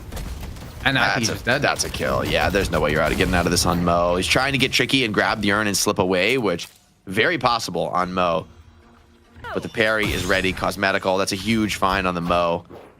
And being dead with combo off cooldown also especially hurts, right? Where you would have loved to be able to, cycle your life for ganks on that hero. The Rift was capped, which is going to be some meaningful comeback souls. But in the end, the wave cleared up. No real attempt to push for a Walker this early on. Maybe they can contest some of these Urn last hits. And it seems like, it's going to be decently well traded here. So good play from Buff Enjoyers. I mean, or rather from Abrahams. They've been keeping the lead to a minimum, but BE are definitely still in control of this one. I mean, mid lane pretty consistently pushed out for them, and Abrahams just aren't able to really come up and take these tests. You can see, okay, Holiday's looking for something. Has tons of cooldowns, should be just fine here, but gets poked enough to have to be backed off to the base. I will say this, Jake, or maybe disagree, but I feel like the 10K difference we see in Souls right now doesn't really reflect how strong it feels like the difference between the two teams at the moment, where Buff and Joyers in my head feel pretty far ahead right now, more than 10K in my eyes. Yeah, it definitely feels that way. It feels like every trade is responded to, but part of that's just the skill of Buff and Joyers, right? Beyond the team comp, beyond the tools that they have at their disposal. This is just a remarkably effective team. Obacam has been doing great keeping this mid-wave push out forever. It makes it hard to play for these pickoffs. They do some threat on Obacam with the slowing X, but just backs him off for the moment. And it's still Apollo, right? And hero damage is exactly what I see. Production read my mind here. Currently, Vraic actually being at 21,000. This comes in with a charge onto together as the Dust Devil as well connects. Looks like he might be able to escape here into the underground for that mid pit. No connection landing, as I believe that was Task Eternal Darkness being used, or Eternal Night, to keep Listic and Hoot away. It's like a disengage here, but man, Buff and Joyers, as you can see, they're the ones controlling the pace, and I feel like that's where Abrahams is going to falter. Is I feel like, again, the Holiday and the mode, they want to be the ones controlling the pace. Yeah, that's a huge deal that it together has to throw out the chain gang to stay alive there, because now I really don't think you can team fight. That's the crucial tool for Abrahams if they want to lock down some of these players. Without the Billy chain, I think Buff and Joyers can get a little bit more aggressive, maybe a lot more aggressive, if they want to force something. Arctic Blast, the next buy for Calico, that's a big moment for her, right? Where she turns from offering a ton of damage to also some pretty meaningful lockdown on these gangs. Honestly, I would almost say it feels like Buff and Joyers could force mid boss here with chain gang being down. I feel like, again, it's not necessarily something you want to go for right now, considering Abraham's one of the best mid boss teams, but my lord, that can't be right. 182 golden statue buffs to 71. You've been on your side of the map for a lot of this game. I'm not surprised at all that Buff and Joyers are pretty much getting the vast majority of the Sinner sacrifices. This is the cost of being pushed back to the walkers here, because you're unable to show threat on the map and contest, because Obacam is keeping the waves out so effectively and breaks threatening so many ganks. Speaking of ganks, by the way, Arctic Blast sets up a pin here. Pin not even necessarily needed to connect. The Saint just gets evaporated. Mo does not feel tanky with this much burst damage on the other side, and that'll be a mid-boss call for Listic. I wonder if they'll commit for this or just go for the roar. Wait, Jake, so he's doing over math. double the golden statue Team buffs? fight Oh my begins. lord. Team fight beginning on the mid-boss, able to lure them in, and maybe a little catch onto together. Again, no chain gang up, just trying to stall for time, and I respect it. The problem is you need to not be caught here. You need to escape cleanly. And Shark might not be able to do so on 1 HP and critical health. Looking at back away, looks like he will get to safety, but the mid-boss has roared, and Buff and Joyers have returned back to the pit to claim the rightful rejuice for themselves. Looks like Hoot might be getting caught on the right-hand side, so maybe a disengaged Tauntless Song. Was that coming on out? No, I'm mishearing that one. No contest, though. It was. He's just holding it. Oh, it was. You're right. Yeah, just threatening with it. And Hoot lives, baits the gank onto himself. That pulls Abrahams off of the mid-boss, and Rejuves are essentially free. Ooh, this Infernus could be in real trouble. Mirage hurts here. Escalating exposure online. The full proc is going to be deadly. That's the Dispelled, though. Out from Sonya, and that should be enough to get him to safety. A little bit of walker damage, all he's going to find. Pin comes in, but here comes the combo to counter. Nox Nostra also over the top, trying to finish off Shark. Slipped away on 1 HP last time. Won't be so lucky this time. A great find from Buff and Joyers, and a combo coming to nothing for Abraham. I mean, it was like a combo used to save, not to actually get a kill. And again, not to sound like a broken record, but you can't be using these ultimates defensively. But that's just kind of the status quo that we're at right now. The Abrams have to do anything they can. Like you mentioned before, the chain gang used that together just to survive, but that puts them on the back foot. A combo used by Saint just to survive. Again, keep them on the back foot here, not allowing them to get aggressive. But honestly, if the 20k soul difference with the pressure is constantly being applied, and again, the 20k soul difference doesn't reflect the fact that Buff and Joyers have almost 200 golden statue buffs to Abraham's about 80. Like there's so much strength that's not being represented in this soul difference that you have. That's a lot of cash for Zergy. Pretty much solos that walker. A lot of cash in the pocket for Lash. And Zergy, I mean, I feel like we haven't seen him much this game. He's been quietly farming up pretty efficiently here. Still showing up to these team fights with the threat of a death slam. Here comes a death slam. It's good enough. Mo, girl, I take the single kill. I like that. 55 seconds on the deck. That's a long spawn for Saint. That really sucks. Mo can be kind of nice sometimes when you're defending these walkers. Damn, the damage is just too much. Holiday beamed down by Cosmetical out of the sky. Usually a survivable hero, but doesn't feel that way against the Buff and Joyers. Yeah, not at all, man. We're seeing a little bit of a trade here happen. Abraham's looking for the right-hand walker, while meantime they're losing, well, pretty much what's going to be their base here. You've seen Tass and Sonya trying to escape. They also have an unstable rift spot on the right-hand side, which maybe Obi can contest for a bit of time to make sure they don't retreat back to the base, because Shrines are on the menu here for Buff Enjoyers. Still with 2 Rejuves left to go for another 50 seconds of time. They have a lot of room to play with here. I think they might go for the Shrine with the Rejuves they have. I mean, you don't have enough time to really back off with the Rejuve.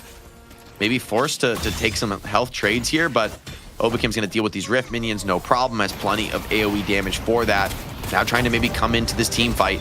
One Shrine's going to be going down. If you could just hold it to that, it might be survivable here for Abraham. Buffinger is almost hoping to get more of a fight off.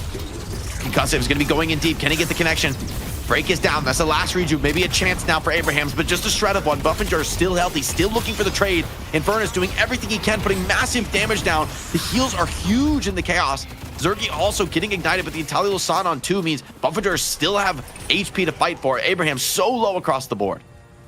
You can see them retreating back to heal. Together's low as well. Buff Enjoyers, maybe they're backing away from this one. Nox Nostra coming on through, looking for a connection as again another lasso here go off and not connect on the cosmetical.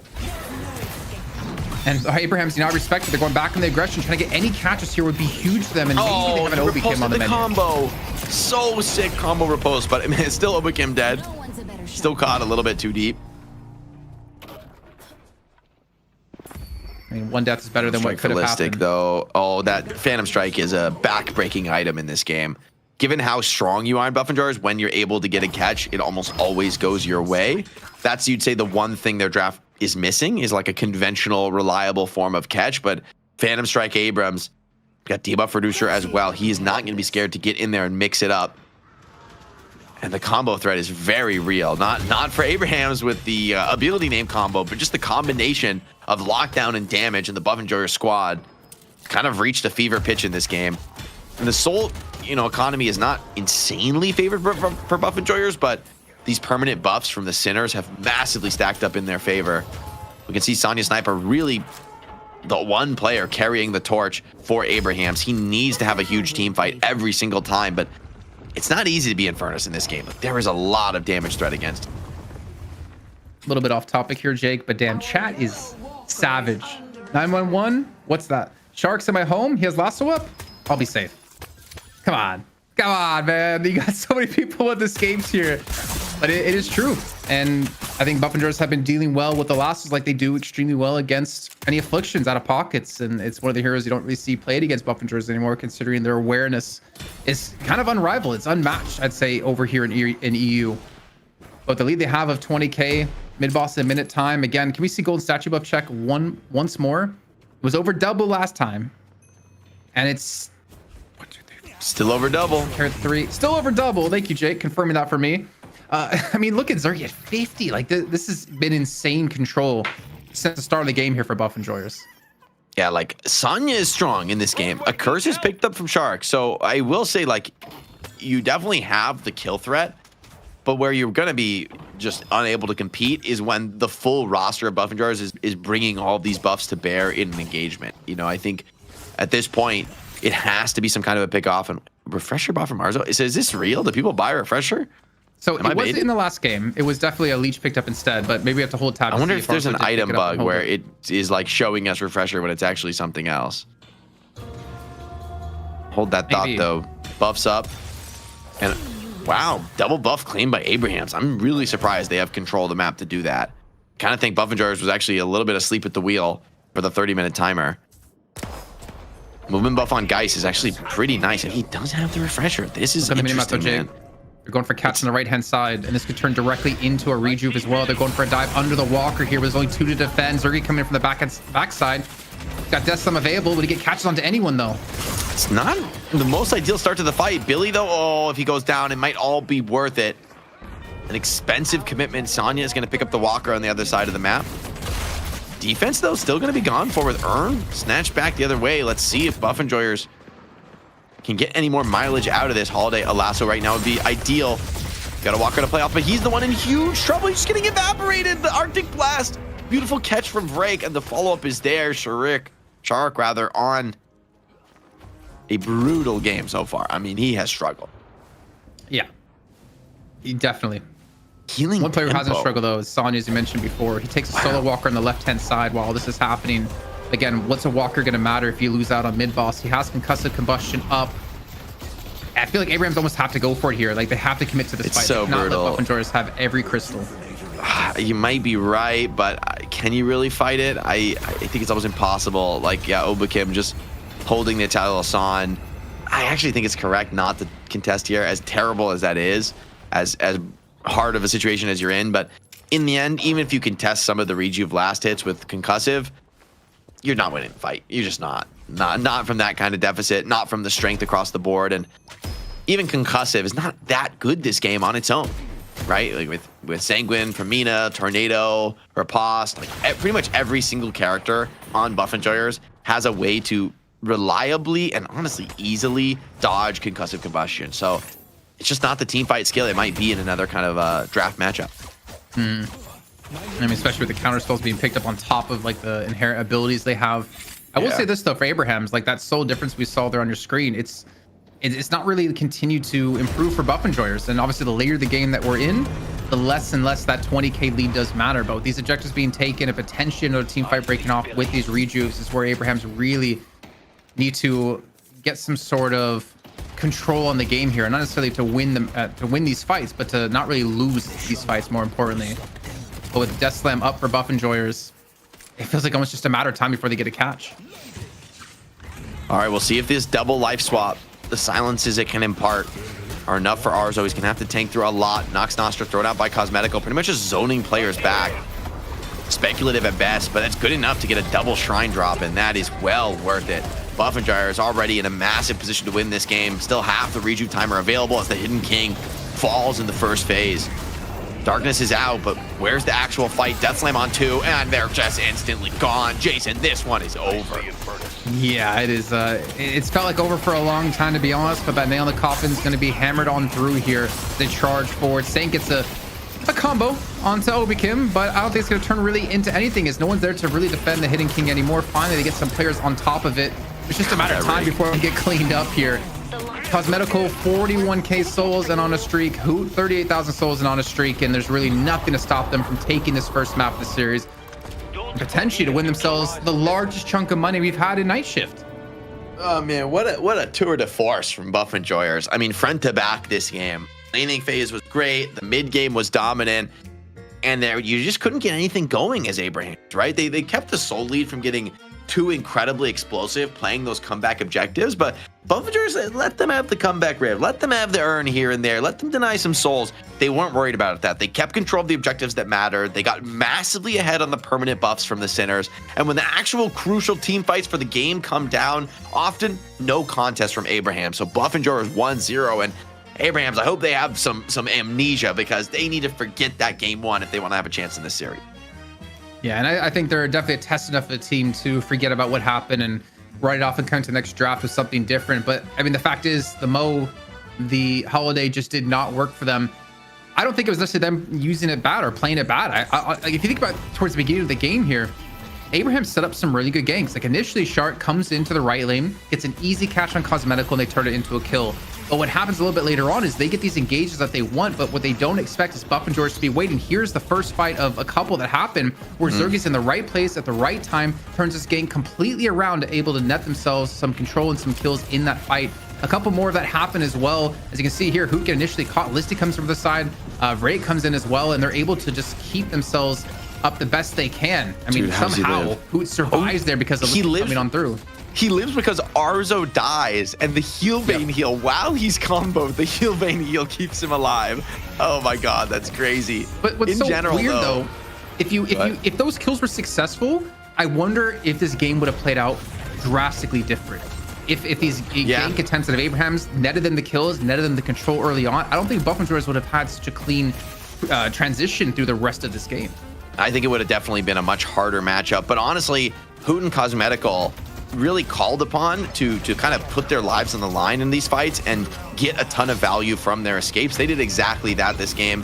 Zergi also pretty immaculate on the lash. I think there was like one Death Slam that was a little bit lackluster, but other than that, I mean, he was just lights out this game, and just further adding to the threat that he brings. Great aim from him in the air on lash. Was like, it's a great hero to really showcase his individual mechanics.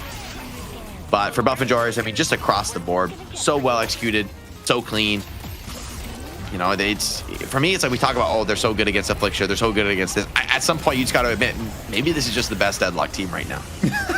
I've been saying it, man. I've been saying it for so long, and I think we got Jason, proved. you have to admit it, Jason. I know you hate Buff and Joyers. I know you're always doubting them and saying how they're the worst team ever. But let me do the math because real of quick. me saying this, you need to believe in them. Okay, I mean, you did say it first. I have to agree, right? It's definitely not something I've been saying for almost a year now or anything like that. But yeah, like they are hands down in my eyes. Now that Jake has confirmed it, the best team in the world, as we found out in NSL, and we're finding out week in and week out here. But they're playing so well against so many different things that would shut down any other team. Like it would shut down Leviathan, who's the third best team in EU. But there is still such a big gap right now between Buff and Joyers and quite a few other teams out there. And we can see here, Sonya did a good job of continuing to farm up, but 0 kills for him. Like kills in general was 9 to 36. Buff and Joyers with just full control of Vrayek. I think maybe the most interesting thing of this game, something we didn't talk a lot about, was actually Vrayek having a really good game. Like he had the most souls, he had 23 assists, he had the most player damage done, and the weird thing was it didn't feel like he was doing that much player damage, but obviously the numbers don't lie. Numbers do not lie, and there's some beautiful ones. Vrayek also disgusting hero damage from him, 6-0 and 23. Maybe we didn't sing his praises enough in that last game. I mean, when a Calico gets this far ahead, the vision game she's able to offer, I think maybe you got to look at that as part of why Shark, Tass, and Saint had such difficult games. This pick-off trio was essentially ineffective against Buff and Joyers. They were always there with the numbers to punish, and when they weren't there with the numbers, Cosmetical Hoot were able to just slip away, right, and able to just live another day. Feels like everybody had some kind of a tool to evade those ganks, and maybe that was the key to this draft. Just that there wasn't a vulnerability. There's nobody in this draft who is an easy pick-off with no mobility. Everybody had a tool to kind of play for just a little bit longer, and a couple extra seconds, that's all the time you need for a teammate to come in and assist you in a fight. And the Buff and Joyers, the way they play, their allies never far away. Net worth was not explosively out of control, but the kill score absolutely was 9 to 36. That really, I think, tells you more of the full story of this match. And the golden statue bus, let's not forget, still having, I have confirmation, over double the golden statue bus. Get the calculators out. Get the calculators out. Get my TI-84 that I put Mario on way back in the day, and that can help me out here. But this has been a very strong showing, as you pointed out, able to get control of the game relatively early, keep fighting on the enemy side of the map, deny away those sinners, and continue to snowball from there. But that doesn't mean the series is done. It doesn't mean that Buff and Joyers have secured their portion of the biggest prize pool in Night Shift history. They still have to do it one more time. But Abrahams have the chance to turn it around. We're going to find out, though, after a short break and see what's going to happen in this series.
I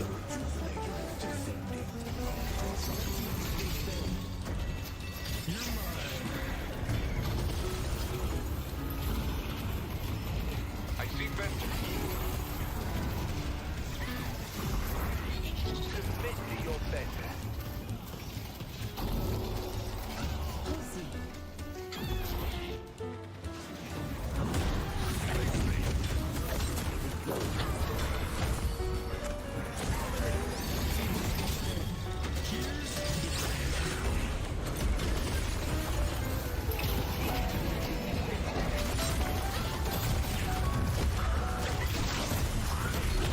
Submit to your bender.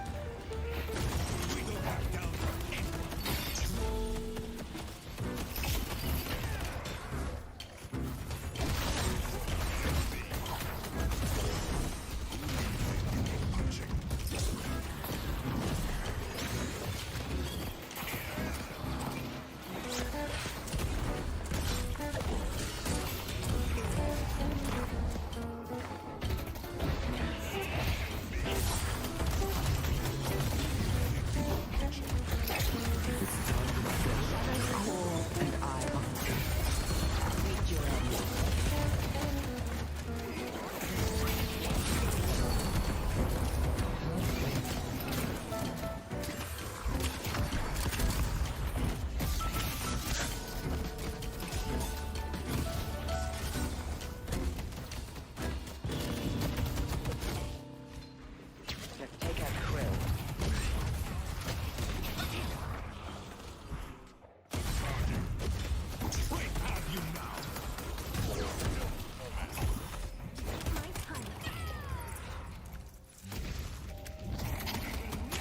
Take out Krill.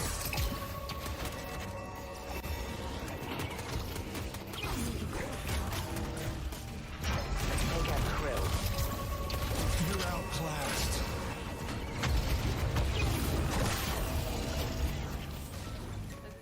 Well, ladies and gentlemen, we're back now with our second map in our best of 3 series to determine who takes home the largest prize pool in night shift history here at night shift number 50. I cannot believe, Jake, we are just 2 night shifts away from hitting 52, which I did my math correctly in the break. That is 1 year. That's so they say. 2 weeks in a year. Isn't it like 2 and a quarter or something? I don't know. But, or wait, what was it? Leap year? No, something like that. Keep an eye on the leap year night shift, guys. That's when we're going to go really mega in 4 years. All right.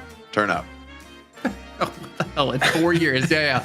We'll see you for night shift 200, where we're going to have a $200,000 prize pool and Jake is going to shave his head live on air. I did have confirmation of that. No, it's probably Jason, not gonna if we put all the prize pool on red and win 10 times in a row, then I'll shave my head. All right. that's Wait, does it have can we trade it between like red and black sometimes? Or does it as have to long be as we only win. red? We win roulette 10 times in a row. Think about how much money we'll have if we just win 10 times in a row. It's gonna be crazy. All right, Tetsio, should we take a trip to Vegas and see what we can do here? Because if we can make that happen, and then Jake shaves his head, and we have the biggest prize pool in esports history at that point, if that ever happened. We're going to be heading into our second map here momentarily, getting into the draft here more importantly. But Jake and I were talking a little bit in the break, and I mean, Buff and Jars, it just looks like they came to play so hard today. Yeah, they look really, really dialed. They look drastically better. And even Abraham's, as good as they are, as consistent as they've been, they couldn't really get anything rolling the last game. Couldn't really get anything more than, a pick off here or there off the lanes. The team fights did not come together the way they did in the challenger match. So now in the draft, they're going to run it back on second pick. Maybe a different approach to be taken, as Buff Enjoyers are the team to opening ban the doorman. So in the first game, Abraham. Wait, I believe this is also what happened in the first game, or am I? I can't remember. It was I can't backwards. remember. Yeah, can we get confirmation from production? Actually, did Abrahams choose first pick last game or second pick? Abrahams was first pick last game. Thank you so much, Solomon. So, okay, and then Buffingers did ban Doorman first both games, and they get Billy as well here. So, we have confirmation. We have things sorted out this time. But Billy, man, Listic was 7-0. We saw pop up earlier on, and Billy, is he the strongest hero? Like, is he truly the GOAT? Definitely a GOAT. He's also the GOAT, I think, in the current meta. Abrams grabbed the pocket back. Let's see what their additional pick is. This is where it gets interesting. I feel like the pocket can be nice. The affliction does kind of suck for Billy, but the chain gang can vice versa often be a way to catch the pocket, lock him down, deny him the teleport out. Go Lash. Patrons are Deny lucky that to away. have Oh someone no. like Okay. me fight for them. Apollo. Okay, I'm not mad at the Apollo either. I think Repulse can be pretty nice into Billy. Laning wise, it gives you somebody pretty sweet to match up with.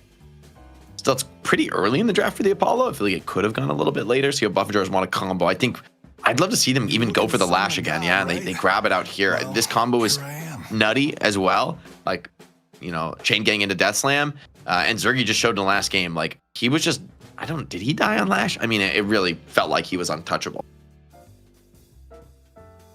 I'm just checking with ZP. I want to, because I know, I was going to say, And the I know McGinnis. Buff Enjoyers have been playing Zergy on McGinnis, but I was trying to check with ZP, were they playing McGinnis when Lash was also picked? So that means Lash is going to be thrown over to, I want to say Hoot. And then Zergy most likely playing a gun McGinnis here, which was banned out by Abrahams on the turn in the last game. So Buff Enjoyers are going to see a whatever different they style throw at once me. again, and I'm real curious to see what Zergy's going to do here on McGinnis. Yeah, I wonder how that plays out. I would think McGinnis carry is like bad into pocket because you're like a sitting duck for affliction. It should be really, really easy to afflict you. And if you're relying on having like huge damage and playing on the heal and life stealing, that whole game plan is called into question. I would kind of rather see McGinnis played in the more, supporting role this particular matchup. But, that's the nice thing for Buff and Jers. They have the option, right? They're not committed to anything just yet.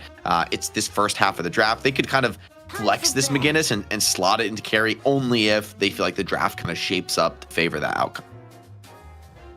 Even a Rem ban. Hitting Saint's pool a bit here too. With the McGinnis takeaway and the Rem thrown on top. I like what you're saying with, the affliction completely counter out the healing that McGinnis can do if you can get the affliction off, which again, I'll say, Buff and Joris have been the best team hands down at dealing with afflictions and preventing it from hitting multiple people, if anyone, in these exchanges. Oh, the holiday ban, a Rem ban. Are we to see any more pick potential out of either of these teams? Are we to see maybe a Bebop picked up? I'm hoping Abrahams doesn't go a Mo and Crow once again. Looks like we're to see Vreg back on Calico as well. He's dirty on this hero, man. Like Yeah. the vision game, the pickoffs he's finding, it just constricts the map on you. On top of that, I feel like another thing we don't talk about enough, that something I've been thinking about more, is like having one hero who can do the tunnels is actually a big deal economy wise, right? Like Mo can sort of do the tunnels right with Burrow, but like Rem in particular, right? If you get Rem, he's gonna get a lot of eco out of the map that you just don't have access to. And like the current Abraham's draft, they're never ever farming the tunnel. So if it's Calico's the one hero in this game, as seems relatively likely at this point, that can do tunnels, that's a ton of souls, right, over the course of the game to be fed into the Calico, on top of an ability to maybe slip in and out of these fights that otherwise is pretty unmatched. Drifter has not had success today, though, and Buffingers nonetheless are still going to pick it up. Yeah, but you don't forget about... Actually, it's probably Obi Kim on Drifter, if I'm not mistaken, of what I'm currently seeing. And I would Obi Kim think so, likes to right? send it down lane, and he still puts up ridiculous damage, too. And so we got to see Task Drifter earlier on. We're going to see Obi Kim Drifter, it looks like. But the Yamato, yeah, as you pointed out, a little bit different. I think we've seen together picking Yamato quite a few more times over the last few weeks, but it's still definitely one of those odd picks at the moment that it's not as meta as it used to be.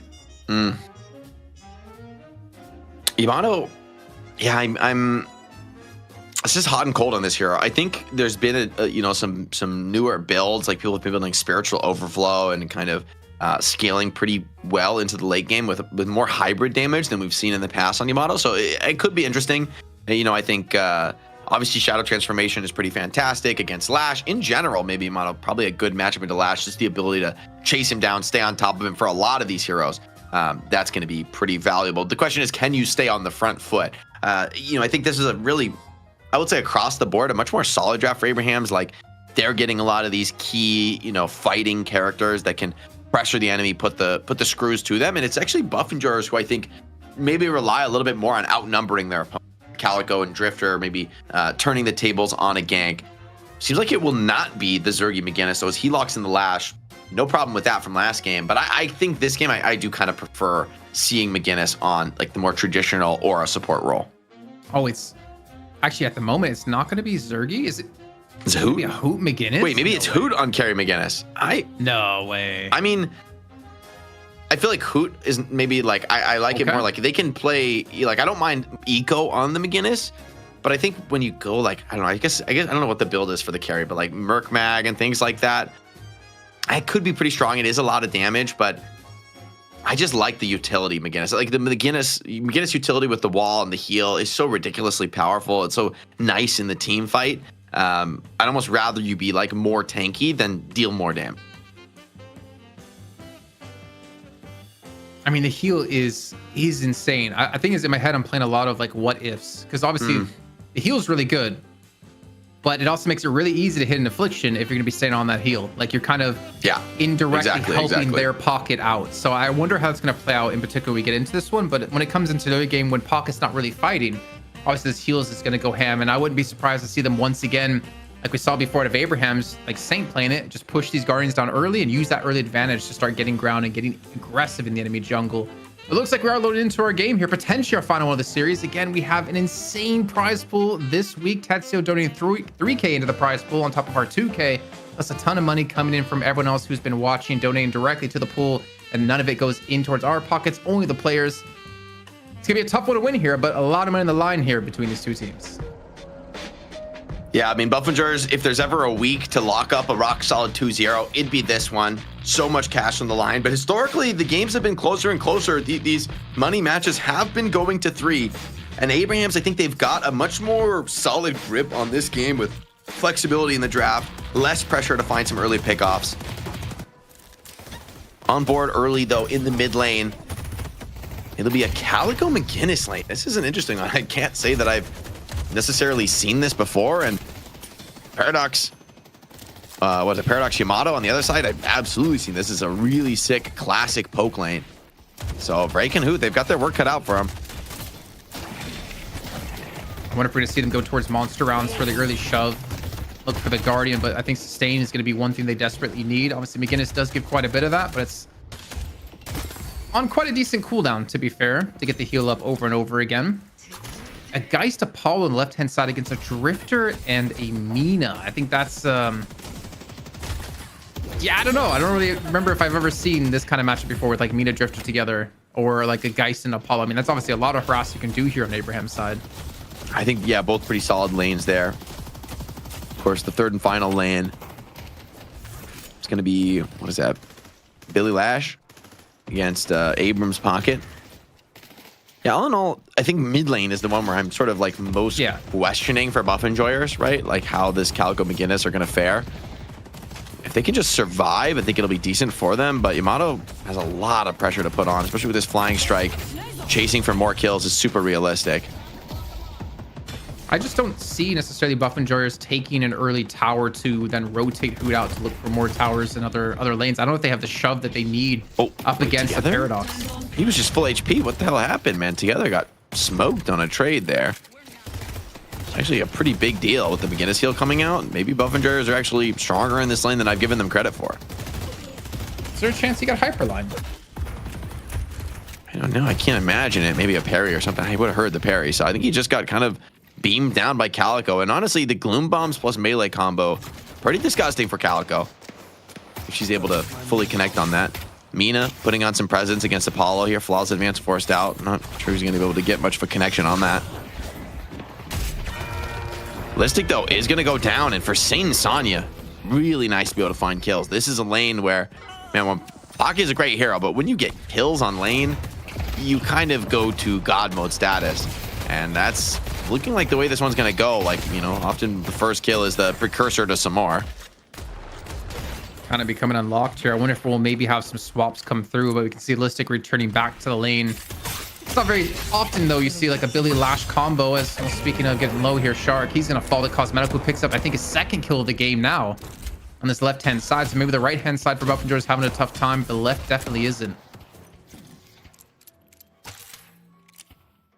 Nice little freeze here from Geist.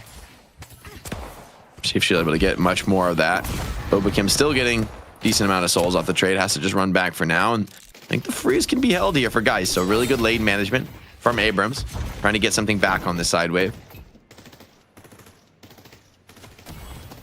And there is one unsung buff that we never really get to talk about. Or I mean, we see often is the Listic death buff. I mean, he gets to 0 and 10 or just 10 kill or 10 deaths. Really starts to amp up, and they've already on 1 so far. No chat lives to talk about that. But I'm a Wait little bit till I worried. die. Yeah, I mean, the thing is that it seems to happen with Listic a ton. He like dies 5-6 times, and all of a sudden he becomes a god on the server. But the That's left the lane, nature of frontlining. You got to Yep. take some risks. the Sometimes left it lane costs for your Buffalo life. players, they're back at their own tower yet again, even though they had some early kills. But obviously, very hard to shove out the lane as drastically as like an Apollo and a Geist can do against you. Yeah, still no major advantages.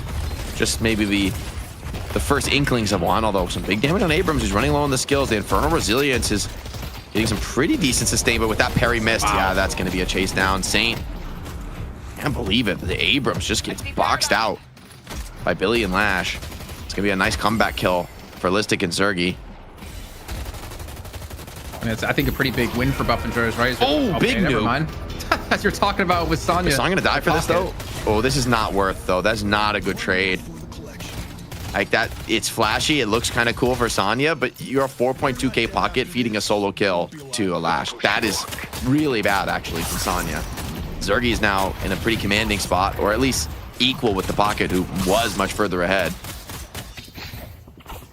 Cosmetical again, able to get an assist here on another kill as they actually have the dive coming through with Rayek rotating on through. Looking to take down Shark. Looks like he will fall. Cosmetical needs to stay alive this time though, and Break gets the kill. And this landslide has happened this left-hand lane. Even though Cosmetical's only at 3.9k souls, it feels like he should be a lot higher than this. They're just keeping the pain on, keeping Shark held back quite a bit, only at 2.9k souls.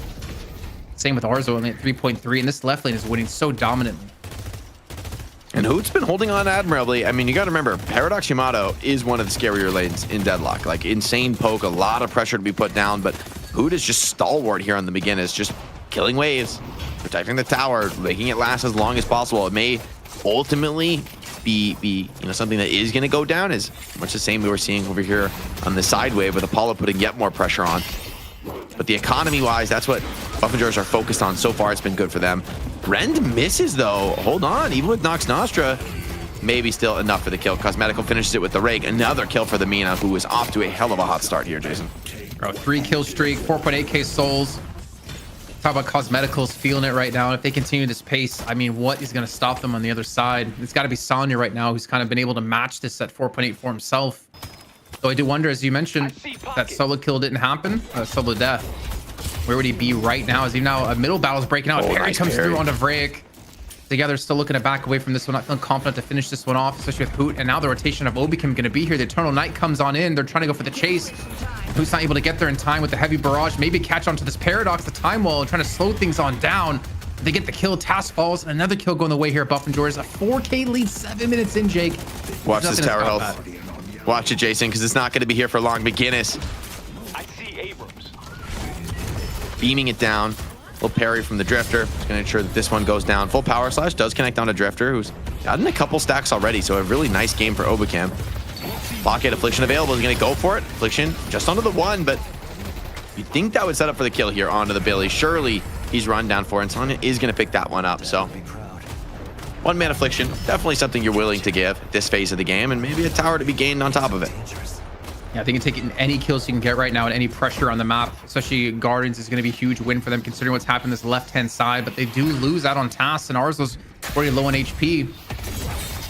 Zergy was getting completely blown up here. The fog going to save his life. The power Yeah, he's slash dead. not going to connect, but it doesn't matter. The chase down's going to be there. And Obi Kim is extremely deep on the right-hand side. Looks like he'll be able to survive under the tower. Or not. I don't know. He's very low. Incoming.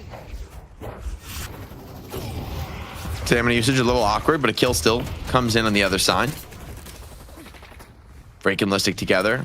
Buffingers is making use of all their ultimates, like really keeping them on CD, leveraging the farm here. Pockets back with some big stacks here on the barrage. That's going to box out Billy for the moment. Billy may actually look for the trade, but Whoa! Wait, 300 pounds?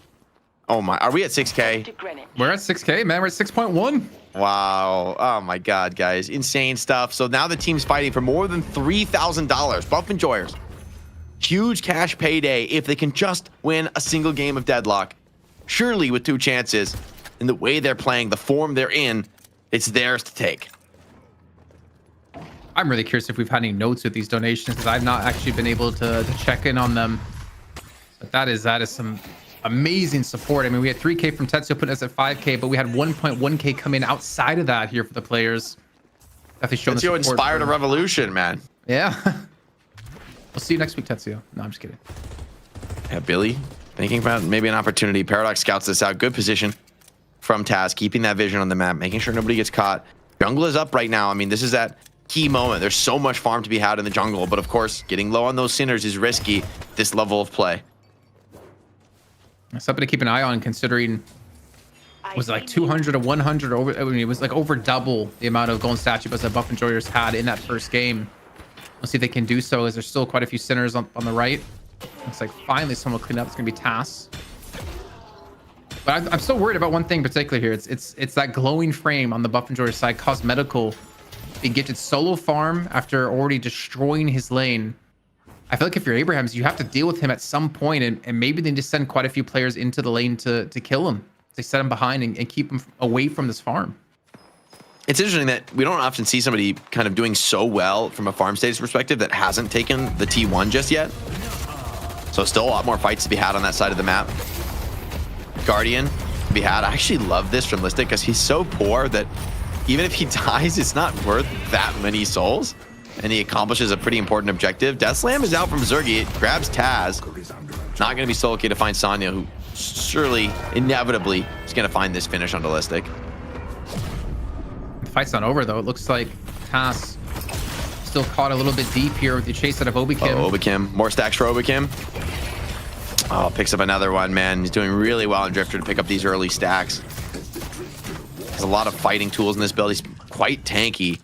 And with the max Stalker's Mark, man, that thing freaking hurts on these tankier frontliners.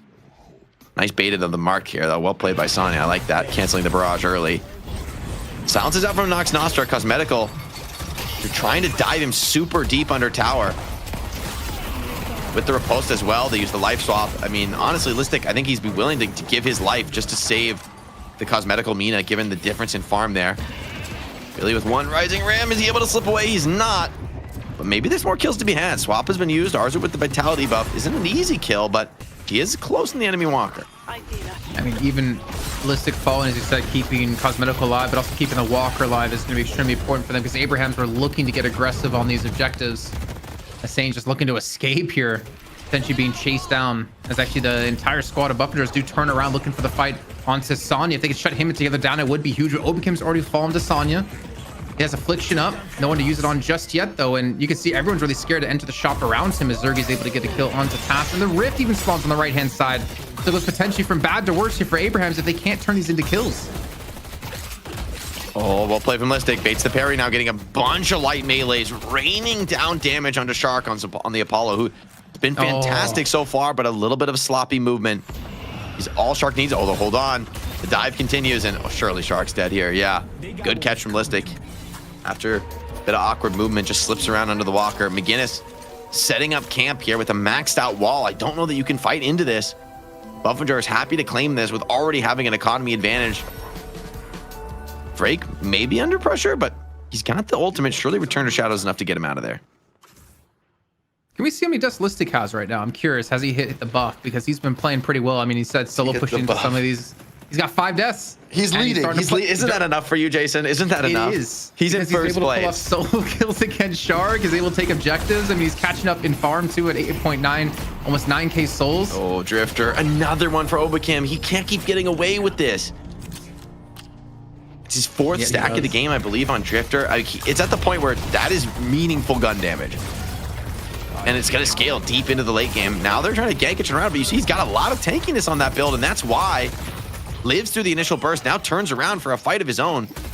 Holds the darkness for the moment, but Abrahams certainly called into question there. A parry on Abrams, now he's in trouble.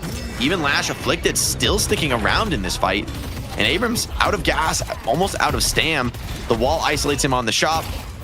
Tries to get over the top, can't quite make it. Good play from Hoot, bailing out Zergi. And I mean, with Affliction thrown in, for Zergi to dominate that team fight so decisively is a statement for sure about Buff Enjoyers and their status in this game. Oh my god, Obi comes back for more. Are you kidding me? I mean, this Mark is brutal. Again. With the Spirit Sap as well, Nox Nostra. Oh, it's close, and yeah, the bats just barely track around the wall well enough. Dispel Magic even being held by Mina. Doesn't even need to respect the disable ability on the other side. And Yam's flying striking in, but I don't think you want these hands, man. The trades with Obakim are, I mean, Obakim is doing insane hero damage this game with the max mark. Like, actually, we get a hero damage check. Obakim might be really doing God's work in this one. I mean, this lead has also exploded into 11K 14 minutes in for Buff Enjoyers. So like you, I am curious to see player damage if we can get that up here just to see how much work Obakim's been doing. Also, Cosmetical, I think, is going to be relatively high up there with the amount of damage he was able to do in lane. Well, that's net worth. What about damage? And then maybe, what was it, damage per net worth? I know you weren't here last week. We have a couple of like new stat stuff. As you saw, like the live stats we had. Here's the hero damage for 1K souls. So Zergi's putting out some serious work. I like that stat. I like that stat. Yeah, just a lot of good ones. Man, production's been cooking. Yeah, Zergi is super active, super early, which is huge for somebody who's like known for the hard farming. But I mean, I think Obakim is doing kind of crazy work. Yeah, always active on the map, always in every fight. Let's look at it without the souls. I think we're both kind of aligned that he probably should be the highest because he's. I think Lash is doing more for sure because Lash is richer and doing more damage. Yeah, you're right. You're right. And again, gets completely caster curse as we're blazing him with these stats. And maybe some more kills to be found. Abraham's still healthy. They want to snowball into more. This is one of their first and best opportunities in the game, but a rebuttal parry devastating. The turrets, though, doing enough, protecting their mother. As a good turret should. And a mid push. Surely not. Crazy move. Listic has a movement buff, so he's deep, but he might still be able to slip away. Yam in the back line. Thinking about maybe getting cheeky, even holding this urn. Finds a flying strike target. Some stuns come in, a parry. Surely Billy in trouble now, though. Flying strikes raining down. Oh my God. No way he lives. No, impossible. Okay, Yam, surely the hero who cannot be escaped in this kind of a moment. And yes, Listic is going to find that kill. Should be able to run the urn in on top of that. But all pocket dead. Wait. Nope. Yep. Waited. I waited successfully. Affliction is out. And I don't think Mina's even going to back down off this. This is not a maxed affliction. Oh, we came back in. Stalker's Mark connects. The parry off as well onto Saint. That should not be happening. He was basically 1v3 there off the back of the charge and does have the reinforcements and escapes with some serious damage being done once again. And Cosmetical, who's going to stop this man? He's at 17,000 souls. No one can 1v1 him. And he gets some early damage onto that Walker. Even a good use of the rake there on the escape, taking a couple of the minions in that tier 1 camp. I mean, I think it's like, okay, great. Abraham's been able to, you know, fight okay with the rest of Buff Enjoyers, but Cosmetical has not been involved in these fights, and he's 6-0-3. I mean, this moment in the game for Mina, she's like, the vitality investment is serious, right? Like, Dispel Magic, superior stamina, and Resto Locket. This is honestly, she's almost unkillable, right? Unless you're just hard stunning her to death with like an ideal chain combo, which I just don't think is realistic. I mean, Cosmetical is going to be able to farm solo so comfortably, and it means Buff Enjoyers don't have to put any other resources on an entire half of the map. It means the rest of their team can essentially all be fighting around mid, and they're doing just that. Boundless picked up from Mina too, so, I mean, even Pocket, like, good luck in the 1v1. That's going to be tough, even in the best of times. Well, not getting a catch here. But yeah, I mean, that's the problem for Abraham's, is I feel like they're just going to continue to fall behind here because they're losing the skirmishes and they're losing the farm battle with Cosmetical there. See Zergi Headhunter picked up, QSR recharging Rush as well with bullet resist shredder, some BRS action. The rest of Buff Enjoyers, they're grouped up mid, man. They're still looking for these skirmishes, looking for these fights, allowing Zergi to continue to farm and maybe get a catch on a shark on the minimap as we're taking a look. Arzo getting ganked. Scouting action, yeah, out of Rig. Not on in this wave crash. They're letting him clear the wave. Billy's in from behind. Listic doesn't have the chain gang quite yet. A couple seconds on CD. It comes up just now. Arzo, of course, still has the health swap. It's a pretty risky target to go for on the dive. And with Shark showing up as well, Buff Enjoyers recognize they don't want to take a risky team fight with the Rift spawning, with mid-boss as well. Potentially an objective to consider at this point in the game. With Sonya not there and Cosmetical looking for the 1v1 against him, I mean, I know Affliction's not max, but I feel like you almost need Sonya to have a max Affliction right now to force these fights. Because he can't win the 1v1, he's going to lose that battle. And I think his team will probably lose the battle without the Affliction as they do get the ground around the Rift. Instead, looking for a fight somewhere else. Listic initially getting caught out on. Obakim going to be coming on through from the side with the Eternal Knight. Catches Saint and Arzo, but together just continuing to go aggressive. But they're giving up the Rift, man. I'm like, are you sure you want to chase down Listic with the Billy Chain, like going to the Walker? I'm a lot less sure about that. They're gonna back off for now. But yeah, like the key objective on the map is taken. Geist is gonna be able to defend the Rift minion push. He should have no issues with that. Mid boss. They might go for it. It would be a little bit crazy to No way. rip mid boss though. Not into Abrams Yamato. I think that's doing a little too much. Buffenjar is smarter than that. They're gonna just keep playing for the kill game, and that's where Abrams need to find the match. And this is where we saw McGinnis so effective today. It's just playing the mid lane, keeping the wave pushed out forever, and you know the map is just tight if you can't get out on the mid lane, right? Like a lot of these jungle camps, sinners spawning around the mid lane. If you don't have the wave push, it's just super risky to try to take those camps. But by the same time, Buffenjars, they have the luxury of just farming up quite comfortably in the same position. Interesting to see too that Zerg is just being left to farm up in the left-hand side. Cosmetical doing the same, so trying to force these 4v4 fights. And as we're seeing right now, Buffenjars without pocket there and the amount of healing you can do on the McGinnis with the maxed out number 2. I can never say the name, and I'm always worried to say the wrong name. Healing Spectre? It's like What is it? medical spectre, something Medical like that. Spectre? Something like that. I don't know. I keep wanting to say a Heal. different word. Yeah, the Heal. heal. Adam McGinnis. I feel like you should be winning these fights for the most part. Could be a little bit flashpoint here around this urn. Swap comes in, catch on to Billy, but Billy's quite tanky. Maybe actually just looking to get into this fight. Paradox, how dare you come contest my objective? Taz, beaten down. Maybe more to be found. Billy still holding the chain gang. Now, rips it in. See what he's able to catch. Pull some players together, but where's the follow-up? Death Slam is good. On to 2 players. Shark and Arzo found. Listic eventually does go down. Mina's nowhere to be found in this fight. She's a long way from the engagement. But Pocket, by the same token, doesn't want a hard commit.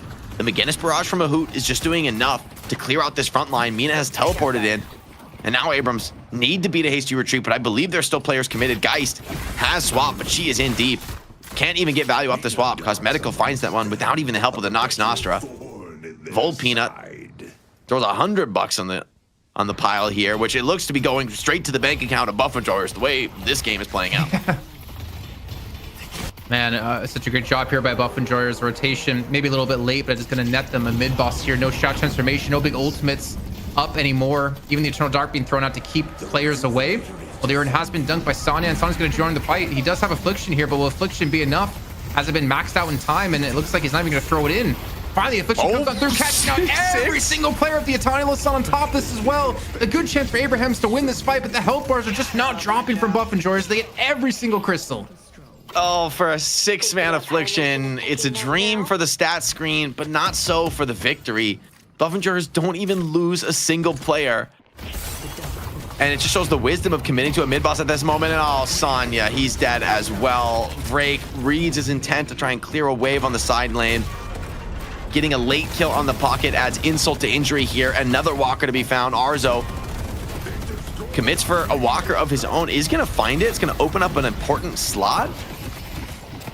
And guys, I mean, she does still have swap if she even wants to go for it here, but maybe wisely saves it for another day, given the rejuves, given the impossibility of actually turning around that team fight. And now Buffenjars have carte blanche to clear the map at will. Swap comes in, nice catch, gonna limit the mobility here for Zergy, who also gets pinned into the wall. The follow-up is really good, but the movement is better from Lash. Vitality buff really working out as Vrake now gets into the mix. Shark goes down, and the front line just getting bowled over. Buffenjars running through the opposition. I mean, getting in the mix is Cosmetical, as I believe he's on a 9-kill streak, unkilled in this game at 27,000 souls. He's been finally unleashed while Hoot's doing the same here on this Walker. The final of the game going to be committed on for Hoot. Maybe, oh, he gets parried going for the heavy melee there, but the Reju Crystal going to be consumed. Potentially still might get the kill. He's committing for it, but I think he's going to fall before he has a chance. No, he gets it the last Nice melee. melees. And a counter spell. He's buying time for reinforcements to get here. Cosmeticals join the fight. Oh, he's living a not long gonna go time down here. easy. He lives long enough. There should be players here. You can't just freely back out of this fight anymore. Still 2 regions available. Saint is down. Maybe more to be found together. Shadow Transformation is out, but I don't know that the resists are enough in a game like this. Arzo also drops around him a chain gang, catches Sonya Sniper, goes down as well. Another beautiful rake from Cosmetical, who just keeps healing up through these fights. Together is here, but oh, what a parry from Listic. No way. That's got to stay for Jake. together. A 12 streak for Cosmetical. Check Listic's deaths. and you'll see why that parry hit. That's true. He's leading in the death count, almost certainly. No, but no, he's no. still the GOAT. You got to show me here, production. You got to show me exactly how many deaths he has. If I'm not mistaken, he was on 7. Oh, he's on 7 deaths. He's almost there. Oh, Taz. They're dropping like flies now, Jason. It's getting ugly. Mina on a 13 streak, has not died this game. Is it crazy to say she will not die this game? They were going for the shrine, but they realized they gotta clear a base guard first. 31,000. I mean, this game's over. Like, effectively, it should be over. There should be no way Buff and Jari loses this game. A 31,000 Mina and a 13 kill streak? I think it's a little early. I mean, you do need to catch and kill this Mina, which, okay, how you actually do that, fair enough, E-shift. right? I mean, if Cosmetical, yeah, I actually would love an E-shift buy here. I think it's pretty good. I wouldn't mind Indomitable too. I think that's actually a really sick buy right now because you don't necessarily need the damage. You just need to make sure that you're never picked off. But yeah, a lot of souls to be spent here. So I think Buff and Jar is probably going to wait for a few big 6K buys on their soul leaders here. What did he? Oh, what did he buy? Yeah, he bought you shift and spirit run. So we have that coming through. The curse relic being picked up by Hood as well. So if Sonya ever goes in deep, you're never going to see an affliction like that again in this game. Oh, the curse relic is a nice buy from McGinnis. So it's definitely a support style McGinnis from Hood. I really like that he's gone that direction. As a player who we know can pilot well with a lot of farm, he gets the right read for this game. Obakim, the movement buff, making all the difference in the world there as he not only lives that gank, but maybe turns around to chase some more players down. A lot of Abraham's players here, but they're way past their own wave. It is a full comeback rift, though. I don't know that Billy really wants to fight this. They're going to take some trades, but Shadow Transform is out. Rift is allowed to expire. Rundown coming in. Cosmeticals deep in the backline. Deep in the Mina cam. He's about to take over in the backline here. Billy chasing in, trying to set up for more. Catch comes in. Obakim is down. Counterspell, beautiful by the Billy. Blocks the affliction. Keeps this fight going. Tyler is decent. But Taz, Arzo, both dropping Cosmetical and Listic. Pick those kills up. More to be found. Oh, a parry as well. Come on. Saint. Totally reasonable attempt with the heavy melee, but Cosmetical just too sharp to let it through. Nox Dostro, speculative here. Maybe able to sanguine deep enough around the corners. Listic, though. He's also here. Not necessarily a hard 1v1 you exactly want to take on Mina, but with the, oh, come on, he's too good, dude. How does he parry that? Like, why even? I imagine why even parry there when you can just go for the rake and probably get the kill.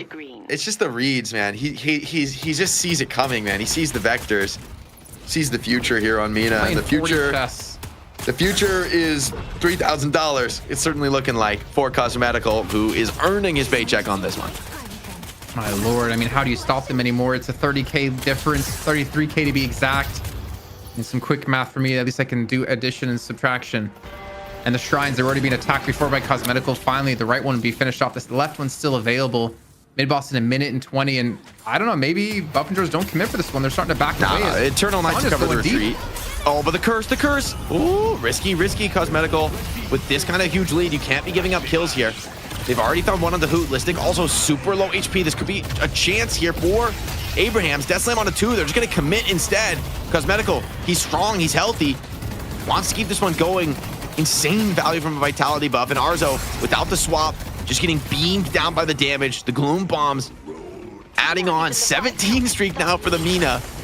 Absolute elo terrorist in this game. It's only Shark trying desperately to get a final kill on Obakim, who's just trying to kite away, but the Winions are going to get the shrine while this trade continues. And even the Tylo-san can't get off. Too much damage coming in. That'll be second shrine. That'll be maybe patron drop. Maybe they back off for mid boss, but it's certainly with GG called by Saint. Yeah. It does feel that way. It really feels like Cosmetical has just reached that threshold where the game can no longer be won by Abraham's. Yeah, I actually don't think the game is over here, but like I think you would defend. So I think it's a little bit of a sus GG call. But although I recognize how brutal it feels in this for Abraham's, they may just let this one go, like recognizing how unwinnable the situation is overall. Bro, Cosmetical's 41k and breaks 36k. No one even comes close. Okay, yeah, Sonya does, but Curse Relic shuts that down. And Buff Enjoyers taking home a 2-0 in the biggest prize pool we've had in Night Shift history at 6.2K. We'll get themselves 3,100, at least for now, because we still have the North American portion to come up, and that prize pool can continue to rise. But what a showing from Buff Enjoyers here, Jake. Back-to-back weeks, 2-0, once again proving to be the strongest team in EU. Yeah, Cosmetical's the GOAT, man. What can I say?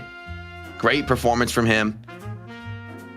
Dream series across the board from Buff Enjoyers. 2 really, really decisive games, showing the flexibility, playing comps that really show their signature, right? Everybody has these individual playmaking tools. Everybody has mobility. Everybody can get in and out of these fights. And who's just holding it down on the beginners, doing God's work, making space, pulling plays. Jake, you want to hear a disgusting stat line for this series? Cosmetical died once in both, like once across. We need to see his overall stats as we take a look now at the highlights. Obakim as well. I got to give him credit this game. This was the best drifter of the day. Like we had drifter in every game, and it didn't work at all until Obakim picked it up. He goes on a streak, gets some of those early kills, gets the snowball rolling.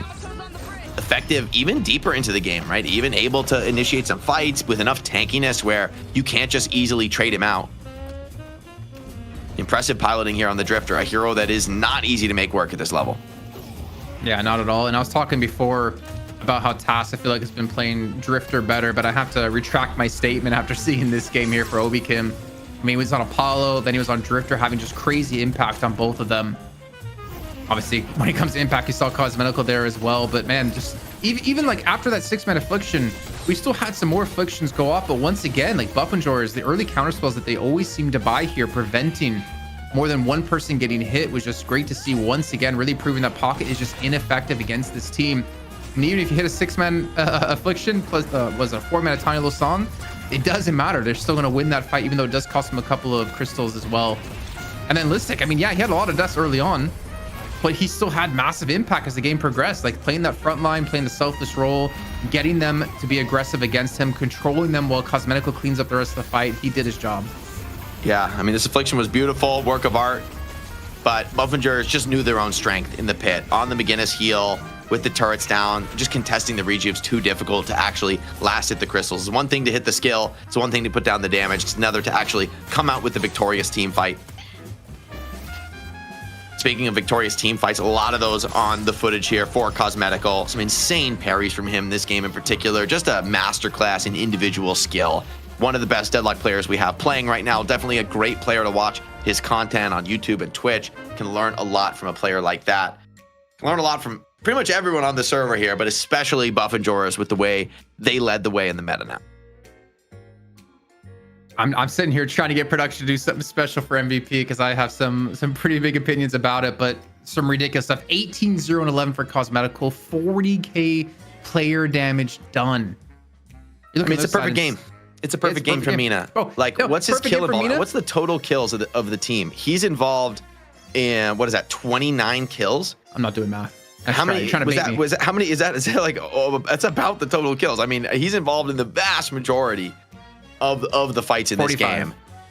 Yeah, so insane kill involvement. He's there 2/3 of the fights, and I mean, he's farming up a pretty significant portion of this game. But the fights came to him. They felt like they had to deal with this Mina. They just couldn't get it done. They couldn't stop the snowball.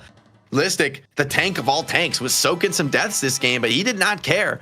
And this is part of the recipe for Buff Enjoyers. They know how to win these games. They're not playing for individual stats or acclaim or prowess. They're playing for the W. And you got to give Listic credit. He knows how to find those with this kind of a winning record in the night shift. Honestly, when it comes to MVP in this one, when we get to that point, I don't even fully know who to give it to because there were so many individual standout moments in across this entire series for Buff Enjoyers, just playing extremely well. But obviously, we do need to talk about the other side, and the unfortunate part is that, you know, Sonya can't do all the heavy lifting themselves because 39k damage done is great. You obviously had some big afflictions, but with like a 2-9 Geist, a 0-8 Paradox, a 0-9 Abrams, a 3-8 Apollo, there's no amount of lifting you can do for Sonya to pull this one back.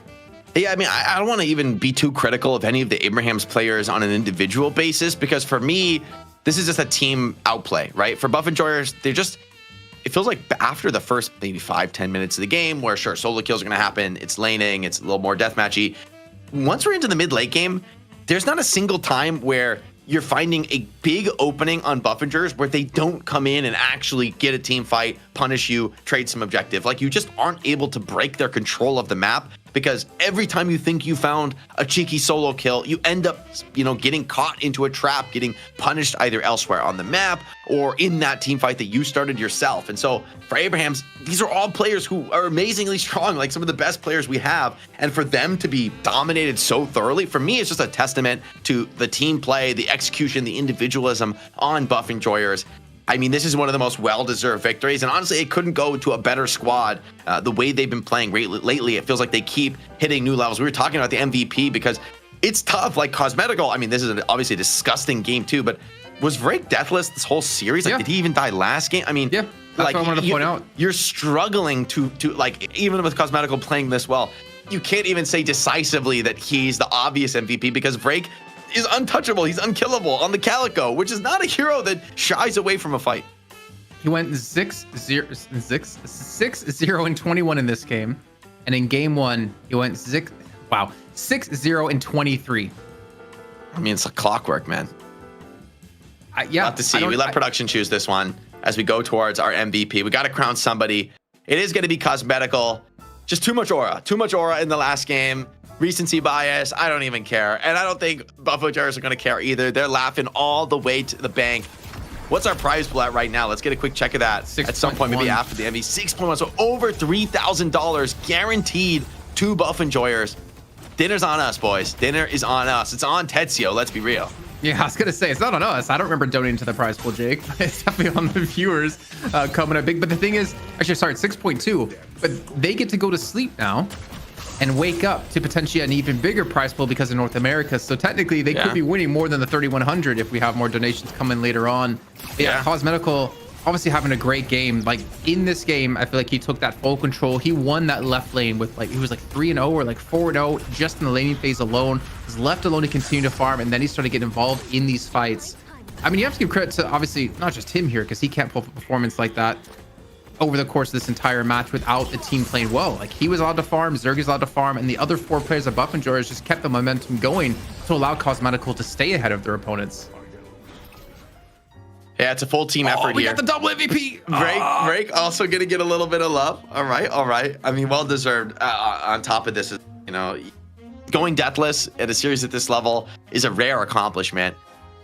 Testament to the effectiveness of Buff Enjoyers, and honestly, for a role like Calico, it's really a testament to coordination, because a lot of times you're going to be starting the fight on Calico, but it's up to your team to kind of play off your comms, the scouting you find, that you create these advantage engagements that actually consistently turn in your favor. So, I mean, the read of the game is, I think, one of the key elements of a player's skill, like their ability to determine what's a good fight and what's not. And Vrake, on the initiator role, that's a perfect kind of a spot for you to be an expert at choosing your spots, at making the right call, when to engage, when to back off, and deathless. You can't question. Read of the game as well, I think it's really important to mention, because in game 1, he was there for all those counter ganks that we mentioned, where we saw Abrahams have the initial man advantage, but Buffingers were there ready to turn things around. He was there using the mobility of Calico to get around the map extremely quickly. I mean, he was also top damage leader in that first game at 38k, with Hoot at 37k and Obi Kim at 36k. Like, he put on a clinic. And I keep saying this every time when it comes to Vrake in particular, but it's not easy playing with this squad who have been around for such a long time. They've been the top team in EU in Deadlock since basically the start of Fight Night back then. And then to join them and kind of earn your spot on the team, he's done that and more. And it's been really cool to see, like, the growth of Vrake and the importance of Vrake in this team for Buff Enjoyers and how much it's allowed them to continue to grow.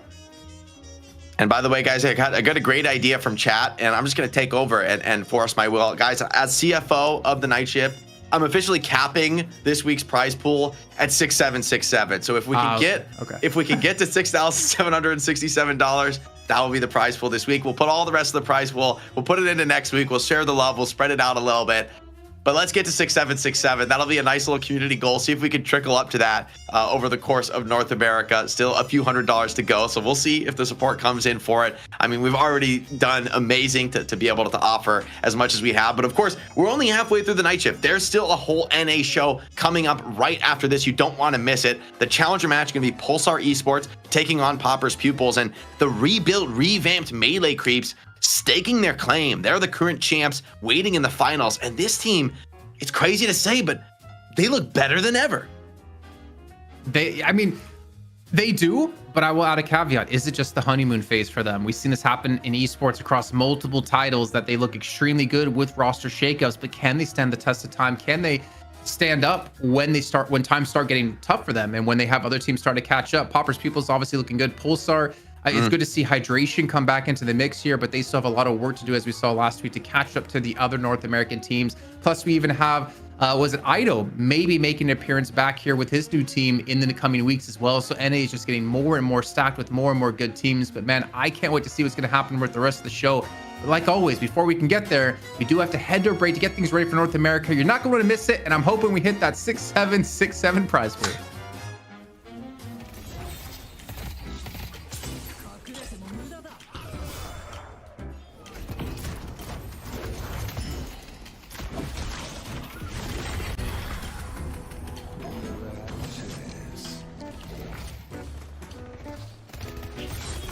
I see the enemy.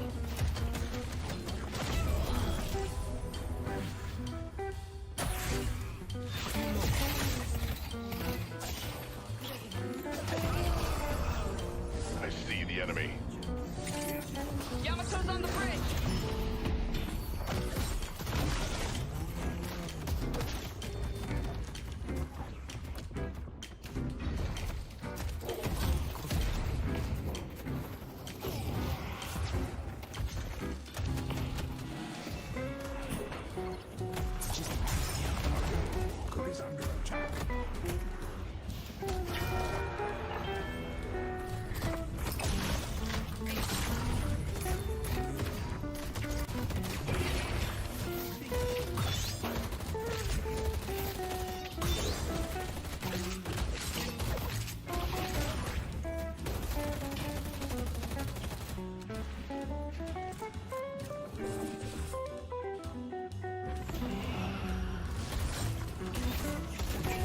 I see video.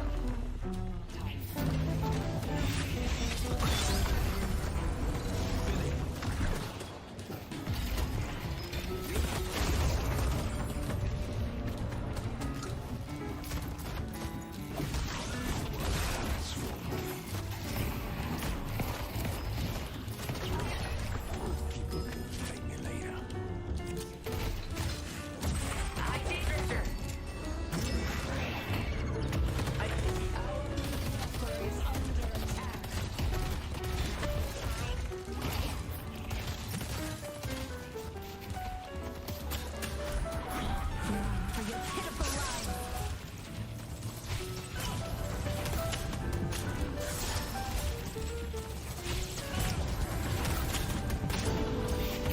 You're all bearing witness to perfection. My turn.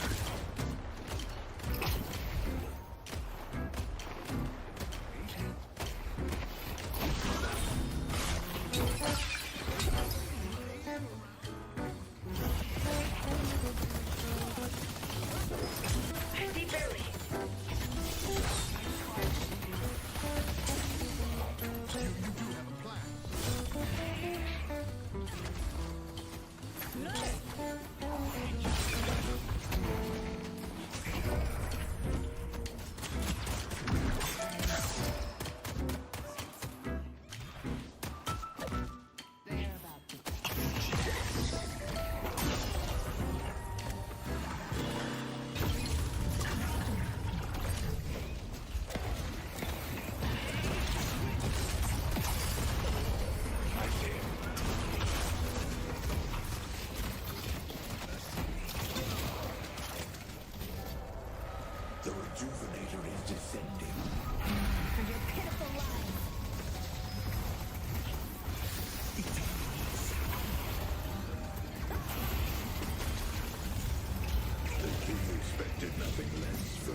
God, I love my job.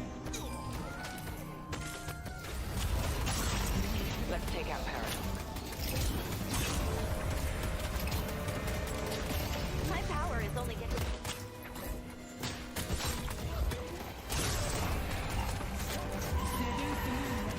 Severity of New York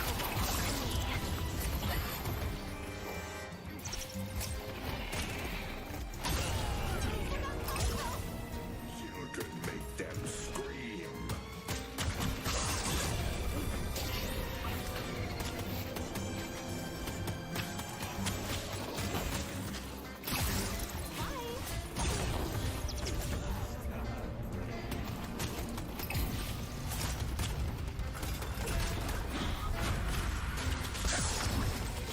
I'm going to take my time.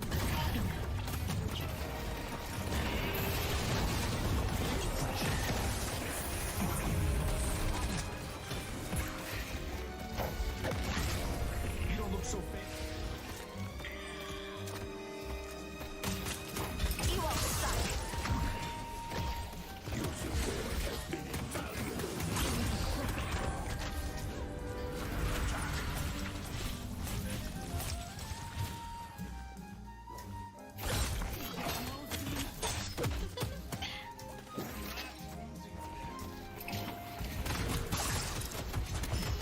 How dare you?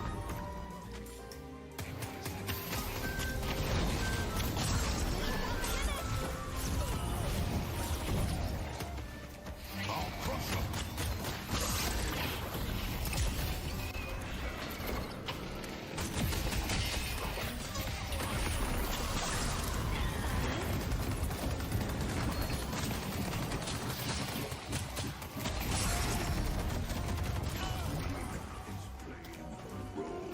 Not even the Viscount can stop me.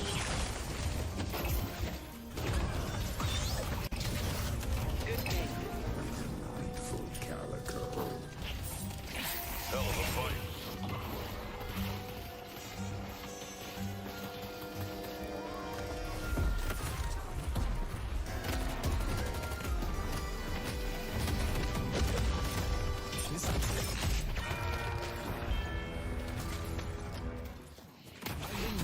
Protect me. Let him catch me.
the enemy. Yamato's on the bridge.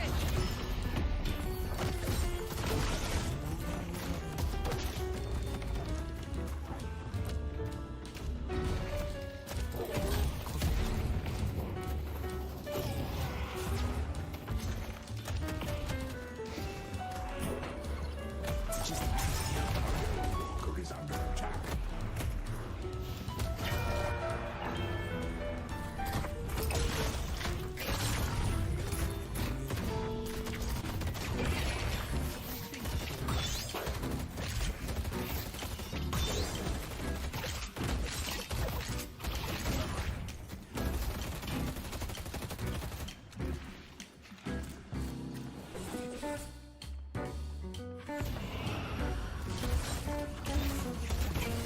I see video.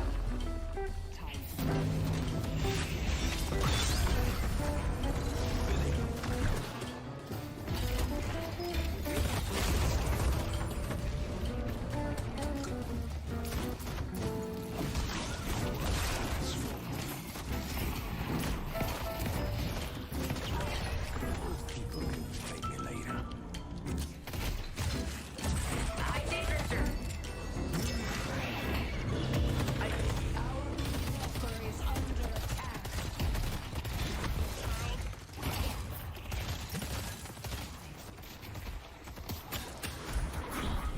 For your pitiful lives.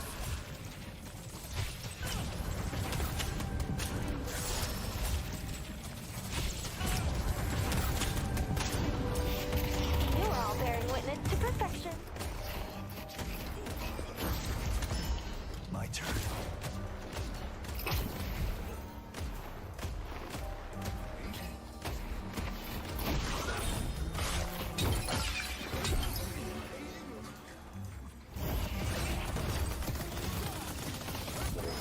I see barely.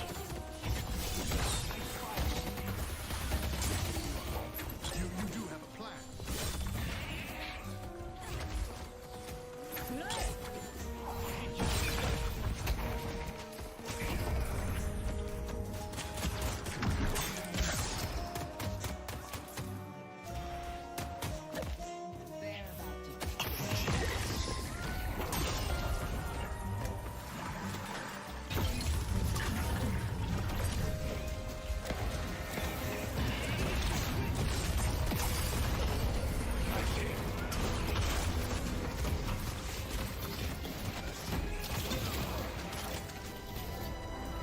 The rejuvenator is descending.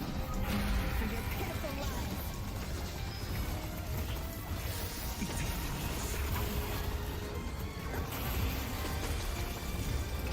The king expected nothing less from you.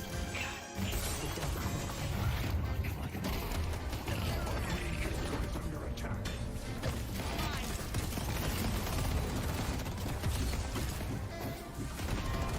They destroyed our green walker.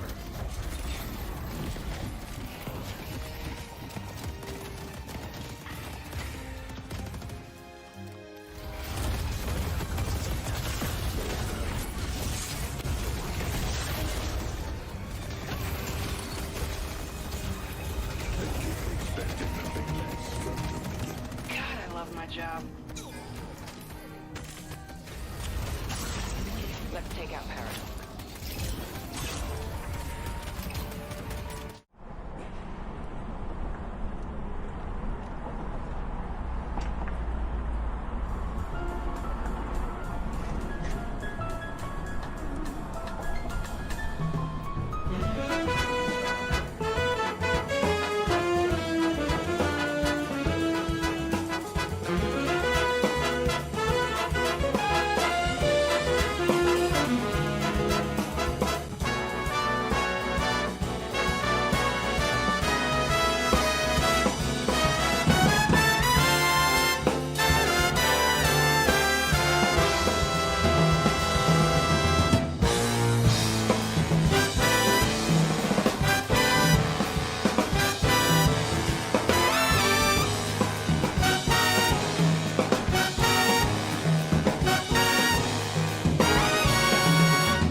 Welcome back, everyone, to the Night Shift. This is Night Shift number 50. If you're just tuning in, ZP here with Dan. And Dan, we've not only made it to 50, but our 50th show, off the generosity of the community, is our largest prize pool ever, where, hey, we're shooting for the goal of 6767 before the end of the night.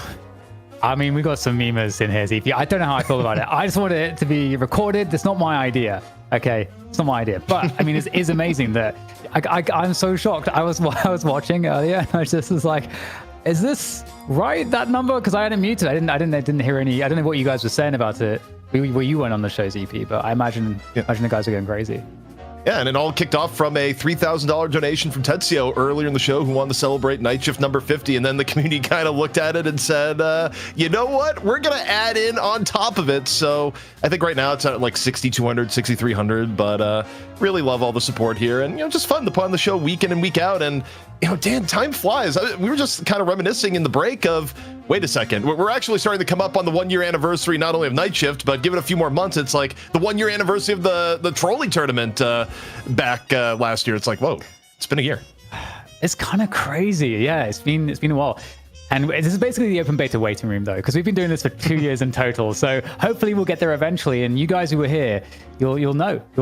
And I think it's going to be really fun to see how things develop as EP, because we're going through changes every single week. Even though we've been going for 2 years, this game's so interesting because stuff just is constantly being revolutionized. Like, why am I seeing McGinnis over last week?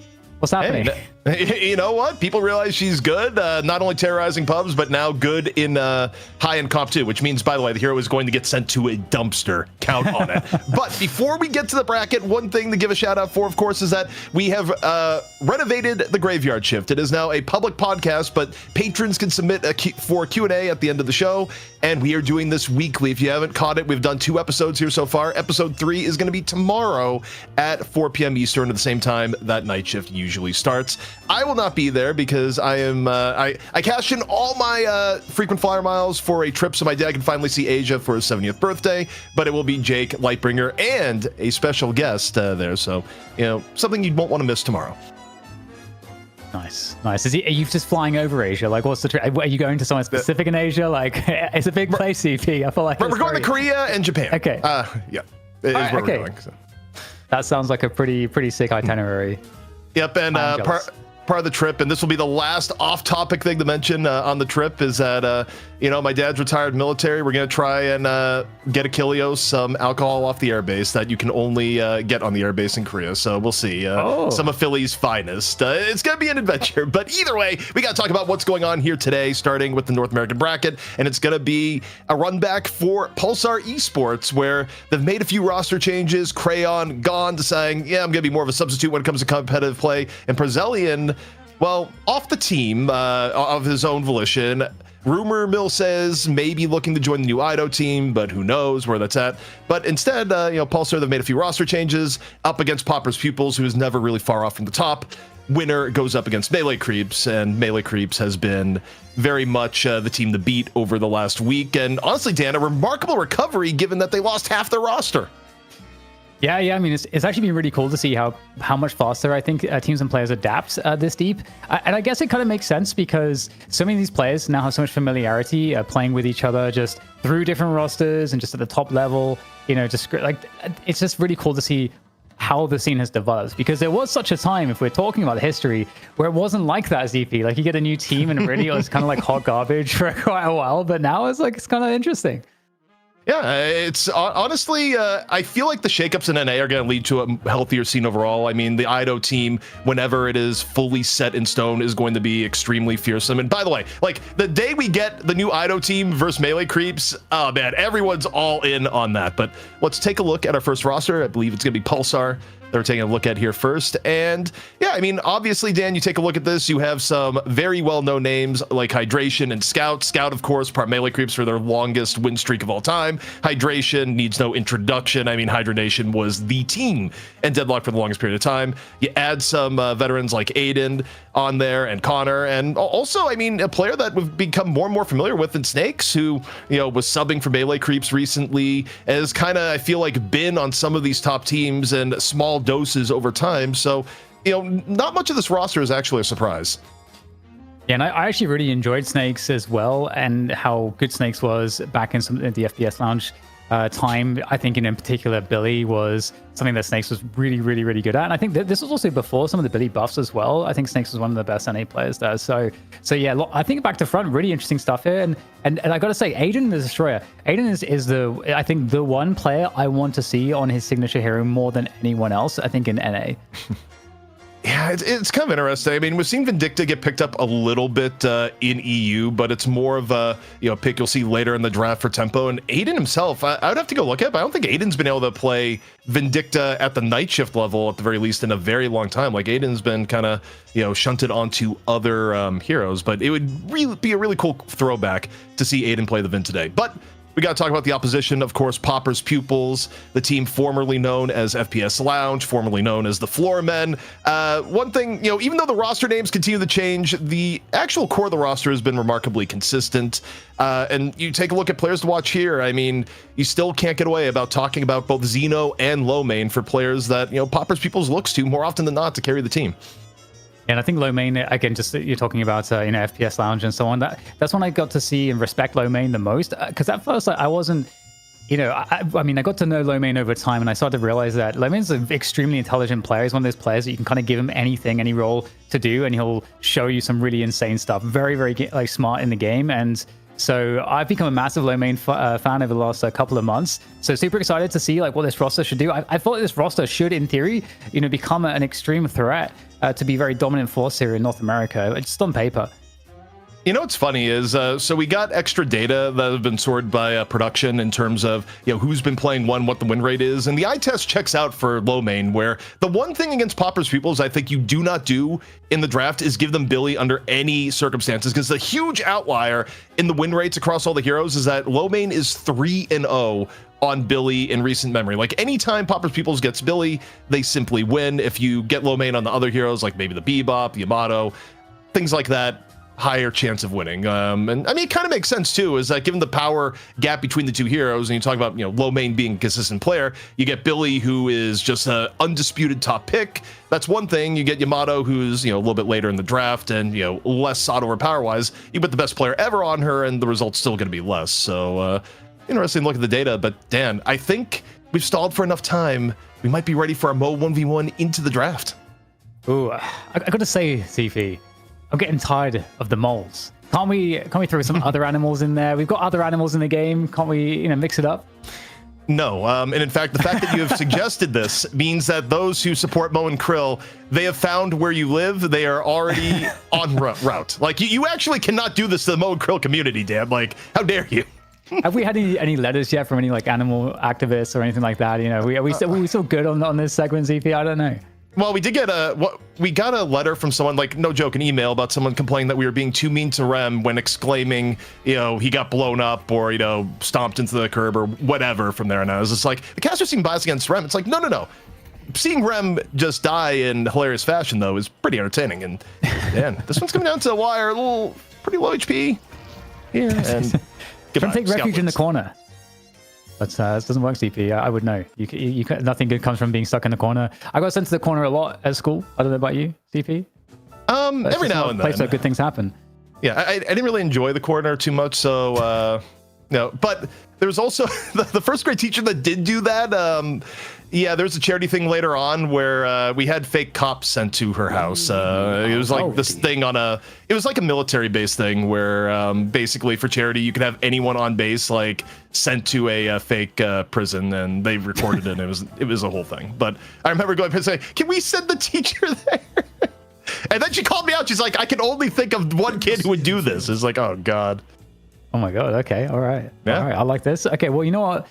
I want to return to the fake prisons at some point. I mean, we will not have the fake prison of the doorman ults, the Baroness hotels. It's not going to be possible here. So you're talking about the Billy contest, CP. Seems like this is a grab for Pulsar, surely. McGinnis? Okay, all right. I've been away. How long have I been away? I don't know. It feels like it must have been quite some time because... I mean, okay, Dynamo sure right. Dynamo Band into McGinnis' first pick is a wild turn of events, even for considering NA last week, where, yeah, Melee Creeps is able to look really good on a tempo comp with early Dynamo, early McGinnis. But, okay, we have now entered a world where Pulsar values Magenta so highly that you give over the Billy to Popper's Pupils, where again, I think Billy is like a more threatening pick because of Low Main's track record on the hero. So this is, I mean, look, McGinnis may be worth it, but you've just given up Billy Mirage for the cost of this, and yeah, questionable. Giving it up for the pleasure of getting McGinnis. I don't know. I feel like, I guess we'll see. We'll see what the method of the madness is, because that's what you're giving up. So ZP, there's surely got to be some Giga Brain stuff that we don't understand, and we're going to see in the game here. And I mean, they get Pocket. Pocket's still pretty high tier pick, although I feel like still a bit more counterable in the late game. Yeah, I mean, of the top 4 in terms of priority, Pocket has probably been the lowest prio of Billy, Mirage, Doorman, Pocket. But the other hero that's been rising, also got some recent buffs, but I think people just valuing the lockdown, especially if you're expecting things like a Calico to be picked, which is actually still pretty likely to be the third pick at Popper's Pupils here, is that you get the extra lockdown from Mo, also has a little bit better economy nowadays, and the Ivy comes on in. So already, I mean, Dan, if you were to just cross-section this draft to a draft from 1 week ago in NA, we've already gone pretty wildly off script.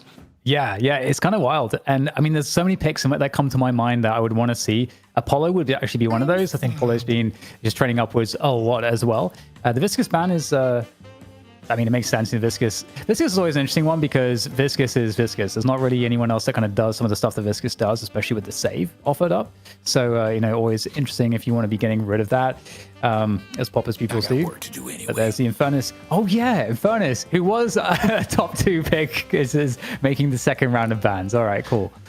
Yeah, I mean, Infernus was never as highly valued in NA as it was in EU, but yeah, and Infernus is not going down, but still, I look at outliers here that haven't been picked that were otherwise high. I mean, Calico in terms of pressure, and yeah, okay, the Calico is finally going to be taken off the board. Where the teams that have had the most success recently have been teams that have focused more on the early and mid game.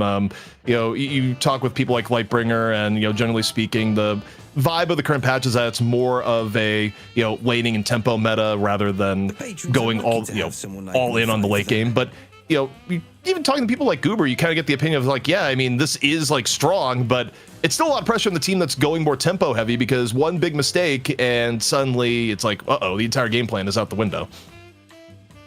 Yeah, it's good to. It's really good to see. I like this meta. I like how heavily it is oriented around like early lane tempo and so on. I'm curious if Popper's Pupils, like, we are typically only really seeing like one frontliner. Like, I'm very EU biased at the moment because I've been doing so much EU, so I'm not sure what the interpretation is for NA. But it feels like we don't really see like double frontline. Like a Billy is never going to be followed by an Abrams. That seems to be something that's kind of left. Yeah, but pick up the Geist. I actually kind of love as a final pick here for Popper's Pupils, where going for that over the Venator in this instance, where you still have fearsome frontline by virtue of having Billy. You get the Geist on top of it. You even pick up Holiday at a bargain sale, where you think about how proud Holiday was in EU. Still one of the strongest heroes for early game tempo, and Xeno has simply been fearsome on the hero recently. Again, talking about players that bring Popper's Pupils over the top, Xeno just got one of his overall best heroes, and Low Main got the Billy. So, in Pulsar going at the late Sinclair pick here, I don't love it, Dan. DP hates it, everybody. I love your reaction, DP, because it's always very obvious where you stand before you've even said anything. But yeah, it is an interesting one. I mean, the thing I always come back to with Sinclair is like solid outside of the ultimate. The gun is good, like the poke is good, like very good in the early laning phase. Actually great at dealing with objectives. With Vexing Bolt and so on. Has good escapability in fights. Like you can maneuver around like these circle team fight situations like really effectively with the assistant and stuff. So like the base kit outside of the ult is really good. But in terms of the most valuable ult that you're looking to steal here, are we thinking Holiday's Lasso for some pick? What are we thinking? Yeah, I mean, also Billy ult isn't a bad thing to steal, especially when it comes to mid-boss fights. I mean, we've seen Sinclair's actually like use Chain Gang and the Rabbits and have a pretty good time of it. But overall, I mean, I kind of look at this and I feel like for Pulsar, they have a team comp that is very much heavily tilted on we need to win early the mid. But Popper's Pupils got so many picks that are generally good, not only early and mid, but also have scaling potential, particularly when you look at the Mirage and the Geist, that I feel like Pulsar doesn't get that big of an upside in here. It's like, okay, Pulsar, you have to win early the mid. Also, the other team isn't that much weaker than you in early and mid. So, I don't know. I look at this draft, and just in terms of win conditions, I feel like Pupils Pupils has a pretty wide degree of advantage, and that's before considering comfort heroes, where you got things like low main onto the Billy. Yeah, that makes a lot of sense to me. I do feel like Pulsar definitely is going to be in with some really nice options to be able to have an early lane. Apollo obviously really, really good in lane still. I think Mo is also really nice because of the pressure you can put on. And I think if you're able to get McGinnis in like a winning lane where you can get a tower down quickly with the amount of dominance McGinnis can put into a lane, I feel like there are some formulas here that allow Pulsar to be able to have a good early laning phase so that they can get the tempo going first. So that's because I agree with you. I think of course the meta currently is so important to be able to kind of start that snowball. With McGinnis as well, you might also see that if McGinnis's lane goes really well and you get the Guardian, that you'll swap the McGinnis to deal with other objectives as opposed to swapping someone out to prioritize ganking specifically. So I feel like there's tools here for Pulsar to deal with the early lane. Yeah, one upside for Pulsar that I can throw in there too is that it's nice to see Hydration on Mo. For those that haven't seen a lot of Hydration in competitive play, because Hydration has been on a bit of a hiatus, even when Mo was just not played by anyone in the game, Hydration would oftentimes find a way to make Mo work on some of the older Hydration teams. So again, maybe it's nostalgia in me speaking, but that is always fun to see. However, I also think I look at the comp here, and McGinnis actually staying alive is going to be a problem, where the last time we saw Xeno up against a McGinnis comp, Holiday versus McGinnis, I mean, the McGinnis was running for her life half the game. You're also going to have low main likely diving the McGinnis at any possible opportunity.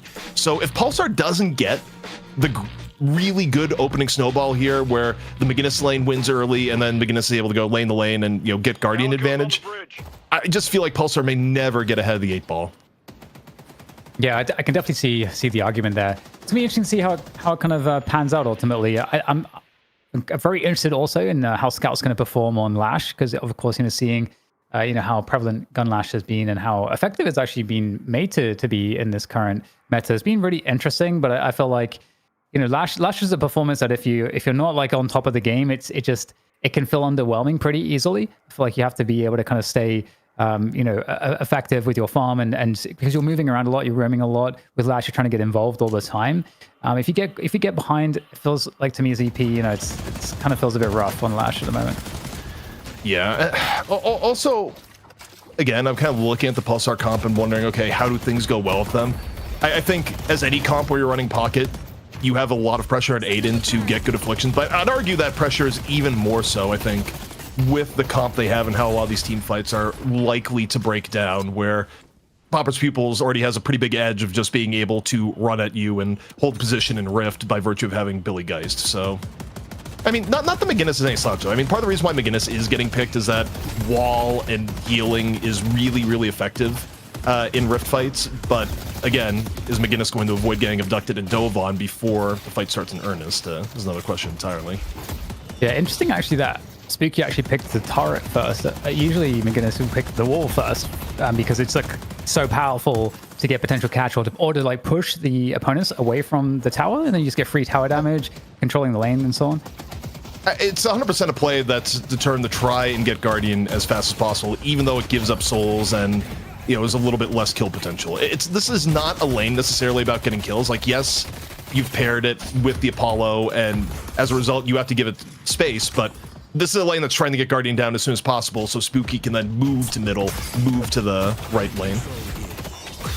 Totally, and it's going to be really interesting to see how effective they are on doing that, because I do think this McGinnis lane, curious if you agree, ZP, I feel like this is kind of the foundation of like the trajectory setting lane, essentially, for Pulsar.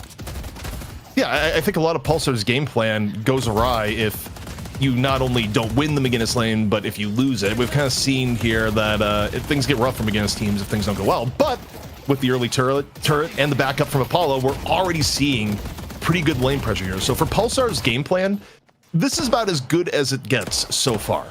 Obviously, it can change at a moment's notice, and also dependent on what's going on in the other lanes. Yeah, and I mean, you got the monster rounds, like first item for McGinnis, so like as soon as you get the monster rounds, like the minions are just not going to stay alive. So yeah, It's looking like it's going pretty well. Okay, the dive comes through to try to punish the pocket. Aiden, though, able to get away with the cloak. Although the pursuit's still on here. Maybe it's still a kill to be had. The melee life still proving its worth there. Just getting a little bit of extra damage to continue the dive and nowhere to go. League is going to pick up that kill, and this lane is actually, I mean, for Pupils Pupils, I mean, if they lose the McGinnis lane on the other side of the map, it's looking pretty good for them on the left side. I am shocked that Aiden has not gone down yet. Aiden was playing with fire, staying in there 150 HP with an incredibly hungry Calico on the other side. Finally gets forced back to heal, and I mean, buys enough time for Connor to get back into lane. It kind of sucks though for Aiden as well, because he was unable to really provide any counter pressure, and speaking of pressure, we can go back to the against lane here, but you know, he was not on the lane doing very much, and even though it's like 3.5 minutes gone, like their tower's taken almost 50% damage, which is pretty rough. And again, I mean, you take a look at the left, continual pressure in from Poppers, where, I mean, this is ideal as far as the Calico lane goes, where, you know, you get lane early, Calico's freed up to not only go boxes, but apply roam pressure, potentially go in onto mid. Middle somehow has been our most quiet lane so far, Dan. Yeah, that's a really interesting shout. Obviously, there's so much kill potential here. And I think, you know, Mo is so important on the tempo. Obviously, Mo is going to become more dangerous once the combo comes online. And to be honest, you're against Mirage here. Okay, we're going to get the Tornado again just for more damage. So I think Mirage obviously keeping them kind of at bay here. I think it's hard for Mo to close the distance. So they're having to kind of just chill, I think, till they get the ultimates online. And as we go back to the McGinnis lane, we're actually going to see part of the reason why you got Snakes in this position. You know, able to, that poke is extremely dangerous, and just keeping and helping McGinnis stay in position to just wipe out these waves and keep the creeps crashing on the tower. The interesting thing, though, is that for, you know, a lane where the game plan is try and get things down as quick as possible, like, it's going okay. Like, you're not losing the lane, but I'd actually argue that low main and average are doing a pretty remarkable job of stemming some of the bleeding. Like, the Guardian took a lot of damage in the first few minutes, but otherwise have been able to hold serve, kind of deal with some of the poke pressure that's been out, and slow down the potential McGinnis snowball. And of course, elsewhere on the opposite side of the lane, Scout has just been running for his life from some of this lane pressure between the guys Calico. But in middle, find a little bit more action. Hydration pretty low, but so is Xeno. Got low for it. One last barrel, and oh, it's enough. Lefa gets the finish. Yeah, very nice there for Pupils Pupils. And I mean, that Guardian, like you said, things are going so well here for Pupils Pupils. The Geist Calico lane almost has the Guardian down on the left side. And that feels like it's, I mean, we talked about the trajectory setting early lane results, and that's going to be enormously powerful for Pupils Pupils. And there's a drop in. Just keep the pressure back on here, and keep preventing this McGinnis lane for, like you said, from doing what it needs to do. And I think it's important that we have been kind of like highlighting this story. It feels like so much of the game really is about this start. Yeah, it's been a great job by average and low main to hold the lane. Again, you don't look at the Ivy Billy lane and go, okay, this lane's going to run over a Paul McGinnis. But if you just keep neutral, you've done your job and then some, when you take into account what the Pulsar game plan was for this game. And the fact that Popper's Pupils has been getting the better of them significantly in left, doing a bit better in mid. Calico now freed up the roam. There we go, Chain Gang up here on McGinnis. Spooky in a bit of danger. Forced back, and more space has been created. Yeah, and also 6k advantage for Pupils Pupils, question mark. This is actually a huge advantage at the, we're not even at 7 minutes CP. That's actually outstanding of an advantage. Oh, look, we got the roam.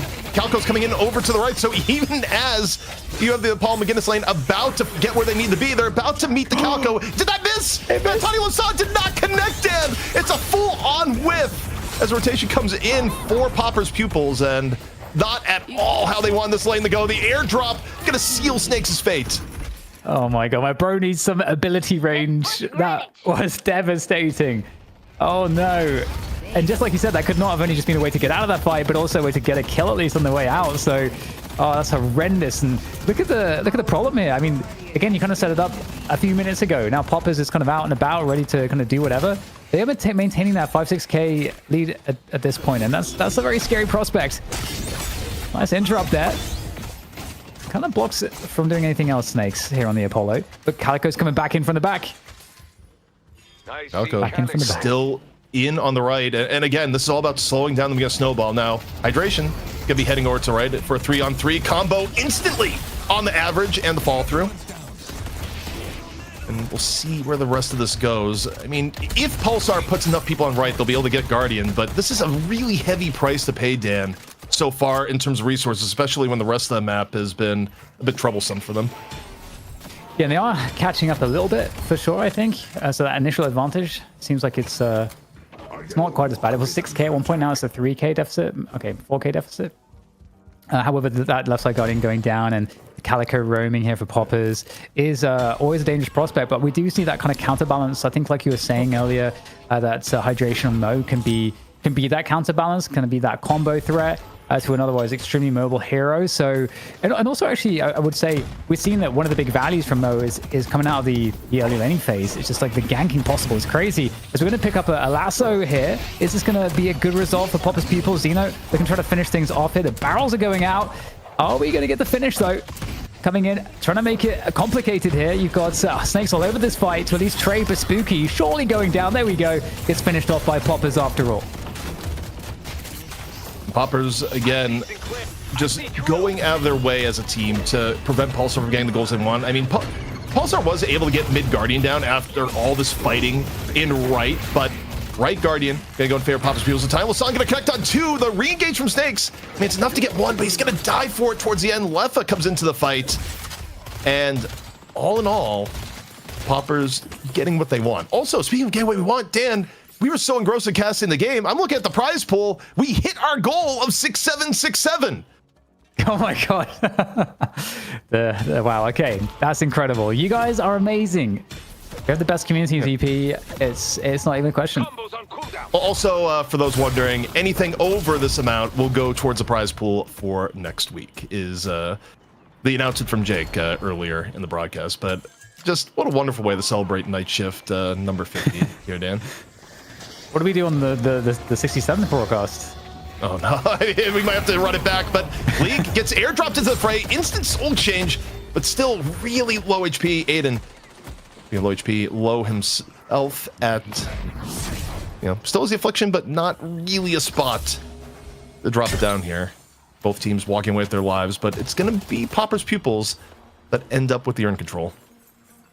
Yeah, I'll just take a quick moment to just credit Aiden for doing a really good job. I feel like had a very oppressive lane, was getting sent back all the time, but is still actually the second highest net worth player in the game. So really good work from Aiden, because he's going to be very necessary in bringing things back here for Pulsar. And maybe this unfight is going to be uncontested, but there's some action here in mid where Pulsar are looking for a fight, and Hydration does have the combo alive here, so might be able to get a pick in mid.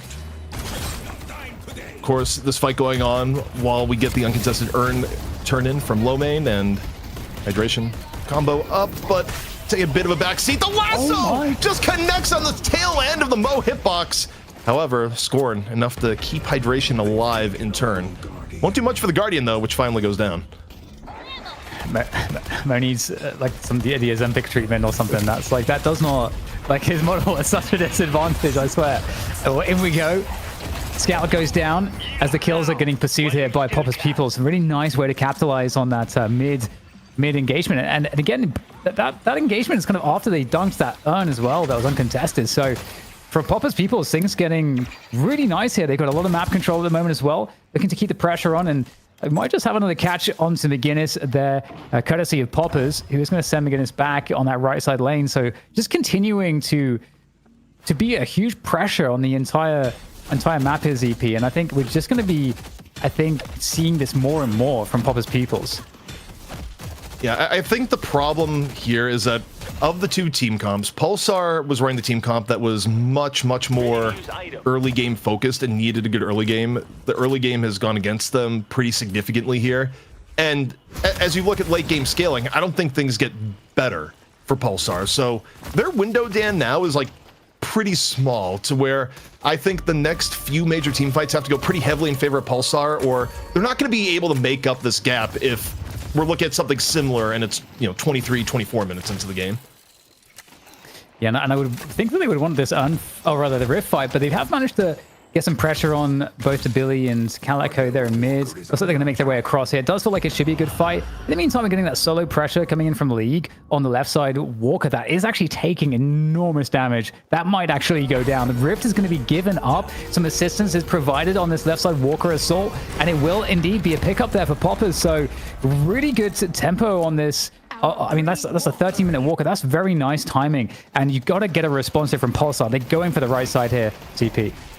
Full array of Rift Troopers and 4 members of Pulsar looking for the right walker. Defense coming in now from Papa's Pupils. Early lasso gonna be thrown out, courtesy of Xeno, and Snakes in a bit of a rough position. And here from the back, in comes Low Main, drops the bash down. Chain Gang coming in, great positioning towards in, pulls in 2. And now we're gonna see if Spooky can somehow get away. But Dan, not only is this gonna be a good team fight for Papa's Pupils, but the walker is still completely secure. Yeah, I honestly thought there'd be so much more damage on that Walker.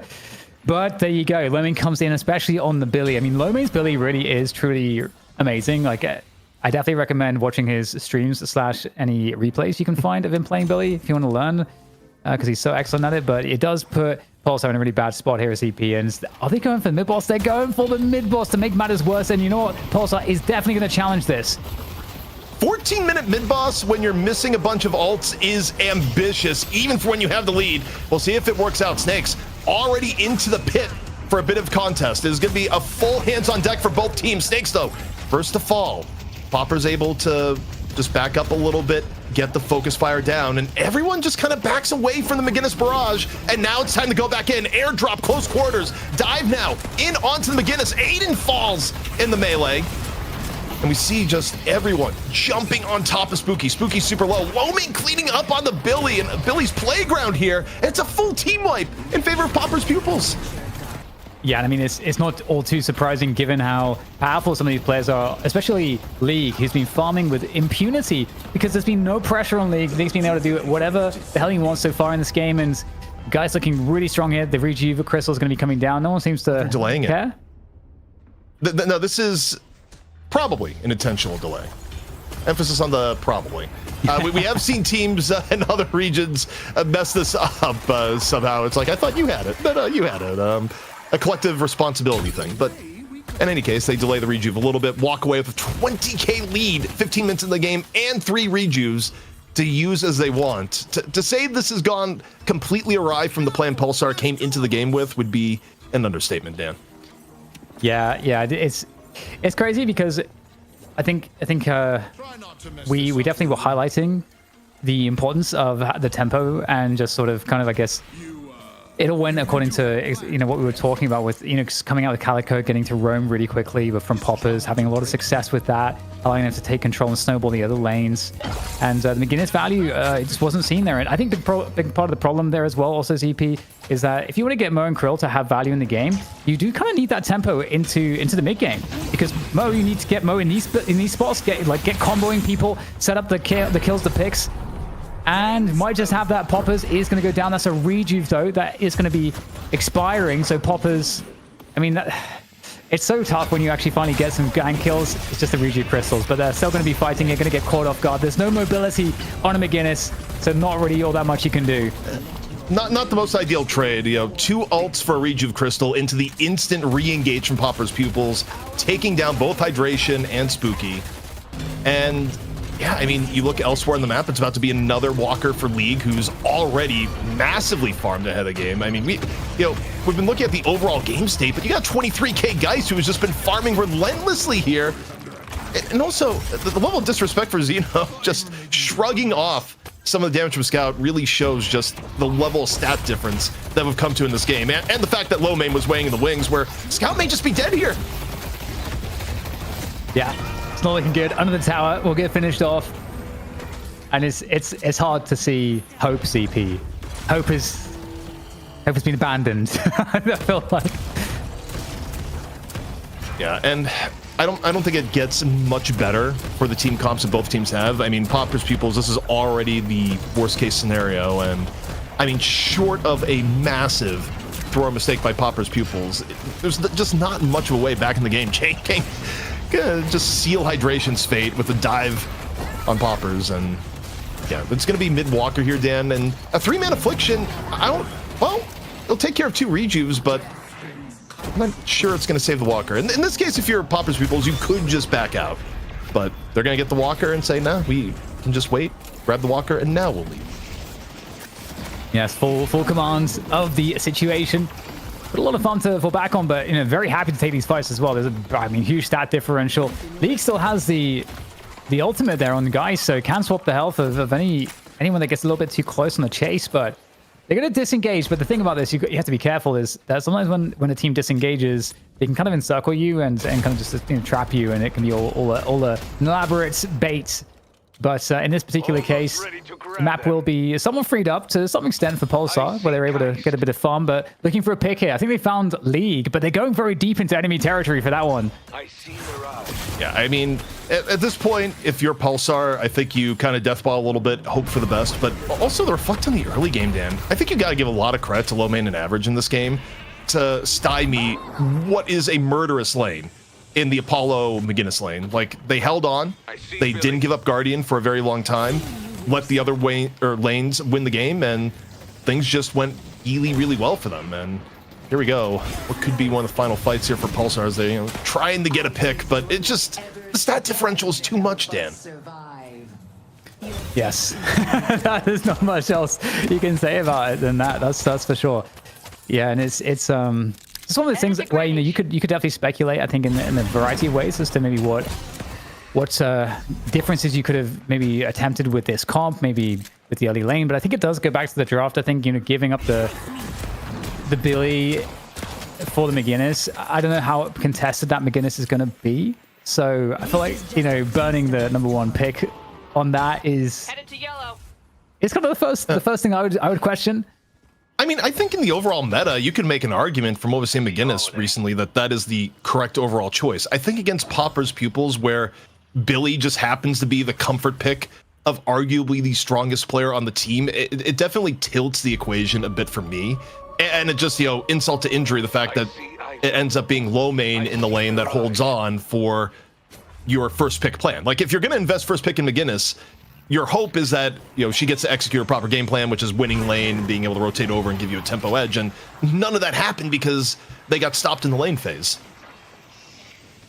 Yeah, and we do have a Rift fight potentially going to Pulsar because they're going to get the advantage on the resistances. So Pupils Pupils trying to find engagements on the outside. They're going to be able to isolate some players here, taking down Scout. I do believe as well that Sinclair is potentially up for grabs also as the fight continues around the extremities of the Rift here. Pupils looking to get pickoffs where they can. Xeno with the grab there. And we'll see if Sinclair will finally go down. Aiden goes down instead, and just a couple people afflicted, so some health is going to be diminishing, but there's not really all that much follow-up. Everybody's very low here for Pulsar. Don't like being this exposed. 2-man to Tani Losan gonna happen as League gets pretty low. No swap on the table, but that's a 29k Geist. A little bit tricky to finish off in the best of circumstances, and League going to survive here. It's looking more and more likely as this goes on. Low main just swinging away. Heavy melee after heavy melee. Grabs the urn, picks up a few kills, and got a leisurely drop in here in just a moment, Dan. Yeah, low main chilling with the urn. Oh my goodness, look at all those Rift Troopers. We might actually see some serious damage here onto these base Guardians. Holy. They got the cavalry coming on over. Pupils Pupils said, nope, we're going to send 2 people over to deal with the comeback Rift. And, some people have brought up questioning the current state of the Rift of, okay, maybe it should be a little bit more punishing. But, there's 2 sides to that in terms of how people argue about it, where, maybe it's fine and just forcing movement. But right now, we're kind of in the spot where when it comes to the comeback Rift, teams would rather give up the comeback Rift and deal with the minions than actually full commit to a fight in the comeback Rift. Yeah, and it definitely seems to be problematic, especially towards the later stages of the game. But we do have a big grouping here from Pulsar here on the mid lane. Looking to create some pressure. Maybe force a response, find a way to get a pick here. We do hear a lasso in the distance. I don't think that connected with anybody. As we go into the basement here, the chase down on to Xeno. See if we can get a find here on this particular pick. But Pulsar are definitely struggling into this one. A complete, or almost a complete team wipe. A couple players escaping. Scout, I don't know if he's going to get, I guess, actually hyper-lined on the way out. I mean, all fairness, Scout, not sure it matters much in the game whether he gets away or not there. You see League brawling out on the bottom. I think, was that a stolen swap that went against League? I'm guessing it was, because I don't think Sinclair was getting League that low on his own. But mid-boss completely freed up for Pupils Pupils and a nearly 50k lead here, Dan. Or if you want to be technical, it's exactly a 40k lead, but either way, gonna be 3 rejuve charges to Pupils Pupils. And also, is Connor getting chased down? We got Zeno on the hunt right now. Look at the mini-map, and it is not looking good for the Magician. Zeno, all sorts of bloodthirsty here, Dan. Wait, what? No, oh no, that is disrespectful. You brought this on yourself. I actually respect Connor because I feel like he's trying to juke the shots there. He's trying to like time the where the shots are coming from the Holiday's like weapon, because it's quite a lot of delay. So you can actually like force some misses there, but like the barrels, man. So that's the answer. So that was the slow barrel. Like, yeah, I want you to know. Just look, I'm gonna look you in the eyes as I shoot this barrel. Oh boy. Well, shrines are soon to be falling here, and there's not anything that Pulsar can really do about this point. The lead has ballooned far, far too much. And also, even if it was dead even, the comp that Pupils Pupils has is just better this later into the game. yeah, I know it's the point that you made early on. It's so true. We're definitely getting to see how devastating it's going to be in Leagues on 35k. It's actually going to maybe have to use a Rejuve Crystal. There we go. League is going to get dealt with, so the Affliction doing some damage. But still 2 Rejuve Crystals up as the base is continuing to get decimated. We've got some damage, some poke on the sidelines coming through from Pulsar.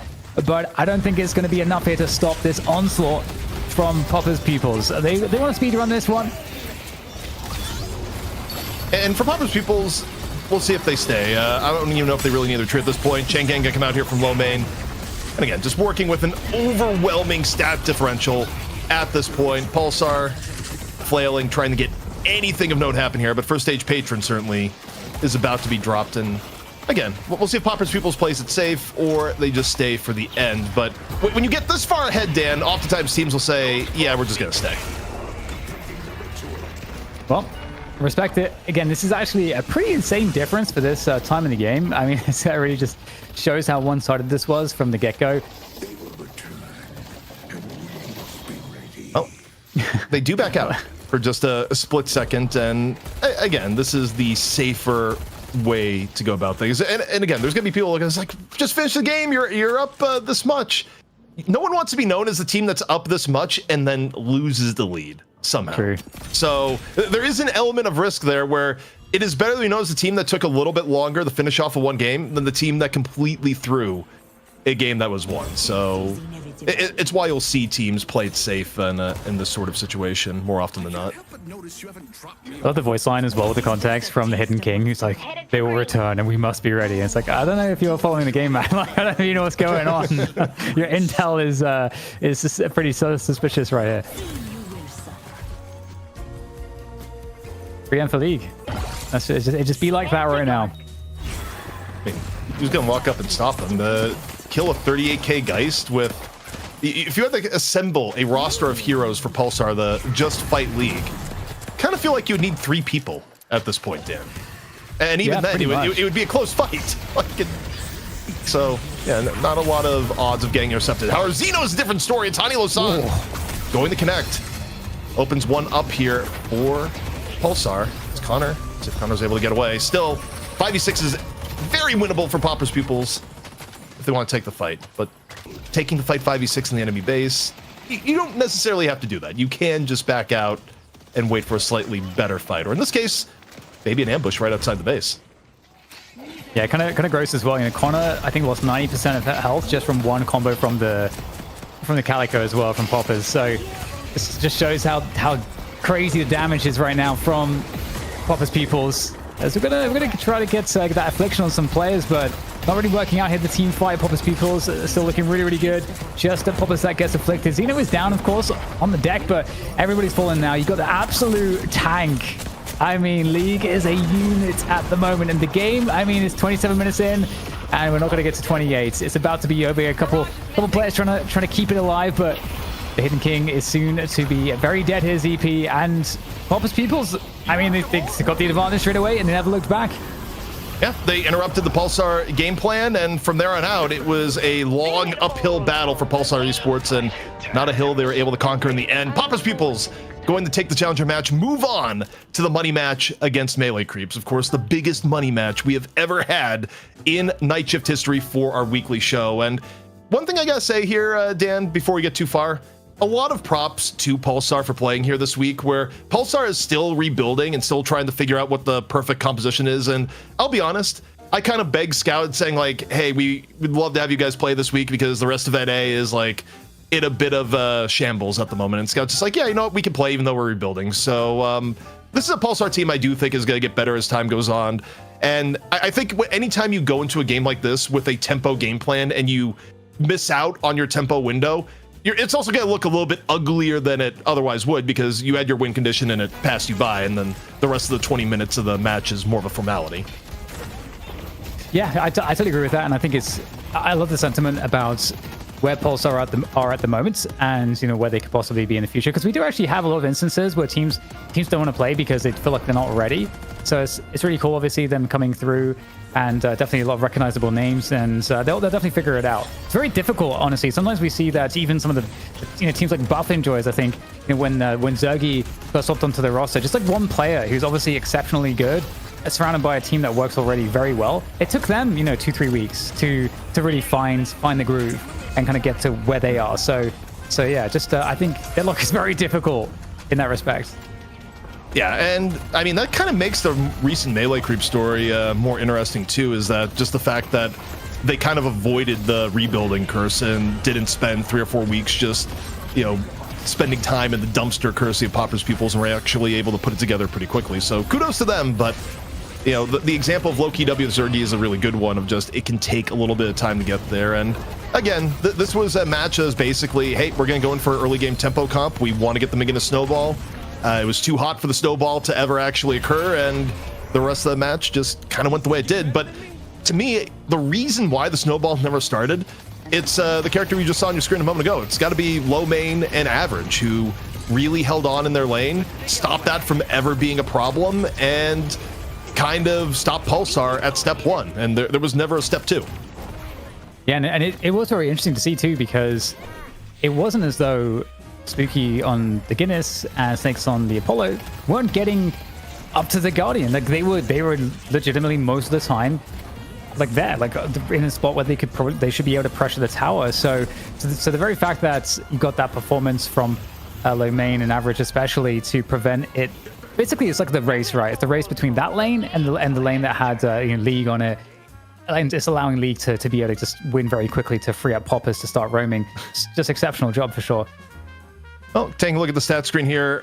Okay, this was a little bit more one-sided on the kill death than I even realized from the eye test, where it may be the case that I'm not sure, aside from I think an Atani Losan later in the game, Pulsar may have gone like 15 minutes straight without a kill. I mean, 45-5 is about as heavy as a stomp as you're going to get. But in terms of players that made the most of what they had, I mean, League not only got a ton of farm, but League was also pumping damage in a lot of the team fights. Same deal with Low Main, who wasn't necessarily farming. He was just constantly in team fights and died all of once on the Billies. So for Poppers Pupils, a lot of comfort picks here, whether it be Low Main on the Billy, Poppers on the Calicos, in the Holiday, and for Pulsar again.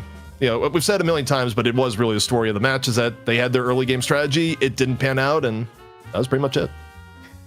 Yeah, not too much more to say than that. I definitely agree. I think it's a good warm-up game for Poppers Pupils, obviously looking to contend for that massive prize purse that we have in the following best of 3.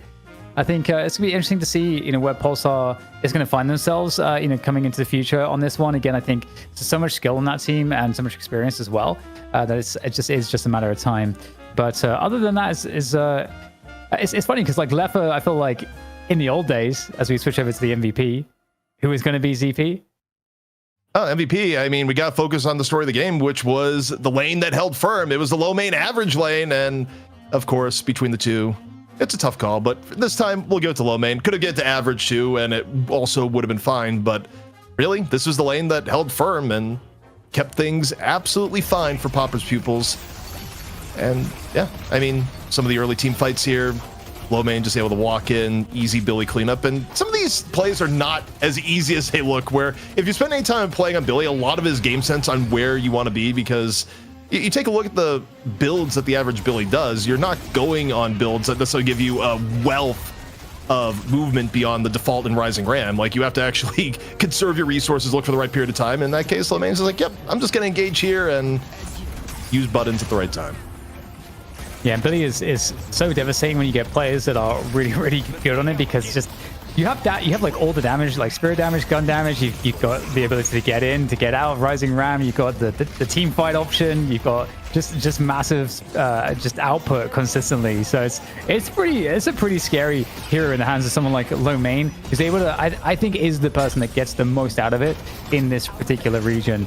And I'm actually, I am kind of sad though, because I did want to see Snakes, like Pulsar pick it first and then see Snakes playing it. That was kind of what I wanted. But hey, you can't always get what you want in life.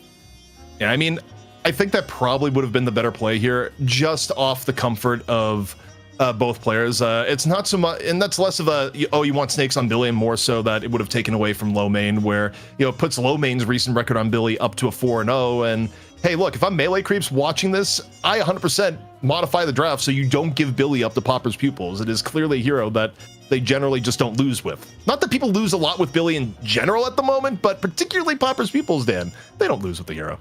Yeah, that's not going to happen. But it will be interesting to see in our money match exactly how that kind of battle goes, because you know, it's going to be a much stronger test, of course, against melee creeps for Popper's Pupils. So we'll be interested to see what Low main can do if he's able to get the Billy there. All right, so the stage is set for NA Finals and our biggest prize pool of all time here on Night Shift number 50. Melee Creeps versus Popper's Pupils. Who's going to take it? We'll find out right after this.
Close and personal. As you. You're just as bad as the rest of your family. Let's take out McGinnis.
Welcome back, everyone, to the Night Shift. It is Night Shift number 50 here in North America. ZP here at DDK. And Dan, our largest prize pool ever, off the grace of the community. Started off with Tetsuo earlier in the day, dropping $3,000. And this is a rivalry where you got to imagine both teams will be playing tooth and nail for that share of the prize money. Melee Creeps, Poppers Pupils, trading back and forth on the championships here in NA in recent memory. Yeah, I'm excited to get into it again with just the way that the meta is at the moment and just seeing the form, I think, of both of these teams. Obviously, we've been having a lot of changes and so on, but I mean, we got a good display, I think, from Pupils Pupils. A bit of a warm-up game from them, and I know they're ready and raring to go. I can't wait to see and get into the draft, CP. I just really want to see what we're going to be playing here. Yeah, and just to speak to the history, we have a graphic kind of talking about the back and forth here in NA, and we've been treated to a good show over time here, Dan, where not only have we gotten just the champion changing week in and week out, but in NA, unlike EU, which has gone back to having some 2-0s, it is always going to 3 in NA. Like, you take a look at, you have to go back to Shift 44 to get an NA night shift that ended as a 2-0. Yeah, it's going to be interesting because, EU has sort of broken its own 3-mapper curse of late. I wonder if today will be the same for these two teams. It's going to be interesting. I think Deadlock as a game is interesting in the best of 3 format because, if you win, suddenly we go into the next draft and you got to worry about the team kind of figuring out ways to kind of play against what you just won with, and so they get like a little bit of an edge in certain respects, and it's a game of adjustments. And so really curious with all the money on the line, how this game is going to look from that respect, and also like what the answers will be if we're going to see McGinnis get played and so on and so forth. There's a lot of questions, I think, open questions to answer here. Yeah, particularly with what the teams are comfortable with on their heroes as we get in the draft. But before we go into that, Dan, we got to talk about what the Melee Creeps roster currently is. And if you've been in a coma for a few weeks, well, man, there have been a few changes. Cyan John, of course, remain, but picked up new to the team. You got Goober, Braden, OCs, and Birdie. And overall, Dan, for a team that basically did a full rehaul, they have looked very, very good, and probably one of the quickest team recoveries I've ever seen in all of esports, to be honest. And it's really surprising in many respects because OCs and John, I feel like, are in pretty similar roles for the most part. So that's an interesting prospect, and so it's interesting that it was kind of easy for them to kind of figure it out. Also, in terms of keys to victory, before we even get to look at the Poppers Pupils roster again, can we bring up John's win rate on Venator in particular over the last few weeks? Yeah, look at that. In terms of heroes you shouldn't let a team play, for the love of God, do not let Melee Creeps play Venator. 12-2, Dan, over the last 14 times John has played this hero, and we already just saw the history graphic. It's not like Melee Creeps has won all of these matches or all of these maps, but the one thing that seems consistent is that if they play Venator, they just win the game. It is very interesting, and I could definitely see an argument with seeing these statistics for the respect ban. But what's really interesting is that when we had Ven played in it, there was a huge portion of time when Ven was like very highly valued, even maybe first ban for some teams. Like that's not where Ven is right now. I feel like if you're going to be banning Ven, that's kind of out of character. It has to be a respect ban. I feel like it's not a super contested hero as it used to be. So that kind of makes this kind of scary, ZP, because if you go for a ban or you're trying to like steal it with a pick, there's other high value stuff at the moment. I think you steal at the pick, or at the very least punish Melee Creeps if they don't grab it early. Like Melee Creeps has had plenty of drafts where they get the Venator late, and at a minimum, I think you mid-stage ban it. You highly consider picking it early. But either way, we got to talk about the opposition. We just saw them dominate the Challenger match, and for good reason. Poppers Pupils, a team that has really come into their own in recent times, and also, again, I mean, you look at the last game we just saw, Dan, really no weakness across the board. Not only did they defend against the other team's strong lane, which was the entire point of their game plan, but everything else kind of went well too. It was a game that was won both mechanically and from a strategy perspective, starting from the draft. Yeah, totally, and it's interesting too because the skill does go very deep.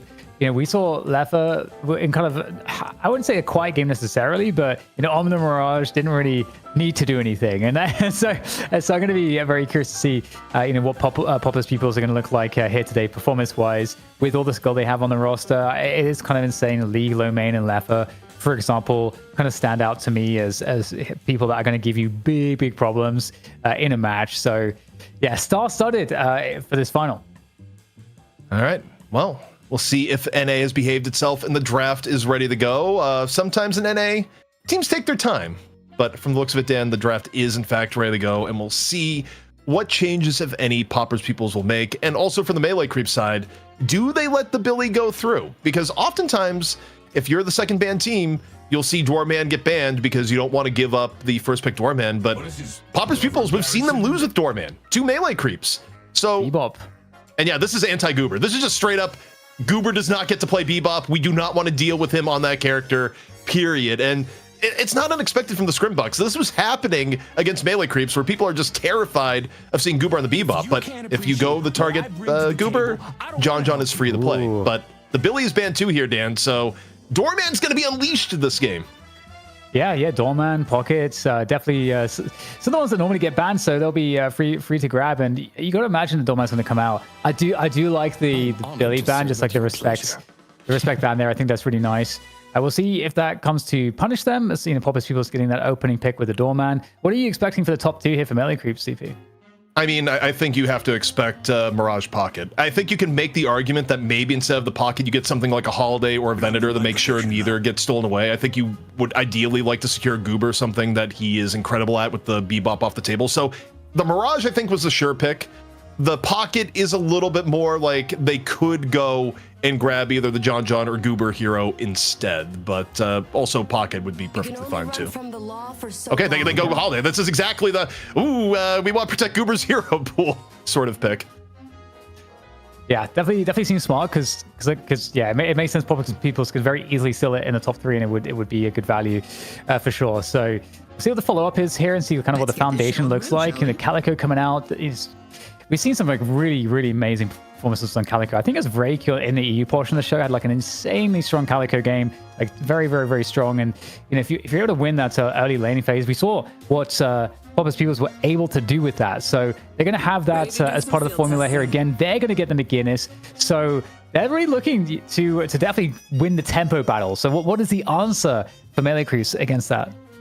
In terms of laners, I think you definitely start putting things like Apollo at a higher priority. I'm not sure if it comes before mid-stage bans, where I think that you still probably go the Ven, because the Ven is likely to get banned. Instead, they are going to go with Lash, which they have a variety of people that have played Lash in recent times. In fact, I think it'll just flash on the screen here in a moment, but sometimes that is actually the John hero.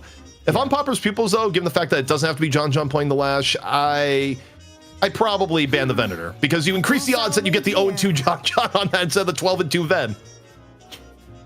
Again, Ivy gets banned. That's an interesting one there. Taking that one away. Any insight on that, ZP? I think the reason to take away Ivy here, it's going after Birdie. I mean, although it's weird, though, because Birdie has also played McGinnis, so I kind of wonder a little bit. It doesn't have to be Birdie playing the McGinnis. I think they have enough flexibility to have multiple people play it, and maybe they would have done more, gun McGinnis, still let Birdie on the Ivy. But yeah, wait, what am I saying? Birdie's on melee. I'm losing my mind here for a second. I think taking away the Ivy in this case, I think it may just be a element of they don't want to deal with the extra tempo it gives, and the fact that Ivy is just generally strong at the moment. I do find it funny that like another one of Goober's heroes gets banned, even though he has the option to play the Holiday. You've got the Viscous ban coming in as well from Poppers Pupils, maybe the middle finger to Goober. I don't know, but I like this. Yamato coming out would be really cool to see. I love the Yamato Apollo hit squad. Big fan of that. But because there's no frontline, I can see Abrams kind of being a pretty important pickup here as well for Poppers Pupils. By the way, Dan, this is the latest that we have seen a Pocket go in recent memory. Pocket went full on after the mid-stage bans, which kind of shows some of the difference in priority that we've been getting in NA. Also, Yamato's going to be picked up almost certainly for low main, and it does create this tension for Poppers Pupils of can low main actually stay at a high level of farm. It's nowhere near as much of a sure thing as what we normally see for low main on the Billy. Victor coming on in, this is going to be the Sai hero, and I mean, honestly, melee creeps have made the Victor work, even when the Victor isn't the most farmed overall. It's been one of the change-ups here, and that is going to be the John hero. So this is more the tempo style that we saw, where last week melee creeps ran in with Dynamo McGinnis. And John actually plays a pretty good Dynamo. It's just a very different style for him than when he's usually on a position 1 style hero. But damn, the interesting thing for me, the Ven was available. They actually still could have went Ven. And Pupils Pupils will take it anyway. That's really interesting. I mean, Infernus was also available, and no one decided to give him any love. So very interesting. Yeah, this really, really cool draft here. I think it's just so different to, again, some of the EU drafts that I've been used to over the last couple of weeks that I've been doing the EU side of the show. But yeah, in terms of these hero pools here, ZP, for you, is there a clear winner? As I look at it, I mean, Doorman is not infallible. When Doorman was picked last week, Doorman actually lost. Admittedly, I think that was because of other factors in the game. Clear winner here, not. Truthfully, I do like the melee creeps draft a little bit more. I think they actually make.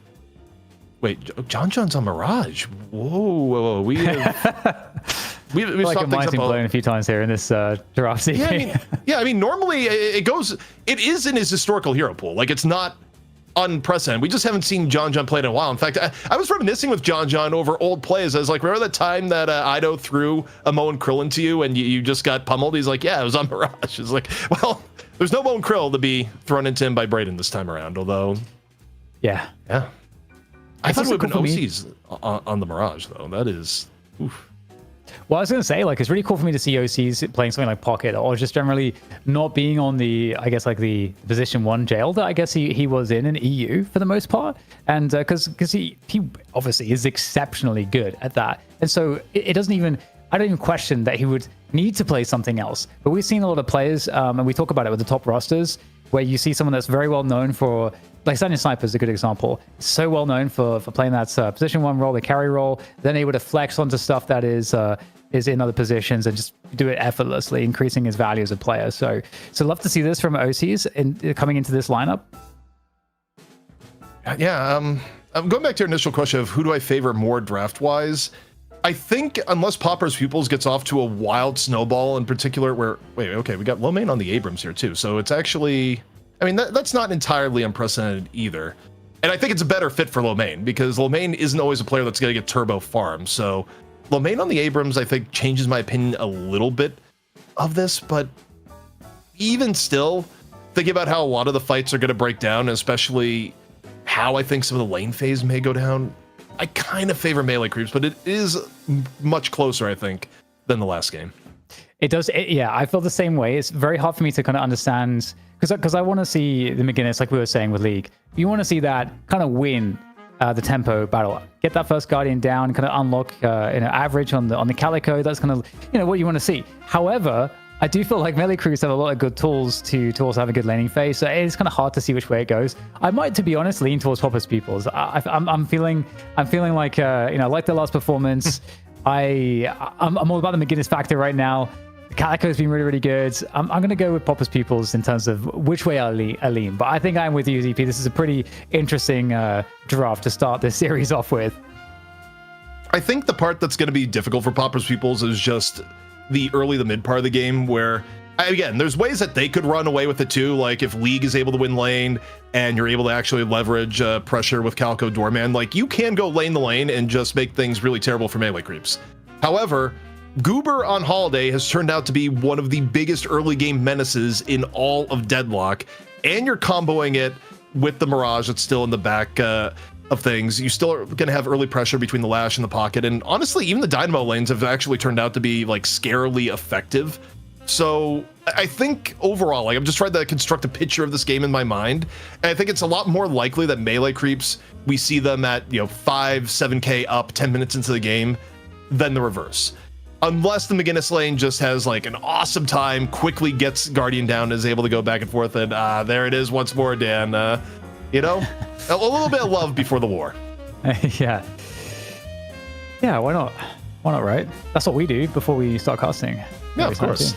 I mean, caster synergy is of the utmost importance, and yeah, nothing's ever going to change that. But as we look into it here, Dan, this is going to be super interesting. Again, in NA, we have not gone 2-0 in a very long time. So I feel like if you're sitting there back with your channel points, you just all in whoever loses this map for map number 2.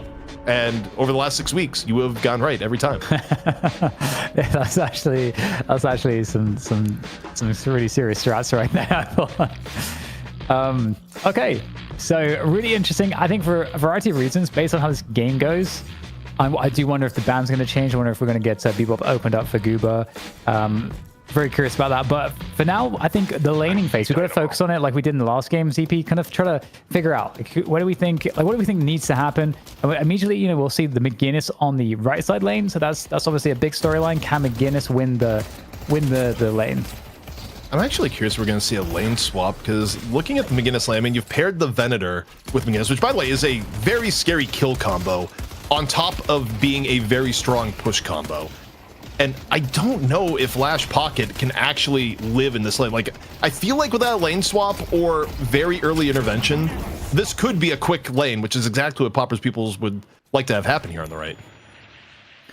Yeah, it's interesting because, Lash and Pocket, like both extremely mobile heroes as well. So definitely a lot of tools to deal with, any wall gut shot shenanigans. And so... Goober, no bill. What is this pause reason that's going on? This isn't EU. There's no just random tech pauses. But apparently there is. Also, what injury did Goober get? Goober went from evil MLC Goober to healed MLC Goober. Like spiritually healed? I guess. Okay, all right. Or he was, playing injured this entire time. We never knew. Well, I guess because we're looking at the mid lane, what do you think is going to happen in ZP? I think, Doorman Yamato is kind of a honestly disgusting pairing in terms of the poke, but Holiday Mirage also kind of gross as well. Holy! We're going to get a quick parry into a quick kill there onto average, so that's not a good start for Pupils Pupils.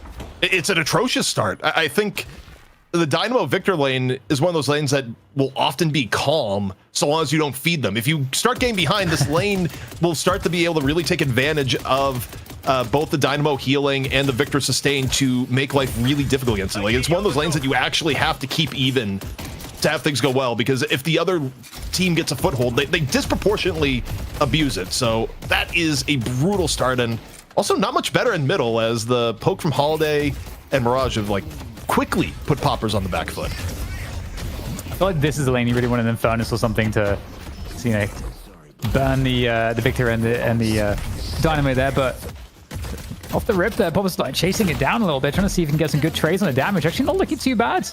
Both the players very, very weak. So, I mean, as you say, the heals are going to be beneficial, but at this stage of the game, they're not super strong just yet. So, I mean, you do take a death there, average, but at least he's going to be able to bring some pain back on his return to the lane. The interesting thing to me is that we had no lane swaps to shore up things on the right. And I mean, right lane is going about as expected for me, Dan. When you look at the HP and you look at the state of push, this is a very, very difficult lane for melee creeps to deal with. And Pupils Pupils, I mean, about to start getting a serious chunk of damage onto the Guardian. You have a Lash that can barely be in lane without being in danger, and maybe about to go down here right now. I mean, Brayden, nowhere to go, just taken down from the double pressure between the Ven and the Guinness, and this could be a double kill into Guardian going down at record speed, Dan. Yeah, and just a whiff on the gut shot there, that would have absolutely finished off OCs. OCs is probably going to die anyway, question mark. Might be able to get out of there, but I mean, the damage has been done, spending a lot of time off the lane here. Quick parry there right before the quantum entanglement is going to keep Saya alive in this particular engagement, but yeah, I mean, basically Lefa on the Venator has been living behind his enemy's tower at the moment. Looks like they're going to finally force some respect for Lefa by taking him down, and this is a good way to come back into this one. They've been taking some serious abuse here, but if you're getting bullied, you got to bully back harder. That's what you got to do, and that's what they're doing. It's the old classic that, not only happens in your pub games, but even happens at pro play, where people overestimate how aggressive they can be when someone comes back in the lane. Like, yes, you get a soul advantage. Yes, you have lane advantage, but you're down at half HP and you have a full HP Lash coming in. They can trade pretty effectively with you at that point. But off in middle, the other story of the game here, Dan, has been that it's been a bit tough for Pupils Pupils, and kind of the expected against a Holiday Mirage lane. Something that, okay, Doorman Yamato, it is winnable on execution, but it's definitely one of the more difficult lanes you could be as that lane duo. Totally agreed. Yeah, and we're going to be sent straight to the middle position to check out the action here, and Already maybe getting some difficulty there for melee creeps. You know, Goober getting sent back. John taking a lot of damage here. So feeling pretty good about the Yamato and Doorman combo at the moment. The poke is looking kind of nice. And we do have the buffs coming up as well. So you can see the setup now beginning as Pupils Pupils looking for that left side buff. Also, kind of credit here to both OCs and Braden to slow things down a little bit. It was looking like the right lane was going to get completely out of hand off some of the push that we saw, and instead things have quieted down, which is the absolute best thing in that sort of lane, where if they were able to get Guardian down and another kill, Dan, I mean, we would be seeing League doing lane rotation sub 5 minutes. Yeah, that's not what you want. That is to be avoided. Okay, well, we do have some pressure here on this left side Guardian. Abrams valiantly defending. Shaking off the attacks there with that Siphon Life. And now having to try to protect this camp, and that's a good charge to slow things down. And still, being Abrams, being very hard to kill. That's very important. And that's going to also limit some of the pressure, the damage that this pressure is otherwise going to convey onto that tower. So it's a hard lane, it seems, EP. Like, you know, I think you highlighted it quite well. The pressure from the Dynamo and the Victor here. Yeah, it gets worse as more ability points come online, as the sustain gets more pronounced, to where it's a lane where a simple mistake easily goes against you, whereas with the amount of healing that you have as the Dynamo Victor lane, you're pretty resilient in turn. But we have the Affliction coming on out here. League under the gun, taken down by the burst courtesy of OCs, and what a recovery for this right lane, which really did start out pretty miserable. But OCs and Braden able to stabilize, and it's really huge for melee creeps. Yeah, absolutely. Especially given that I think in the earlier parts of the laning phase, you probably would have had more advantage for the Guinness and so on, but things are shifting. We'll see that this fight here result in Lomain's death finally. Again, trying to do everything you can. Oh, the Singularity will be popped there to try to deal with Poppers. Poppers using the ultimate there to get out of dodge, and that's going to be the kill onto Birdie secured with that ultimate. So really nice job again. I think just doing a fantastic work defending against a Sire here on this Victor, and the pressure from Birdie on the Dynamo. Getting kills as well as keeping them off the tower. I mean, for Average also got the shocking reanimation in middle. Goober with the lasso, gonna force out Chow transformation. As far as ult trades go, you're usually okay with that one. Leffa dying elsewhere in the map. Braden continuing the comeback off in the side lane. Goober, though, throwing some barrels back the way of Poppers. Resources being spent left, right, center, middle, but Goober maybe on the losing end of it. Gonna be chased on down. At the same time, League falls in the side lane. Yeah, and again, it just really does seem like Xeno on Doorman and Poppers on the Yamato, they're getting the better consistently of the trades, the damage trades. So I think that's a really nice sign there for Poppers Pupils, to be honest. Especially with how you know, things haven't been going as good as you want, I think, for that McGuinness lane with the Venator. It's very nice that mid is under control. 31k to 30k on the aggregate. Things feel pretty even in terms of people getting ahead of the game. A pocket with an early power spike is legitimately terrifying for some of the earlier fights, but a little bit back and forth melees here between Saya and Lomain. Gonna be Birdie with the Quantum, try and get things out. Shocking reanimation wasn't back up yet. A quick kill on the Saya. As now, Popper's Pupils getting things going. Looking really nice, keeping the pressure up on it, but yeah, trying to escape on top of the wardrobe, whatever that is, and will eventually go down. Really, really well done here to turn this lane around, finding the opportunities. And Popper's Pupils, I think, looking pretty decent at the moment. Starting to lay into that Guardian as well, getting it fairly low. Saya back on the lane, looking for revenge here, but the chase is looking very difficult to deal with. The burst damage is excellent, and still no shocking reanimation, so Saya's just going to get absolutely wrecked. Yeah, from behind in that case, too. Like, you look at Saya's point of view, it's like, wait, where'd that Abrams come from? Just absolutely mauled into the wall. Looking elsewhere, though, we got OC's out of the briefcase. Finds League again. OC's on a 5-kill streak now, Dan. Just really starting to run away with the lane. And what an accomplishment that is on the melee creeps end, because that lane was not looking good at the start of the game. That game was getting run down by the McGuinness Venator, and just they've been able to turn around their fortune, and it's such a boon for where this game is for melee creeps relative to where it could have been if Pupils was able to ride that momentum.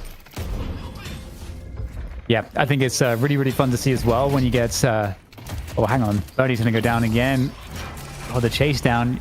Again, Abrams Calico, it's hard to get away from that. But yeah, OCs, I love to see a pocket get this far ahead. Okay, we're going to block the Death Slam there. Keep the pressure up here from Pupils' perspective. League laying into them with a minigun. And OC is picking up another kill there. 6 kill streak up to 11k souls. It is actually so terrorizing what he's able to do. Dan, look at the soul farm on both League and Lefa relative to OCs right now. This is no longer a remotely even lane. This is the OCs' activated server admin lane and can get a kill on either of the two of them at will. However, things a little bit better for Pupils here. Rotation into middle, into the deep dive, and a quick dispatch on the birdie that should potentially result in this Guardian going down. The creep wave can get there in time. It's kind of insane when you think about it, because if not for OCs, you know, like what would the soul differential be? OCs or melee creeps, they're 7k behind, despite OCs being so far ahead on souls here. But now that I say that average has managed to find himself, you know, on parity with the soul count that OCs has. Low main as well, not too far behind. So Pupils looking very good right now, taking complete control of the momentum. Now, there are a lot of latent souls still available for melee creeps. The entirety of this lead is basically from 3 Guardians down versus none, which of course is where you want to be when you're running the McGinnis. The goal here for Pupils is to continue to keep up pressure, keep your Guardians as long as possible, and here we go, elsewhere. The dive, or rather the lasso, coming on in. And a little bit of stability, so actually still the mid Guardian up for melee creeps, but not much longer. Yeah, looking to fight over the rift as well there on the left side lane. Just like Pupils have control of that at the moment. Got position on it. Looking to extend their advantage, their lead. Headed to green. And what can OCs find here moving forwards? Really important that he's able to really utilize his just high soul value to try to turn things around for his team. So we're going to be back on the pursuit here. Syed looking to take down Poppers, or rather, yeah, that is Poppers on the Yamato. Look at the left. It's going to be successful here. This could be a super early walker. The rotation Poppers Pupils, and getting a walker at 12 minutes is pretty fast and comp, and you have the rotation coming in from melee creeps, but even if it gets kills, it's not going to be your time to get the walker. Walker already down, and you got a deep dive here from Average, who, you know, thinks better of fully committing to it, but, you know, melee creeps are not able to punish for any kills off the end of that here, Dan, and this is now turning into a serious lead. At this stage of the game especially, yeah, it's kind of insane. Again, we had the OCs go down earlier. Let's see what he can do off the back here, but Birdie getting chased down again. This chase down, you know, between the Calico, the Yamato, there's so many ways to close the distance onto your opponents for these dives, and when you are ahead in souls already, it is so dangerous for anyone to be on the receiving end of that, like the dive potential, and it gives so much control of the entire map at the moment here into the hands of Pupils, and you got this like just delicious, delectable amount of crates there and above the mid boss. It's being consumed to make the lead even worse. Average on 15k. I think the only saving grace at the moment for melee creeps is how absurdly mega farmed OCs is relative to the team average. Like, OCs is still a big threat. The rest of melee creeps right now, not as much. And speaking of OCs trying to take advantage of that by going for the solo push onto the right walker, going to draw 2 off to deal with it. And one of those 2 is Average, who is no slouch on the farm either. And one of the few people that can actually chase down on to OCs. But in this instance, OC is able to make just enough clearance to get away. Yeah, worst case really for him that it was the Calico average there for sure. It does feel like a lot of it is on OCs to, like you say, you know, like at this point in the game especially, there's not really any answers to Affliction. You get like a good team Affliction at this stage of the game, especially when you're, you know, doing so well in the souls here as OCs is. That is legitimately a complete game changer. So we'll see if he's able to find an opportunity like that.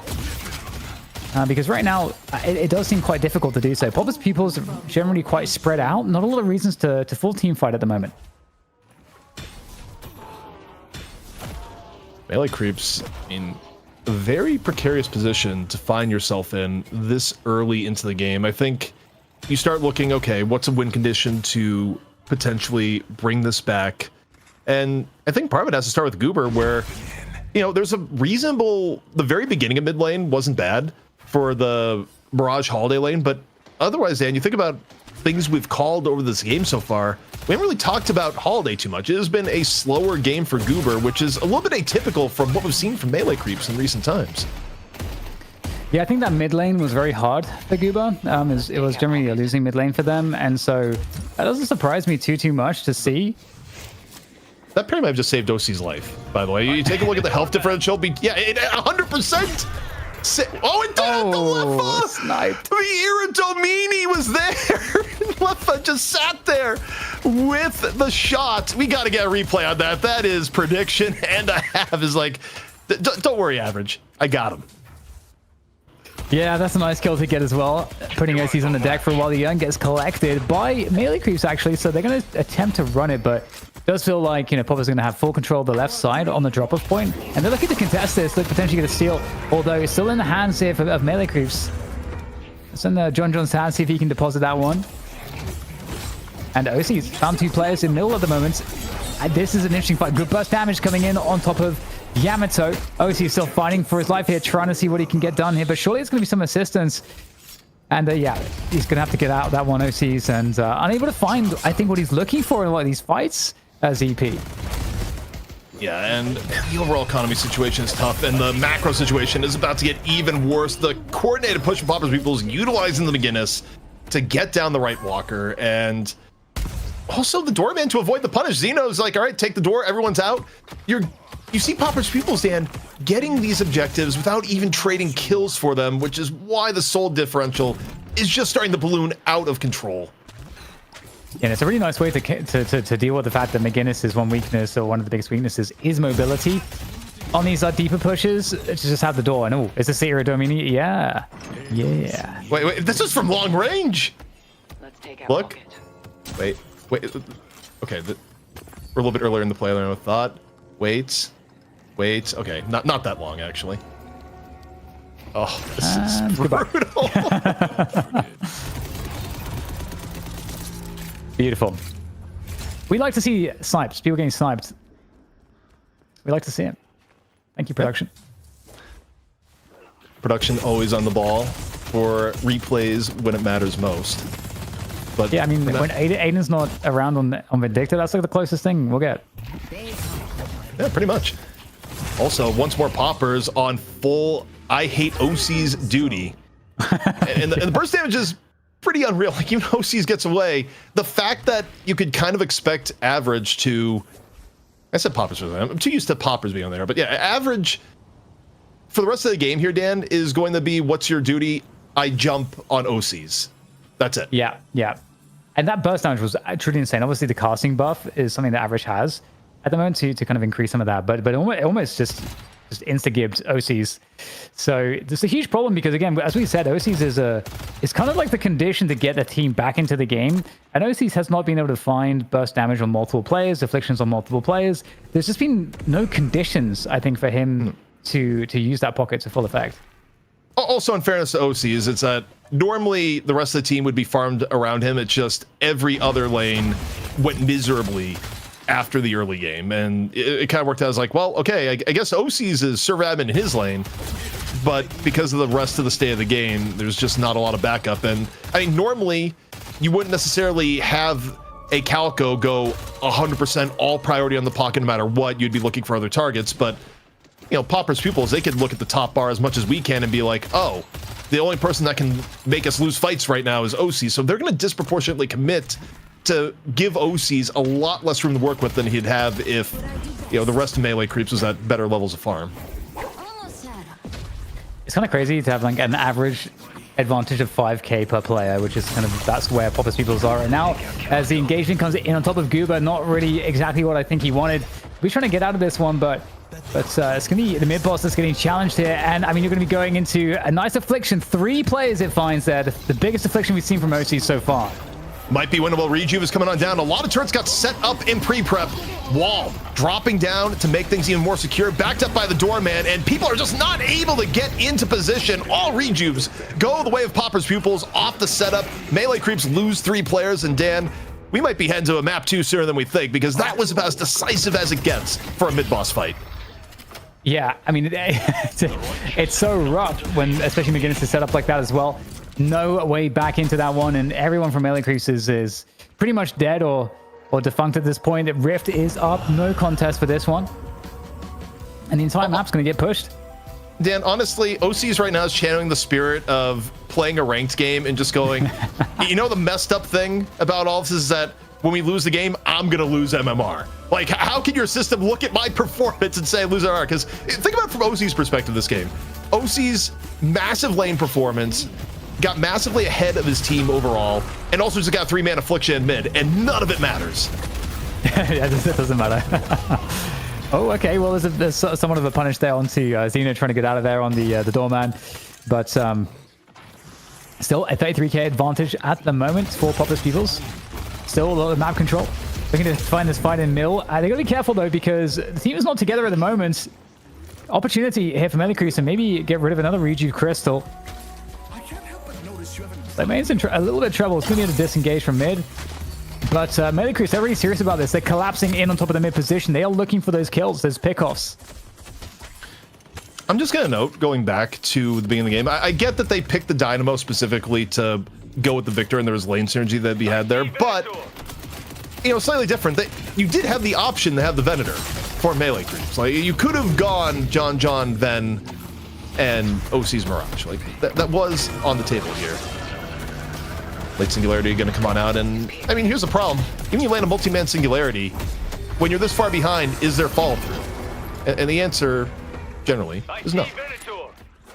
Yeah, I mean, Birdie on 13k souls. I mean, we saw it just time and again. As soon as the roam started to happen here from average, the dives onto Birdie were just almost too easy. Oh, getting slapped.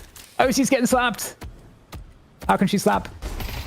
I don't know if anyone knows that meme, to be honest, anymore these days. Some people definitely do. We've referenced things going back to, like, Quake 2, and some people got it. It's like, you know, there's an ancient level of knowledge within our channel. Very fair. But yeah, for Melee Creeps, I mean, 50k difference here, Dan. I'd say pack it up, but the mover's already gone. Like, it's already happened. Enjoy. Oh yeah, 42k difference now. Is only expanding. It's ever expanding like the universe, ZP. I'm told. Is that still a thing that we think about the universe, or has that changed now? I think there's competing theories in regards to what is going on. I mean, I know obviously that's like the more classical one is that, you know, dark matter is just causing the universe to expand to the point that we're never going to be able to get to another galaxy because, like, the rate of expansion continues to move forward, and we may never get past the speed of light. And I don't know. We're at the state of the game, Dan, where we're discussing space physics instead of the game. Is what is the rabbit hole you've just dragged me into, because, well, I mean, you got Singularity on cooldown, so you can't even go to that as a bit of hopium for Melee Creeps and somehow bringing this game back right now. I like how you pivoted it away from the space physics. I'm going to respect that and not go back there. Yeah, so you can see, you can really see the average has been taken over the game. Obviously, you know, big respect for OCs and what he's been able to do, but average has been able to find so much burst finish on a lot of the relative players that are so key in these fights, and it's been just terrorizing everybody. It's been really cool to see specifically, I think, average, how much he's been on top of OCs as well. Also, we're at the point in the game where even when you're looking for picks as a holiday, you got plenty of options for Pupils Pupils to not get picked. Fleming does go down. Leviathan pulls out the Erdemini, looking for extra kills, but Melee Creeps, maybe the best chance to bring this back we've seen here so far. Into the dive in the chapel, Lefa getting caught out, and Pupils Pupils definitely without the team fight they want right now. I think underestimating what Melee Creeps could bring off on the side with a full team fight engage, but Melee Creeps still needs more here, Dan. And we got an angry Poppers for cleanup, backed by League, and what was looking like an opportunity is quickly turning into another rout in favor of Poppers Pupils, as Poppers, no reason to stop on the chase down. Yeah, you know, just enough reason for Melee Creeps to feel like, okay, yeah, we got to take this fight. They get a couple kills, but then, as you say, you know, Poppers and League and average turn up to the fight, and at that point, you are really screwed. And we're going to see a 50k difference now. 50k at 24 at the 24-minute mark. These have been some of the most kind of like one-sided games in terms of the soul, from the soul perspective, in terms of how far teams are getting ahead. That seemed for a little while. So, you know, props to Pupils Pupils, because they've been on only one end of that. So they're doing something right. Yeah, and again, I'm just trying to calculate all the different ways that melee creeps get back into this game, and realistically, we're probably more likely to exceed the speed of light for space travel than we are for melee creeps to bring back this game within, you know, the next year. Yeah, I was going to say, you probably need like infinite quantum computing and, say, you know, some fusion. You know, if you think so, that calculation's EP. Yeah, because you take a look at the win condition for melee creeps has gotten so narrow that it's birdie hit 6-man singularity, as Brayden is in all sorts of trouble. Jumped on by average, finished off by poppers. And it's 45 seconds until next mid boss, so realistically, poppers Pupils, they can just rip mid boss on spawn. Well, maybe not. The fact that you have birdie up with singularity, I think even with this degree of lead, makes you wait a little bit. I think you make mid-boss scream, but you don't finish it, and you respect the singularity, but I see holiday. they have a lot of ways around it. Are they past the threshold of respect? I feel like they're into the territory of no respect. I think hard doing mid-boss with the singularity still up against the pocket is one of the conceivable ways that you could throw this game if you mess up. Like, I don't actually think you have enormous pressure on Poppers Pupils to just raw send mid-boss. Now, based on how they're positioning, I think they're just going to do it. It's still likely to go in their favor, but there is a risk that is being taken here, Dan. Oh man, it's getting bursted down real fast. It will come off of it though for a moment to see if they can get a pick here on the side, because they have managed to fish and find some fish with that fishing line, and it's a full-on affliction, Stevie. But is it going to affect the outcome? Looking like no. Saya dies for a second time back in the spawn. OC's falling right on after. A little bit of disruption from the cart, and even a singularity may not be enough to save things now. 2 rejuves, the Poppers Pupils, and there goes the third. So they play it a little bit slower. They make the boss scream and go from there, and that is a sad singularity if I've ever seen one, Dan. But what more can you do in this situation? And Pupils Pupils are serious about the prize pool, man. They are absolutely dialed in, and I mean, again, we saw this performance in the first game, and I mean, it's just really impressive. There has been no back and forth, CP. There's no back and forth. It's just been domination. There's very little to attach to on the melee creeps end right now. It just, yeah, you start wondering, it's like you go to, you know, Marvel movies and you start wondering, it's like, you know, Doctor Strange had better odds for beating Thanos than melee creeps does to bring this game back in its current form. It does yield some interesting data though, I would say, because I think one of the things you learn from this, oh my god, so just a fair witness, everyone. Just the beginners is lasering down the patron, but there's some interesting information here. Don't let Poppers, or rather, sorry, the average get the Calico. Maybe that's one thing to think about. Average absolutely owned on Calico in this game.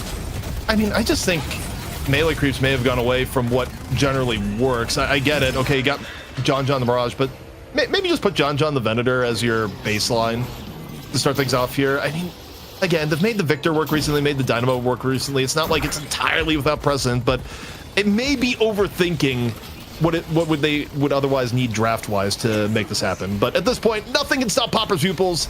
They're going to take down Stage 2 Patron and take map 1 in our biggest money match ever here in NA. It's not the objective damage like production there. Like, look at this, 30k objective damage from just McGinnis. Holy. Okay, well, Poppers Pupils, starting as they mean to go on. Utter domination from the challenger match into the first map here, and the question truly is are there enough learnings if melee creeps to be able to turn around their fortune? And right now, I feel like ZP, we are the closest to a 2-0 we've ever been if we look at the most recent record for NA. I mean, we're closest to the quickest night shift we've had in the last month and a half if this keeps up. Because true. I mean, you think about the two NA games we just saw, Dan. Neither have been close. I mean, it was stomp into stomp at a pretty quick pace. Now, Melee Creeps of all teams is usually pretty good about making adaptations to make it a close series. That has been the trend in NA, but even looking back to recent series, even the first map loss has been somewhat close. This was pretty much a blowout out of laning phase, and even in some lanes that rightfully Melee Creeps probably should have won. Yeah, totally. It's it is a conundrum, and it is one of those examples as to how important that early laning phase truly is. And so if you don't have a good handle on it, life's going to get really hard. And I think one thing we see too, like I think we saw with Hydration on the Moan crew on the previous game, we also saw I think with Goober here as well in this game, where again, if your team loses the tempo, it seems like some of these key heroes that are going to help you to dominate that mid game, but you'll pick heroes, don't get the space to do that. Because off of the momentum of a team winning the early laning phase, your average running around on the Calico, lots of dive here, the Yamato as well, also really strong on the dive. You don't get an opportunity to go and get the value of the pick heroes. So that seems to be a trend that I'm seeing. I think if I had to go back in the DNA of this game and wonder where things went wrong with Melee Creeps, I'd probably dive a little bit deeper into the Saya Birdie lane, where it did start well. I mean, you got the early kill with the Victor Dynamo lane, which in theory is a huge gift. And oh boy, look here, just when you think you're out, you got a Ven waiting in the wings. But they had a good start, and then I think they just underestimate some of the turn back in from Popper's Pupils, where people come back in at full HP. They end up losing the momentum that they have in lane, and that was a lane that ideally could have run away with things. It doesn't. And again, I think there's a few micro decisions there that actually end up getting momentum pretty severely against Melee Creeps. And also, I think you'd probably have to look at Goober here. And look, we have glazed Goober a lot in terms of all the things Goober does well when Goober has a good game. I think you have to go into the VODs and figure out what in the world happened for Goober this game, to where Goober kind of got gummed up, didn't have a massive early game performance on holidays. So some of the tempo that Melee Creeps was probably expecting to carry them, through 20 minutes never materialized because Goober just did not have a massive game. Now, whether that was Goober's fault or really good plays from Popper's Pupils, you'd have to dig a little bit deeper, but it just didn't materialize. Yeah, and I think Popper's Pupils had a lot of really good answers to a holiday. I mean, you can see that Goober didn't die though, really. That's actually kind of impressive. You're just talking about Goober 3-1 is actually kind of surprising, given this game and how everything went. But yeah, you can see just how epic the damage output was from average. The play on Calico in this game was phenomenal. Got the start that you need to be unleashed in that off the early laning phase into that mid game. And I think just again with how well the mid lane went too. Poppers was also kind of unleashed to be a part of that deadly duo that could kind of had that dive threat that was, I think, and also burst damage threat that was very problematic.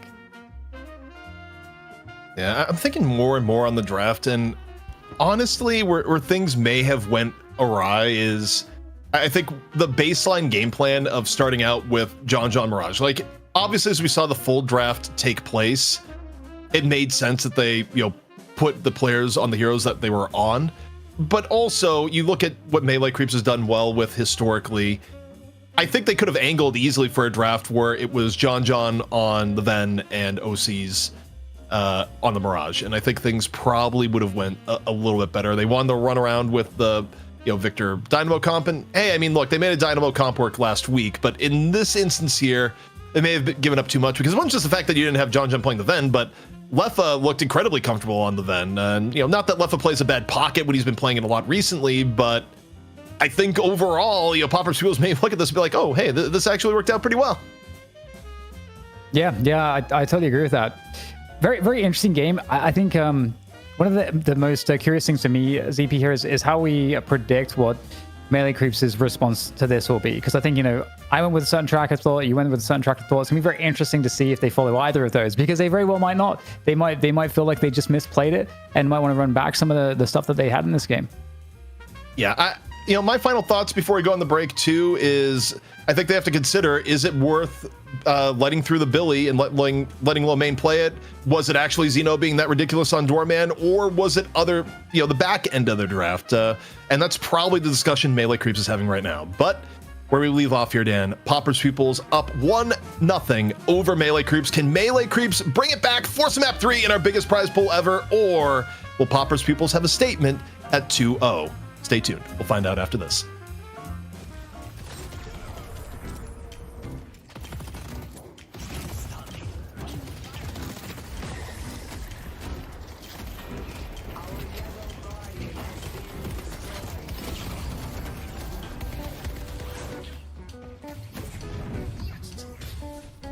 Headed to York.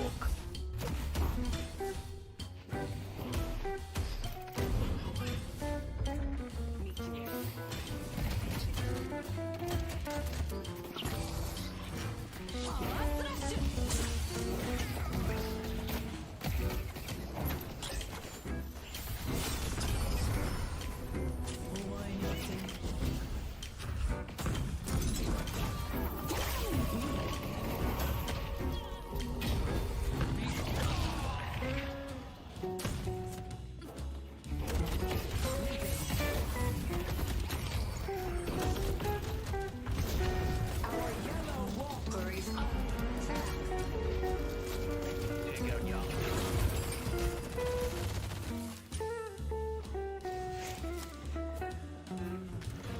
I see the doorman.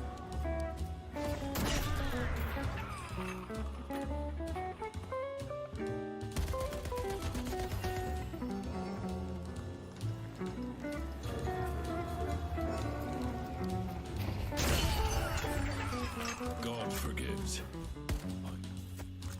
Our green walker is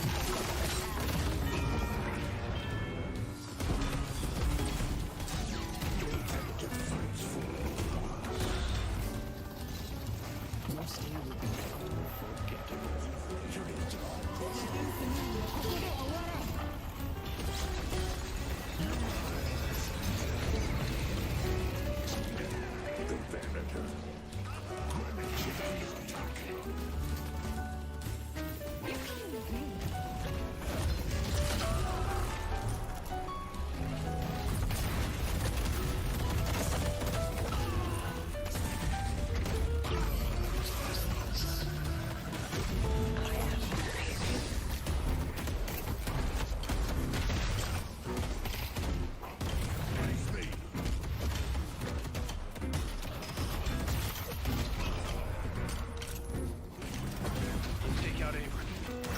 Let's take out the bed.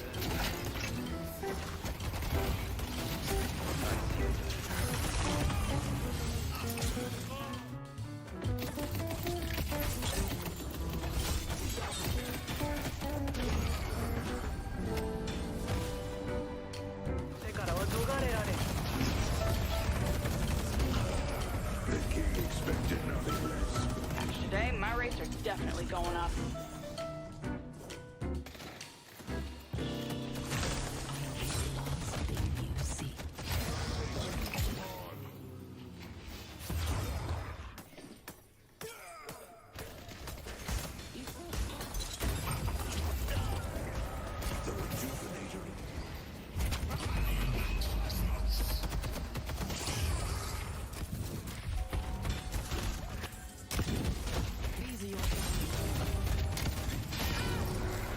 They only have one shrine left.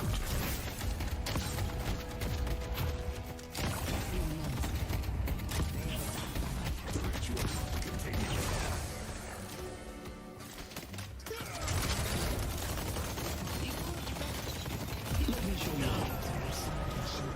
Jury's descending. You don't take my turn yet, you're gonna real soon. I got enough ammo for the whole team.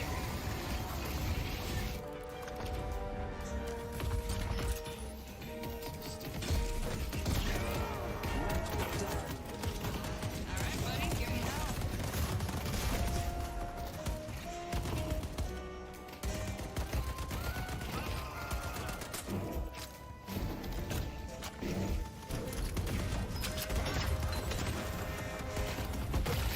Let's take out the other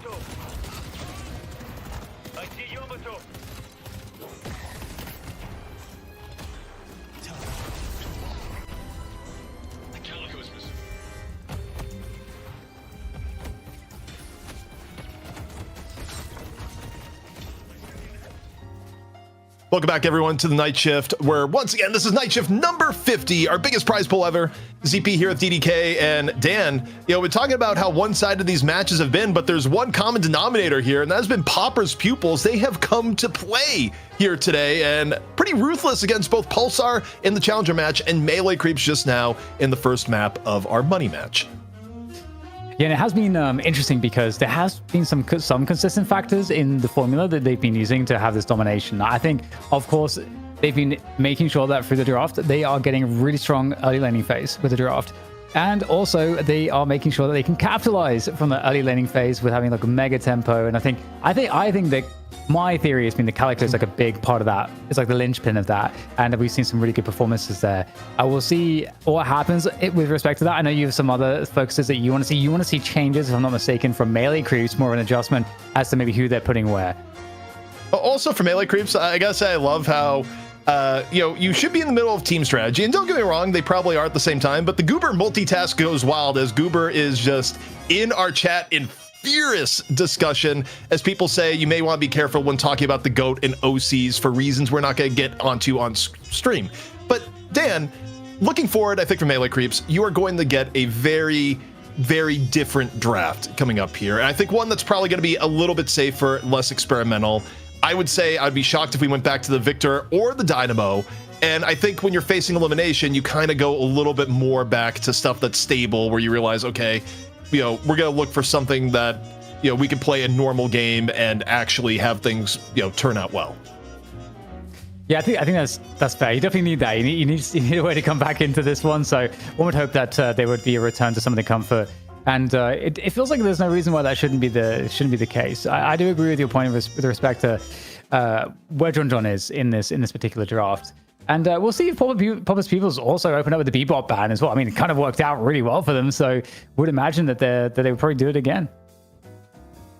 All right, so this time around it's going to be Melee Creeps with first pick, first ban, and we'll see what the adjustment period is, where, by the way, this also may be something that's leading into why we've been going to 3 so much, is the fact that, some people look at the draft and say first pick is a big advantage. Certainly both Popper's Pupils and Melee Creeps believe that, with Melee Creeps deciding to take first pick, where Popper's Pupils took first pick just a draft ago.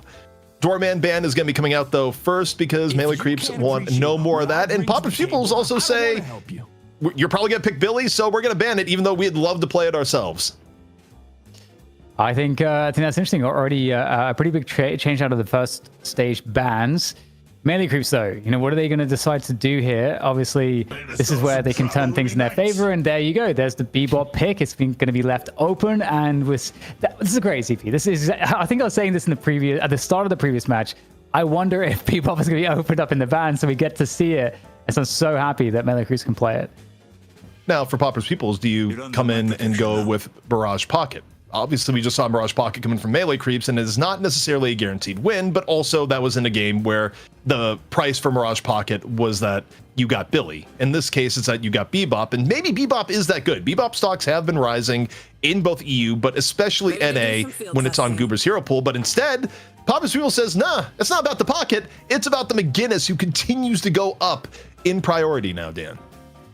Yeah, and again, it kind of makes sense, I feel like, because McGinnis, I think, creates a lot of setup also for the Calico, in terms of, like, if you're pushing lanes heavily, you're forcing teams to rotate players. I think it creates opportunities there. So, okay, so instant answers, I think, are giggling there because they're like, okay, let's just sort this out. Let's just get the ban in.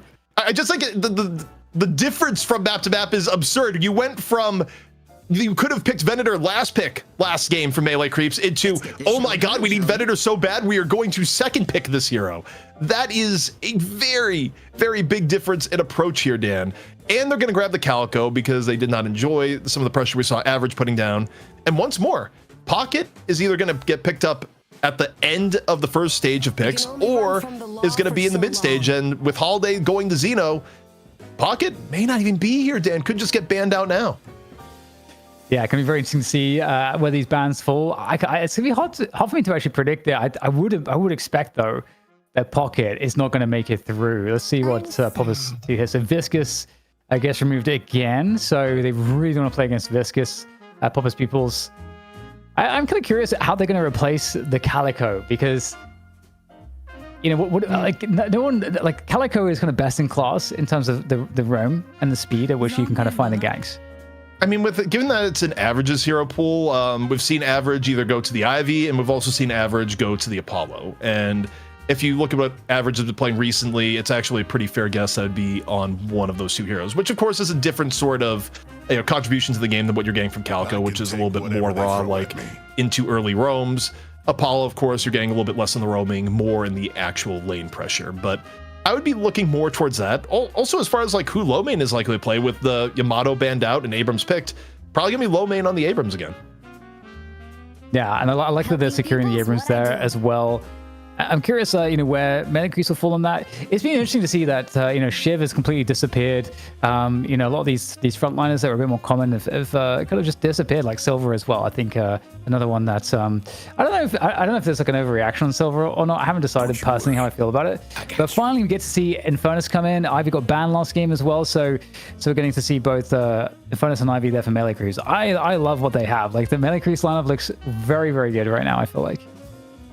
Yeah, and I'm thinking about Popper's Pupils and how they'll round things out here. With Ivy off the board, it's feeling very likely to be Apollo, and yeah, that for averages hero pool makes all the sense in the world. Now, final pick, few different options they could go to, and also looking at the melee creep side, melee Geist is still available here, Dan. Like if Popper's Pupils grabs Geist, it's not going to be available for melee creeps, and they go for the Geist. Nice, perfect, yeah. Yeah, that's going to round out the draft really, really nicely. I'm starting to really enjoy what Popper's Pupils have here in terms of the complete lineup. I think this is going to be very interesting. I feel like we will get a way more competitive game here, ZP. I don't think Popper's Pupils have what they need to run away from the early game. Always makes me chuckle. Super's getting some real distance off of that cosplay. We will have to retire that at some point. It's been a while, and we have had some people says like, okay, it's been fight for a while. That is under consideration. I'm sure to be very controversial in chat now that I brought it up. But the interesting thing here, Dan, as I look at from melee creeps, is that on one hand, they did get some very big comfort heroes, particularly, John on the Ven, Goober on the Bebop. However, it's also something that's pretty low on frontline. And Popper's Pupils, I mean, not only do you have the Abrams Geist, but you also have McGinnis, who is pretty good at standing and fighting when it comes to like wall and heal. And the fact that you have Apollo, who also is going to run at you. Like the level of difficulty in Popper's Pupils engaging a team fight if everyone is still alive is way, way less than the level of difficulty melee creeps is going to have. Melee creeps desperately need Goober to go wild in the early to mid game on the Bebop, set up picks and give them uneven fights, and ideally avoid a 6v6, because in a normal 6v6, the positioning for melee creeps actually gets really, really painful. And, particularly, Venator's even gotten hit with some mobility nerfs as of late. Like the potential to just dive on John without any real frontline existing is pretty strong.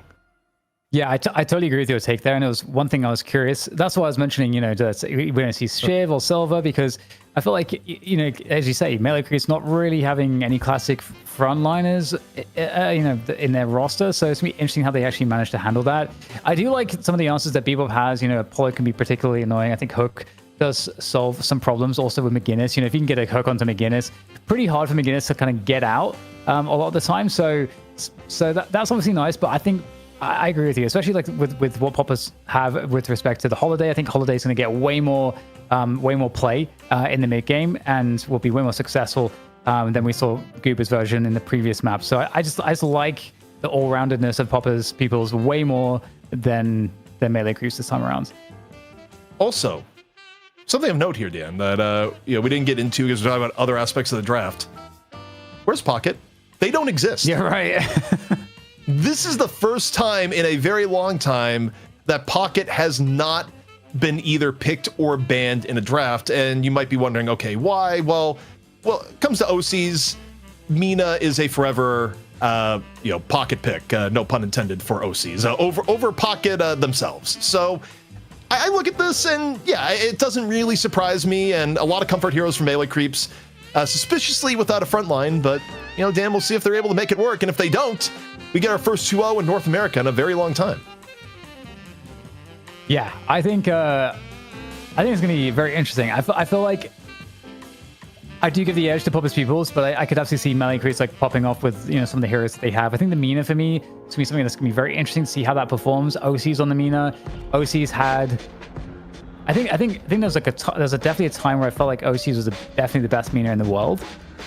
I'm gonna be curious to see if OC's can kind of have that level of performance CP, because one of the reasons why OC's I think had that status for me was because, especially off of a game that kind of tempos out sufficiently for his team, he is farming and roaming. Sorry, rather I should say, as he's roaming, he's farming and getting ganks. Like the efficiency was kind of ridiculous. Do you actually think Xeno both wants melee creeps to have good luck and have fun? Normally, if the other team's having good luck and having fun, it means your team is losing.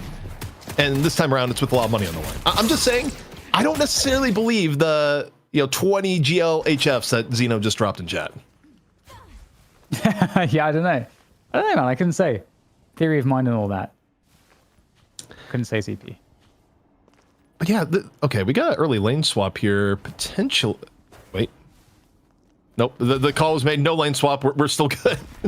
But the win conditions here are really interesting to me, like the way this draft came about. And I feel like this is a draft that, because of the lack of frontline and lack of ability to actually stand and fight, where one side has Geist, Abrams, and healing fields, and Apollo, and the other side, well, just does not. I think there's way more pressure on melee creeps to get off to an early lead, which you look at how they're going to achieve that. I think there's a lot on Goober and Braden's shoulders here to take over the game as we get 7-8 minutes in.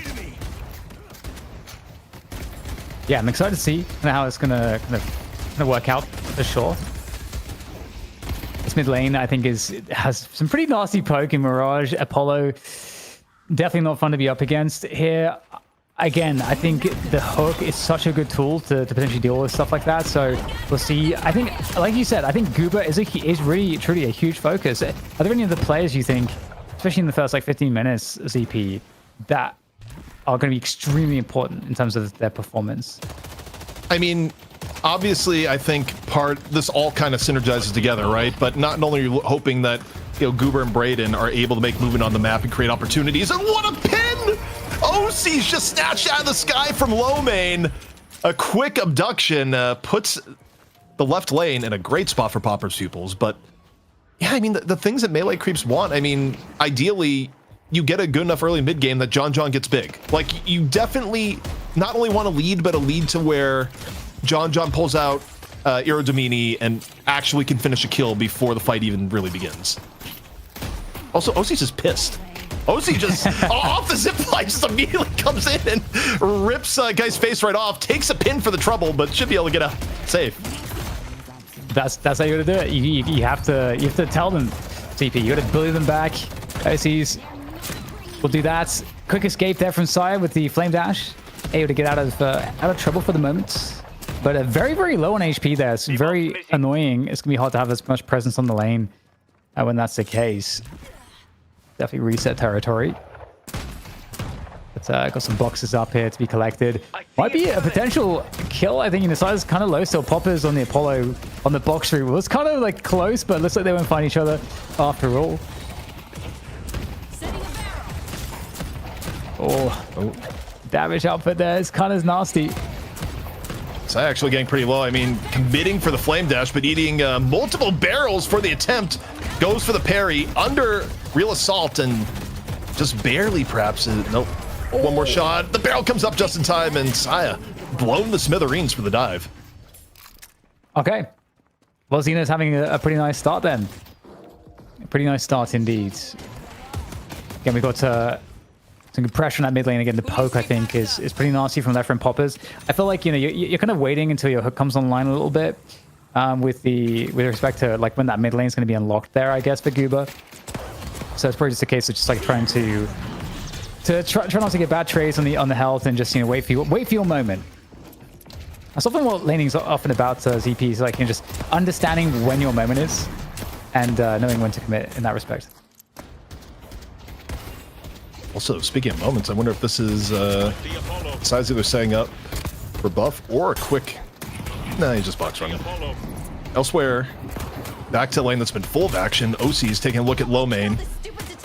With uptime on Love Bites, and you know, this lane has been explosive here so far, and I feel like elimination games, like once you get to a point where one team is on the verge of being knocked out, things just get a little bit more aggressive, Dan. Yeah, I can definitely see that, and I think both of these teams right now as well, you're really looking for the edges. The limit test game is really important. We'll see how this mid gate lane transpires here as things get a little bit deeper. I'm really curious. Once those hooks start flying, we can hear one in the distance there. Oh, he's getting really low here though on that left side lane. Feeling like he might be in good shape though. Will be instead a kill onto average. League also very low as well on the McGinnis on the right side lane, so it's not looking too bad here for melee creeps. I think overall, ZP pretty even start in the first 5 minutes. Melee creeps, though, they need to get mid Guardian down sooner than it appears to be. Like, you can't have Goober be hostage in mid lane for how they're trying to play. So at some point, I'm expecting either Brayden or Saya even to end up towards middle on a rotation. I mean, it could be either be Saya or Birdie. Like, you just need some sort of overload in the middle, get mid Guardian, free up Goober to be out mid jail. But speaking of Goober, lands the hook here. Entourage followed up by the gut shot. Heavy damage in the Leffa, and Leffa's able to escape. It's going to come at a high HP tax, but a full commit from John on the other side. Tiny Losan going to buy a little bit of space, but not enough as Leffa goes boom. Yeah, really nice. You can see the slowing hex purchased very early on. Helped deal with the escape tools there. Leffa will get punished. Here comes Poppers as well. Obviously, slowing hex also going to be pretty important for against Poppers on that Apollo. Well, the problems that it's going to be helpful with, but getting forced back towards base here now as well for Goober. So not getting that Guardian pressure as you were talking about to go over to the right side though. Xeno's going to lose his life. So wait, we need a replay on this. Like, replay team, get Saya's view on there, because Saya looked like he was about to feed. It would have been a tough lane, and I'm pretty sure Xeno self-barbecued in the Veil. Like, that was a full-on, I don't care about Flame Dash, when you really should have cared about Flame Dash. Oh my god. Okay, well, we're going to get the tower drilled there by League. Pretty curious what the build's going to look like here for League as well. More fighting in mid as well. Also, I think Goober going for another kill there. And indeed, John's going to be able to get the kill off onto Leffa because of that setup. So they're starting to get more of that dominance in the mid lane. That's I think you were looking for, ZP. Yep. I mean, if it goes to Guardian, it's even better. But Nox Nostra in from OCs, sensing perhaps a little bit of weakness. Low main, low HP after the Love Bites proc. Is this going to be another Abrams Great Escape, or is it going to be a chase down? OCs looking for more of the ladder. Tactfully avoids the jump pad. We've been instantly interrupted, but on the chase down was Brayden. Yeah, nice. And coming back into the lane here as a very alone average on the Geist is trying to get some farm here. It's likely going to be pushed back a little bit. Okay, you got to be very careful. No life stop available. This is, I think, going to be a kill. I don't know if you're going to be able to escape Mina and Calico. There's just no chance. No chance. Average completely caught out of position and punished there. Overall, it's been a bloodbath across the map. On the right, a little bit more in favor of Popper's Pupils, who are starting to get some walker damage and uncontested at that. And okay, we got the replay that we're curious here. So this was a lasso. Saya's super low. Xeno's at good HP right now. How in the world? Like, Xeno chases after here. And a lot of it was just Ivy damage. More the Ivy bog than expected. Yeah, got a couple light melees in there too from Saya. That is a wild sequence of events. Goober, though, another hook. One more ride here for Leffa into the Atani Losan right on after. Leffa saved by the Atani Losan courtesy of Poppers, and as a result, away in the mid lane. Yeah, nice and melee piece there, able to get that right side Guardian. The Ivy drop comes in to get into the mid lane. Try to punish these players that are very forward position. Very low health wise for Leffa on this Mirage at the moment. Surely susceptible to being dove. We'll see if that dive comes in. 200 HP. Scarab's there for the heal, and it might be a little bit deceptive. It's baited in. Saya, perhaps. It was all a bait, because Left is basically at full HP again. Close Guardian enough. about to go down. The rotations in the middle, way better for Pupils Pupils here so far. Goober back in action, drops a bomb onto Lefa. Guardian, though, is long gone. And, you know, you talk about when you grab Bebop as a first pick. This is not the ideal start to the game that I think Melee Creeps was looking for here. Ideally, Goober's freed up by now, has more time to roam, and Goober is still a prisoner of mid lane. Damn. Yeah, right. It's a fair point. That is a fair point. We're going to get an engagement here, though, on the left side. The urn is being collected by Pupils Pupils, trying to carry that to safety. Looks like they're going to win the battle overall, chasing him down onto OC's goodbye, and maybe also some of the lack of the front line here, I think, kind of challenging. I think we're seeing that dynamic play out a little bit. But I totally agree with you. You know, now they're going to find Goober, because that's just where he lives, as you said. I mean, finally, Mid Guardian's about to go down, but, you know, you've kept Bebop off from a roam threat this entire time. Gotta take that as a win. And elsewhere, Saya just getting barreled down. Is that like death 4 for Saya at this point? I need to get a death counter, because this has been... It's 5 deaths for Saya so far, Dan. I mean, this has been a brutal Infernus game so far. And not the good brutal. Yeah, things were relatively even at the 10-minute mark, but suddenly it's just kind of getting out of control. Now some of the Guardians are going down.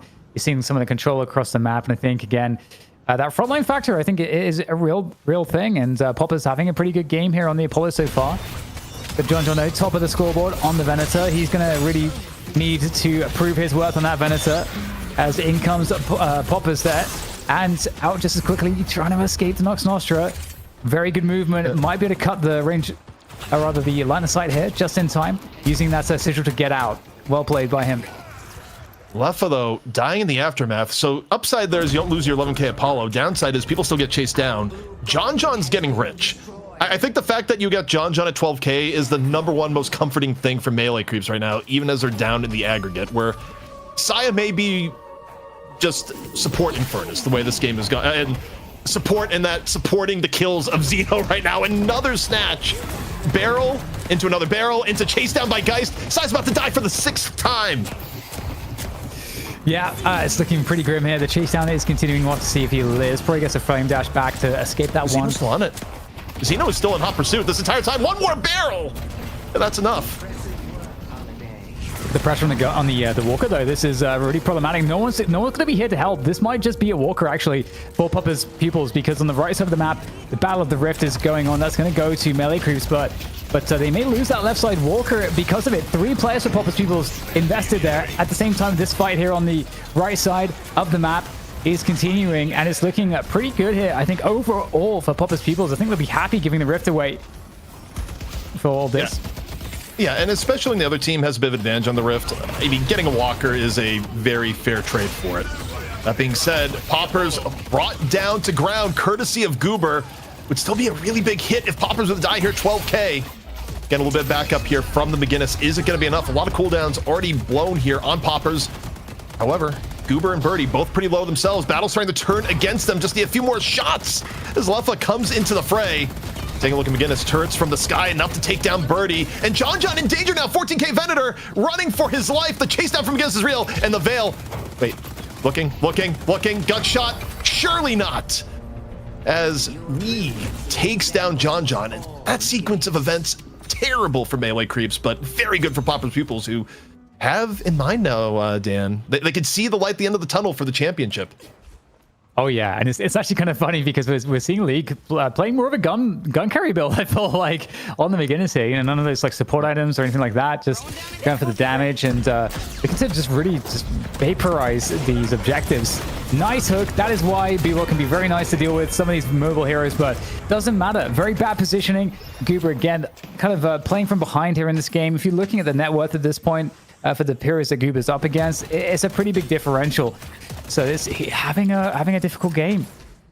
OC's though, again, it doesn't matter what he's playing, where you know what's happening in the game. Still at top. OC's is he who is blameless for this series so far. I mean, OC's has looked good regardless of hero, and now has a real chase down option on the average. Average doesn't have swap. So you see Average running away, trying to buy a little bit of time for extra people to come here, but Birdie coming in with the Stoneform, not finish it off, but what is the cost? Itani Losan on the 2 as Poppers joins the fray. Nox Nostra still saved, brought out a little bit later to fight. OC's use the movement to just jet away. Overall, a trade, an engagement you take resource-wise, but John in some danger here. That's Xeno with a lasso in off the jump pad. He's gonna find John. John gets hit by Abrams towards the end. Losing John here being terrible. It's gonna slow his farm down even more. Seismic Slam finds him at the tail end. And you enjoy that sequence of events if you're Popper's Pupils. Yeah, and it's going to be grabbed there to make matters worse as well by League, going the gun carry McGinnis. And it does feel like very problematic because even though the scorelines are quite close, it seems like a lot of these fights are just being dominated by Popper's Pupils here. So we'll get the urn turned in to just make the lead even bigger here for Popper's Pupils. And they've got great map control at the moment. They're really winning all the lanes. Big presence here on the right side though as we jump onto Goober's perspective, as they will take down Average. That's not bad. Average actually suffering a lot in this game. Average is homeless this game. Actually, I mean, it took about 3 or 4 bad deaths in a row, but after that happened, I mean, you have Saya who's struggling to remain relevant, but it's even worse when it happens to you on a Geist. So even with the 7K advantage for Popper's Pupils, there's still some pretty interesting storylines here. The biggest thing that I think hurts melee creeps is the fact that John took 2 back-to-back pretty bad deaths in a row, where if those didn't happen, he would actually be at 20K at the moment. But Saya might be on the soul donation train once more, grabbed in middle. And, I mean, Flame Dash ain't enough to get away from the lockdown that Popper's Pupils has been bringing to bear. Yeah, Flame Dash does feel like a tool that is easy to overestimate in certain circumstances. I'm not sure that's happening necessarily, but certainly unable to survive with it. Oh, wow, just shy of getting parried there. Oh, it's Average trying to make some money. Oh no, John just going to get caught again. I don't know if he's going to be able to escape this one. Lots of players here in position. The gut shot. And okay, John got to put respect on that name. He would have closed down that kill. It's still in the fight at the moment. Turning things around. Lifesteal comes on through. And John staying up in this fight, doing a great job there, actually. What you just saw there was the power of a cosmetic Geist. Like, you look at that and you go, oh, wow, this could be bad for Venator. And then you realize that Geist is doing no damage. And Geist still, like, Average gets chased down on the tail end of that fight. So, yeah, I mean, you're John, you're well farmed, you're pretty tanky. You actually have 0 respect for Geist in that situation when you're deciding to commit to that fight. And you can see there that's on the camera that we had Leopard just kind of pushing this Walker that's now getting defended. And it opens him up to invade the jungle a little bit, fall off. You got Goober, who is interested, gets the Veil Walker, interested in perhaps finding one of these players, but they're long gone at this point. It'd be really nice for melee creeps to begin turning the pressure around, start getting picks. Can we get the deaths again? So I'm looking at the, obviously from the eye test, you have both Psy and Average towards the bottom. What is the death count here? Because this has been a, okay, it's actually kind of unreal, the parity between the teams, where both teams have players that are getting pretty far ahead and also have players that have just been the absolute whipping boys for the other team. Yeah, really, yeah, totally. Good point. Very interesting to see that disparity. Okay, this is going to be problematic here. Is there a stone form here to save the day? Looks like Xeno won't be able to finish this one off, but we're seeing a much more active holiday game coming in here from Xeno. Oh, gets caught there, unable to escape. Went deep for that kill and gets punished. Really good response there from melee creeps to ensure that Xeno's unable to escape, and suddenly only a 6k difference between the two sides. And problems might start to appear here for Popper's Pupils. I think it could be that the best has come and gone here for them. I think the scary part here is how the economy of this game has started to develop. You have John that's turning into a really big threat. Your most farmed are McGinnis and an Apollo, where, I mean, granted, it's more gun McGinnis. It is more relevant than other McGinnis builds. Is it as relevant as the Ven on the other side? Maybe not. And then you have a Geist that is pretty broke. And between the two, like, we keep drawing the comparisons between Psy and Average. It is way more justifiable to be broke on Infernus than it is on Geist. Geist has a really difficult time being relevant in these later fights. But Dan, 15 seconds. Buffs are coming up soon. A little bit of a fight on here, and John gonna be the focus target. The charge in from Abrams early, and a quick retreat to dispel magic from John, who decides it's not worth it. But maybe right back in. They're gonna drop him back in, indeed. Into the rift we go. Looking to find the engagement, maybe a good gut shot to get some good damage in there. There is the grenade coming out, and good focus fire onto John. Absolutely deleted. He couldn't even react or respond in any way, and that's going to be a good opener. Melee down 2 players here, giving Pupils Pupils a clear advantage in this fight. As you can see, that all the front line that they have working really nicely, I think, for them in these rift fights in particular. Cuba has to back away. Nox Nosha comes in from over the top here from OCs, but is this damage going to be enough here? A lot of players, a lot of targets to try to deal with. It really is simply too much for OCs. All the ults are gone for Pupils Pupils. Like, OCs actually... Problem is losing Birdie towards the end. I was going to say, there was a scenario where OCs could actually do some wild cleanup, but I think the end of the rift was a bit too much. And I mean, I just look at how that started, and I wonder, was hard aggro airdropping John in the move? When if John dies early without anything being extracted, the fight is practically lost then and there.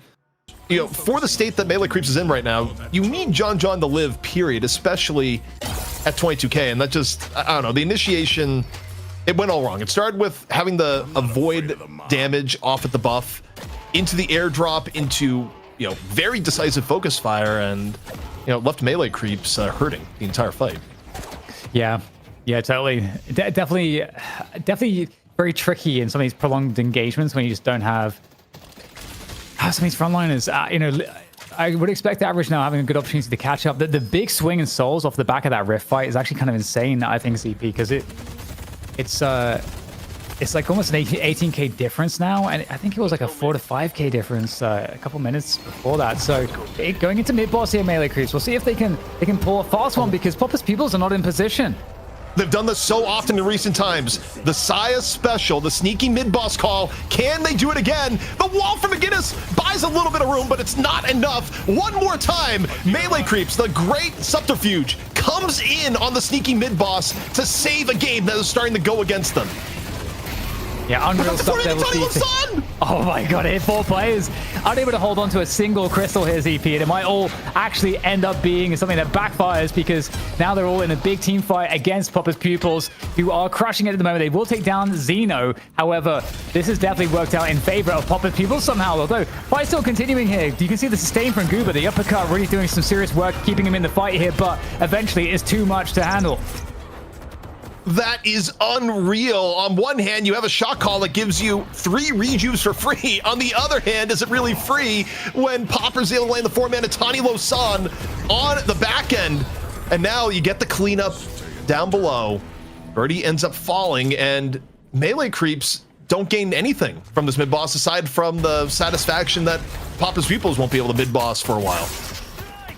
Ooh, as long as they don't lose this Walker, and I mean, maybe is there a kill to be had potentially? Okay, so some support does come in. Oh, hello, John is here ready for this, but the wall is going to deny any further pursuit. So yeah, not losing the Walker. I mean, they did actually close the soul differential a little bit, like maybe like 4 or 5k, I think. So if you just look at the souls, there's something to be said for that, I suppose. And also, mid-boss is no longer, you know, in play. You know, if you get wiped or something, it's no longer going to be that Pupils Pupils will get the rejuves. It's troublesome though. Again, that's been kind of the Melee Creep signature, is the perfectly timed mid-boss call that has been really, really good for them in recent weeks. Oh my goodness, from downtown! A quick abduction on McGinnis, drops the wall. I don't think that wall's gonna do much at all. OC's there on the cleanup. And now a full minute of a 6-on-5 opening up here from Melee Creeps says, you kind of look to Goober at this point and be like, you got another one in you? Like, you want to continue the chain pickoffs here to try and whittle away this 10k lead. Yeah, and that's the thing. You know, McGinnis doesn't really have answers to that kind of stuff. That's such a big part of the win condition, I think, as we get a lasso attempt coming on through to OCs. Very good dodge from OCs there to get out of trouble here, because this is even troubling without the lasso connecting. Very, very good there from OCs to get out of trouble. But yeah, that pick onto League, I think, was enormous. I mean, 10k difference now, so the gap is closing. And in comes Cuba, gets dropped in. Goes on in, blind hook through the veil. That would have been absurd if it connects. In this case, it does not.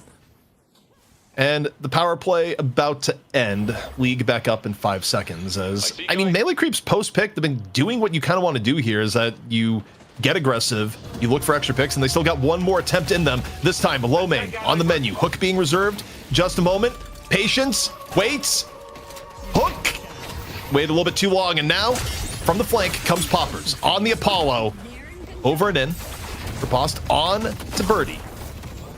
It has been a farmed Apollo here, and we'll see how much this fight develops. And now it's actually Apollo a bit under the gun. Elsewhere, OC's still on the hunt for Lomane. Lomane living on a whim and a prayer, desperately hoping for support, and gets the support needed to push OC's off. Lomane, effective as bait. Yeah, it seems to work out. And Lomane and Hot Target, actually one of the most fun players in the server on the Abrams, which was surprising to see. But we're starting to see Geist coming online here now. Average getting a couple kills back to back. And now that's the problem. You know, Geist activating more into the late game here is going to be a really big issue. Sending it straight to the Walker as well. Goodbye, Walker. That's a huge pick off there. And suddenly, Average is now the most farm player. And if you consider where he was in this game, ZP, that's quite the turnaround. Also, if it's possible, I'd love to get a replay of low main there where you stop and think about that sequence. Low main is super low. The hook doesn't connect on him. We watch Goober for a while.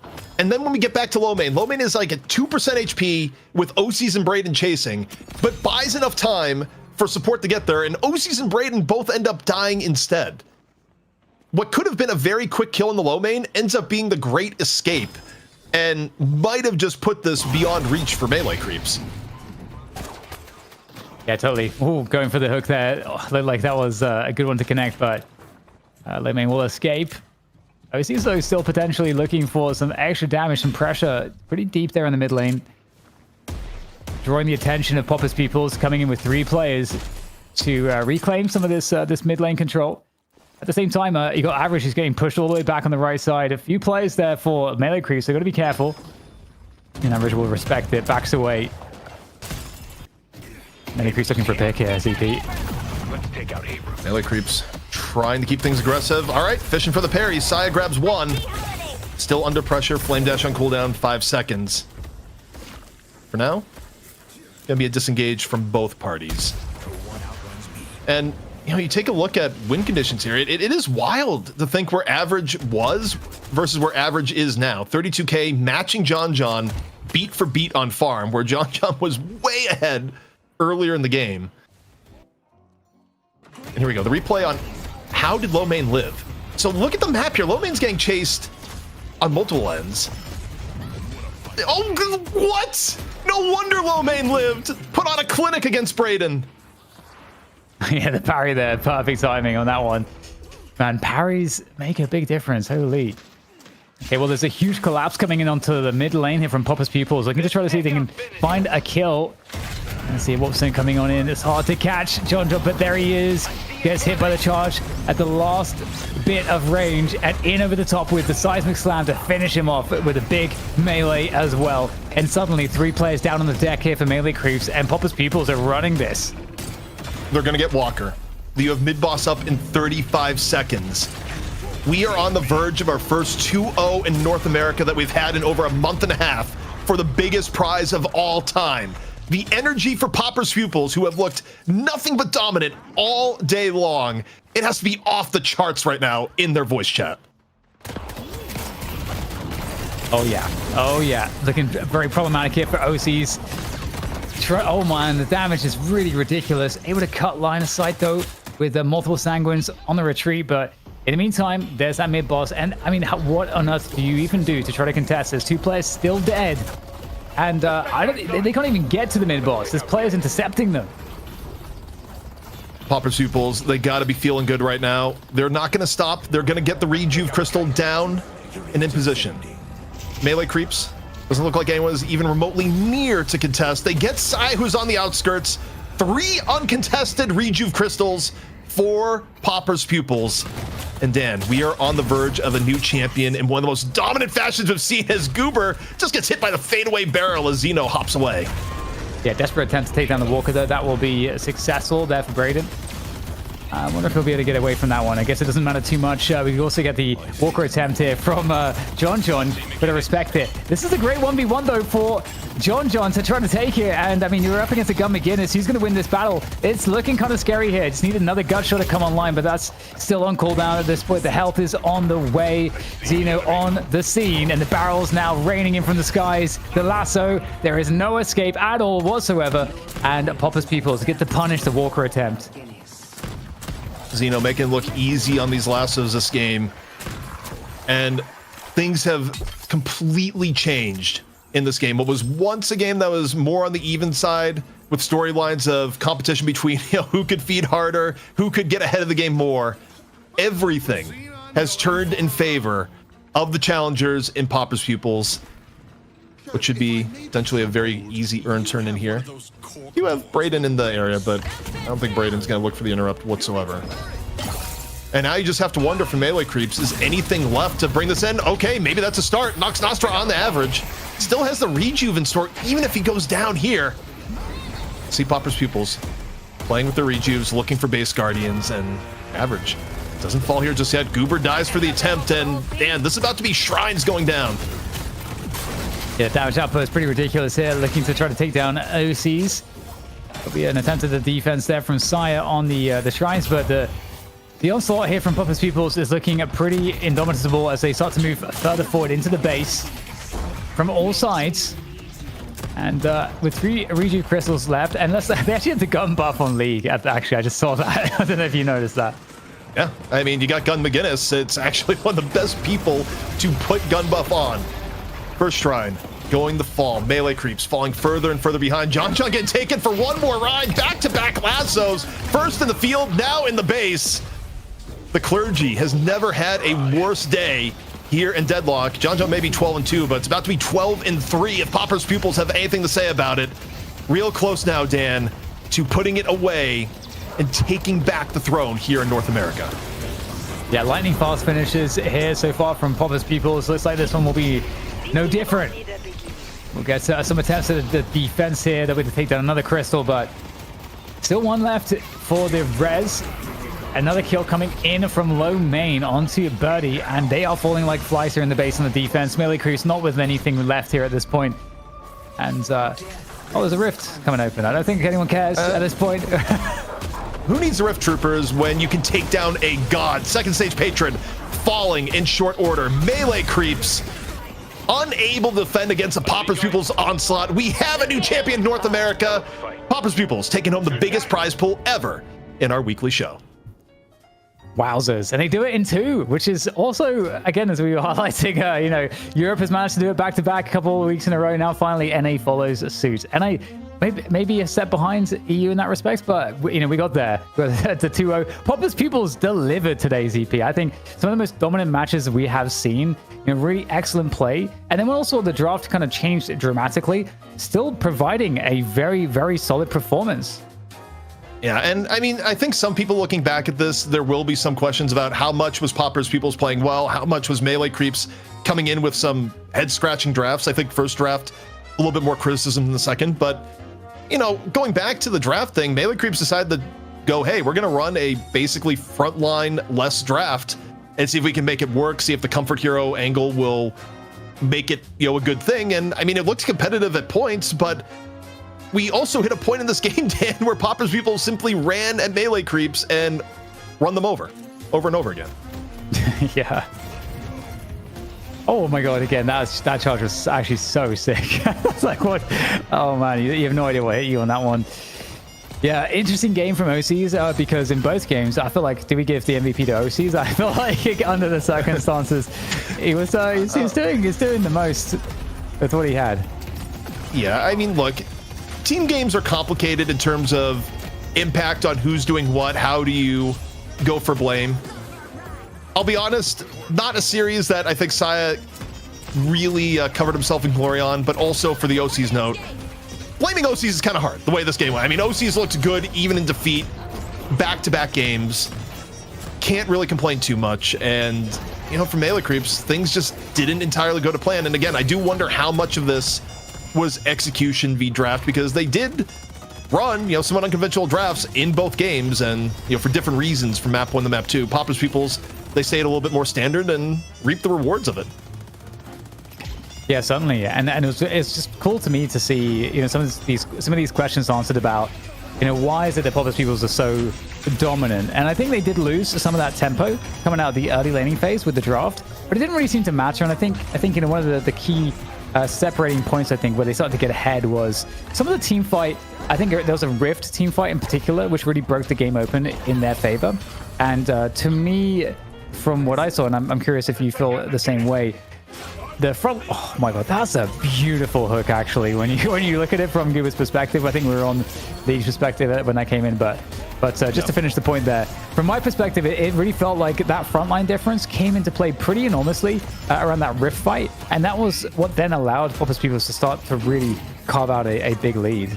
I think also you're not wrong, and it's also the part that when the other team is tankier than you are and has more tools to just walk at you and engage, it's really difficult to bring the game back once you start getting 20k souls behind. And I think the last opportunity Melee Creeps had to win this game was probably that dive on the low main, where you think about it, low main's getting dove by both Brayden and OCs.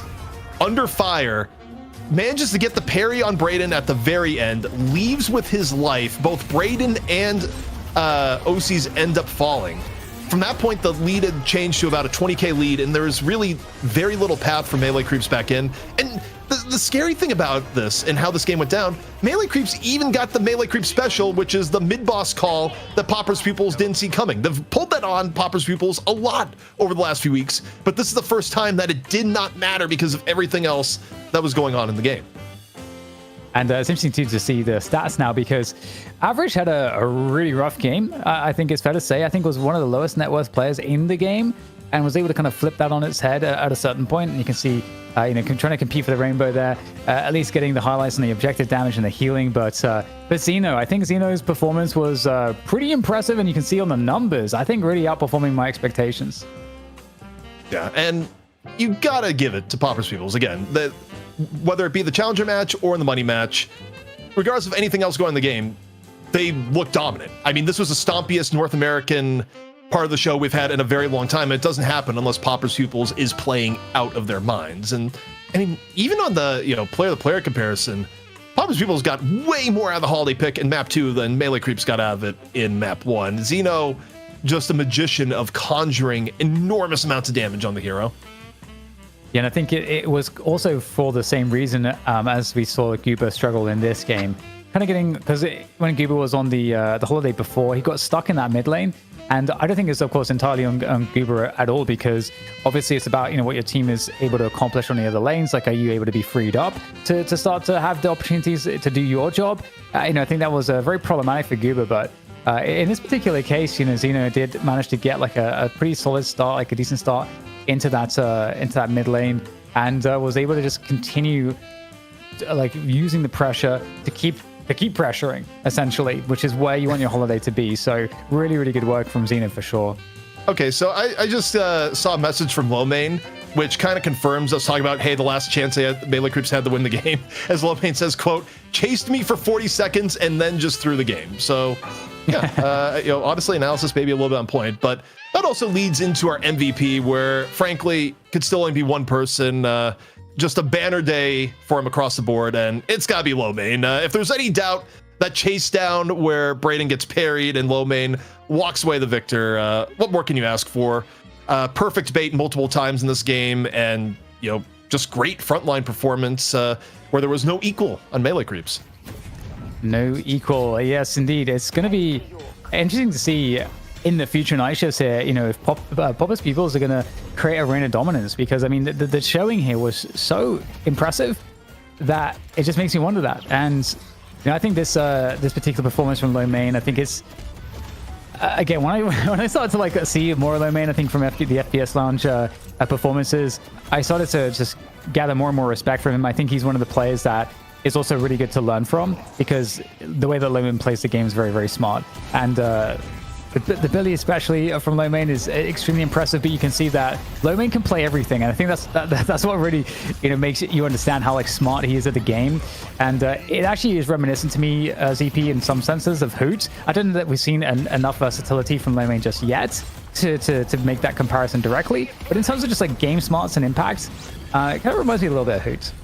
Yeah, I mean, I think low main is a little bit more narrow and hero focused, which may not even be a player thing. It may just be what is your role on the team. And, for low main, obviously, most iconic heroes recently, what is low main playing? Well, it's a lot of Billy, Yamato, and now Abrams. But, Deadlock is not a game of hard roles, but usually most comps involve someone that's going to be more frontline focused, and low main does a phenomenal job of actually being able to set things up, create space, and most importantly, as we saw in this game, live when the entire lobby is out to get you.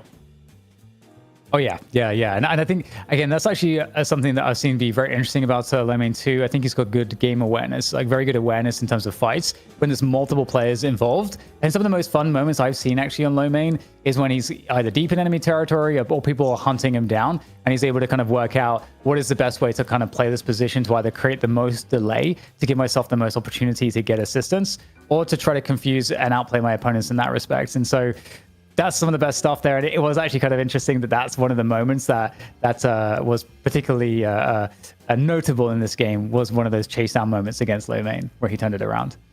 Now, Dan, before we end the show, we have a little bit of housekeeping to go to, not the least of which is our hero priority for our 50th show.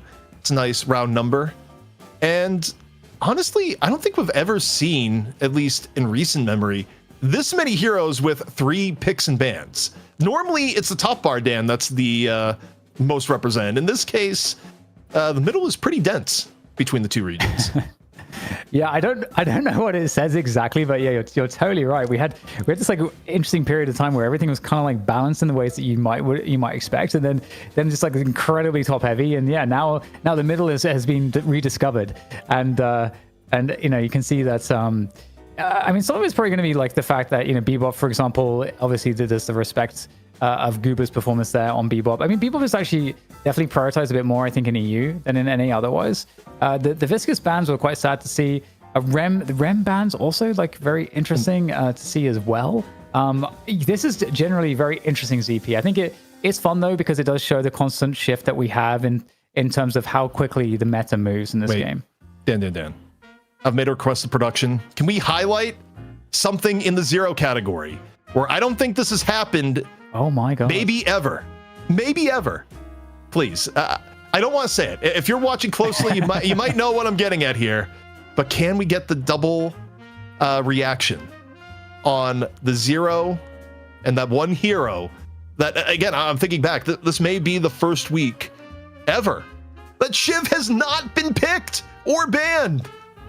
Even when Shiv, immediate aftermath of the nerf stand, we still had Shiv being at 2 or 3 or even 1. But this is a big fat goose egg for Mr. Shiv. He's joining his bro Kelvin down there. I mean, the heights, the dizzying lows after the heights that they had reached together, and now it's how's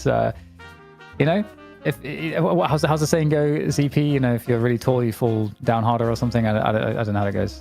Yeah, something along those lines. Also, we haven't forgotten, there's also going to be Silver players saying, please buff Silver. Is this not proof enough? Bring her back up to glory. Although Silver's kind of interesting in that, we do tier lists on the Graveyard Shift, which of course is going to be happening again tomorrow. And weirdly enough, for Silver, it feels like she's more in the area where like she could be playable, but is just slightly getting edged out by other options. So it may seem a little bit too intense there, but also she's one of the most skill intensive heroes in the entire game, so maybe there is the argument of, hey, if like that's happening at the top end, maybe she needs a buff or two. Who knows? I know saying that is controversial. Some people will be like, no, keep her in the kennel. Other people say buff her up. We'll leave chat to decide. But Dan, you also got to look at our items here, where of course last week we saw the strong resurgence of Resto Locket, which actually went down a little bit this week with no other changes. Oh yeah, two interesting things here. Obviously, you can kind of just see based on the numbers, but monster rounds going up more is interesting because I mean it makes sense because if you're wanting to win a lane and push a lane, you need monster rounds, and I mean that's going to help you do that job enormously. So makes sense to me with the early lane focus to see that. And then debuff release is also another fun one. I think that's has been an undervalued item because it kind of reduces, of course, the the time of all the stuns and so on in the game, and so I think that has been undervalued for a little bit. So kind of interesting. A lot of people, I mean, honestly, even myself thought, oh, maybe Resto Locket's going to get a snap nerf and get obliterated because we were seeing very heavy Resto Locket usage, but it got toned down a little bit this week. Like now I kind of look at this and go, maybe it actually is in a good spot. But otherwise, everything here pretty much checks out. I think the one item I will always go to bat for is Counterspell, and that I think it's healthy if Counterspell is a often bought item given what it takes to make the item work. Like, I don't know. I never feel like the game is at a bad spot where you look at the most spot item. It's like, oh yeah, it's Counterspell. Like, I don't know. It's Counterspell. It's fine. Yeah, I'm a big fan of it. I think any like kind of parry mechanic I think is fun. You know, you're adding some skill there, you know, and obviously it helps to deal with a lot of very annoying ults. It gives you some counterplay to it that we have to invest. So I think I agree. I think it's a really good thing for the game. So I'm glad to see it as well. All right. Well, final things to note here. We got the Graveyard Shift podcast coming to you live tomorrow at 4 p.m. Eastern. It's going to be Jake Lightbringer and a guest. Just waiting on that guest to confirm her presence. And yeah, we will announce that then. And otherwise, Dan, we just got to thank the viewers and players for bringing us to 50 shows here on the night shift. And of course, everyone that donated here today to bring us to our record-setting prize pool of 6767.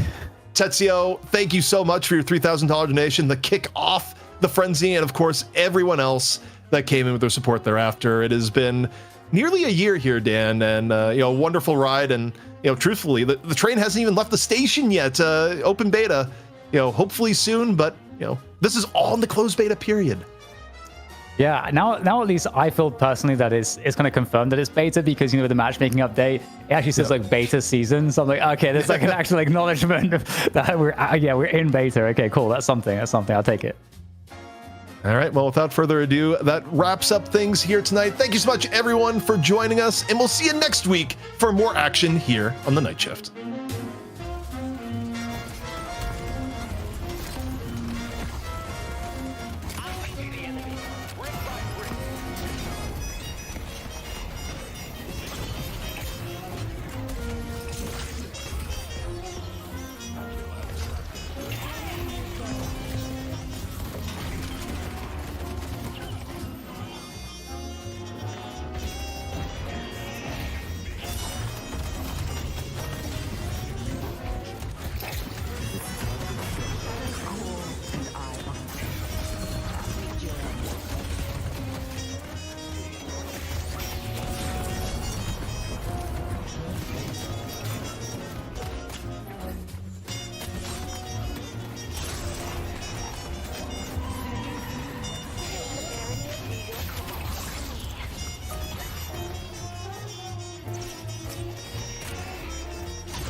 Crimson children make them scream.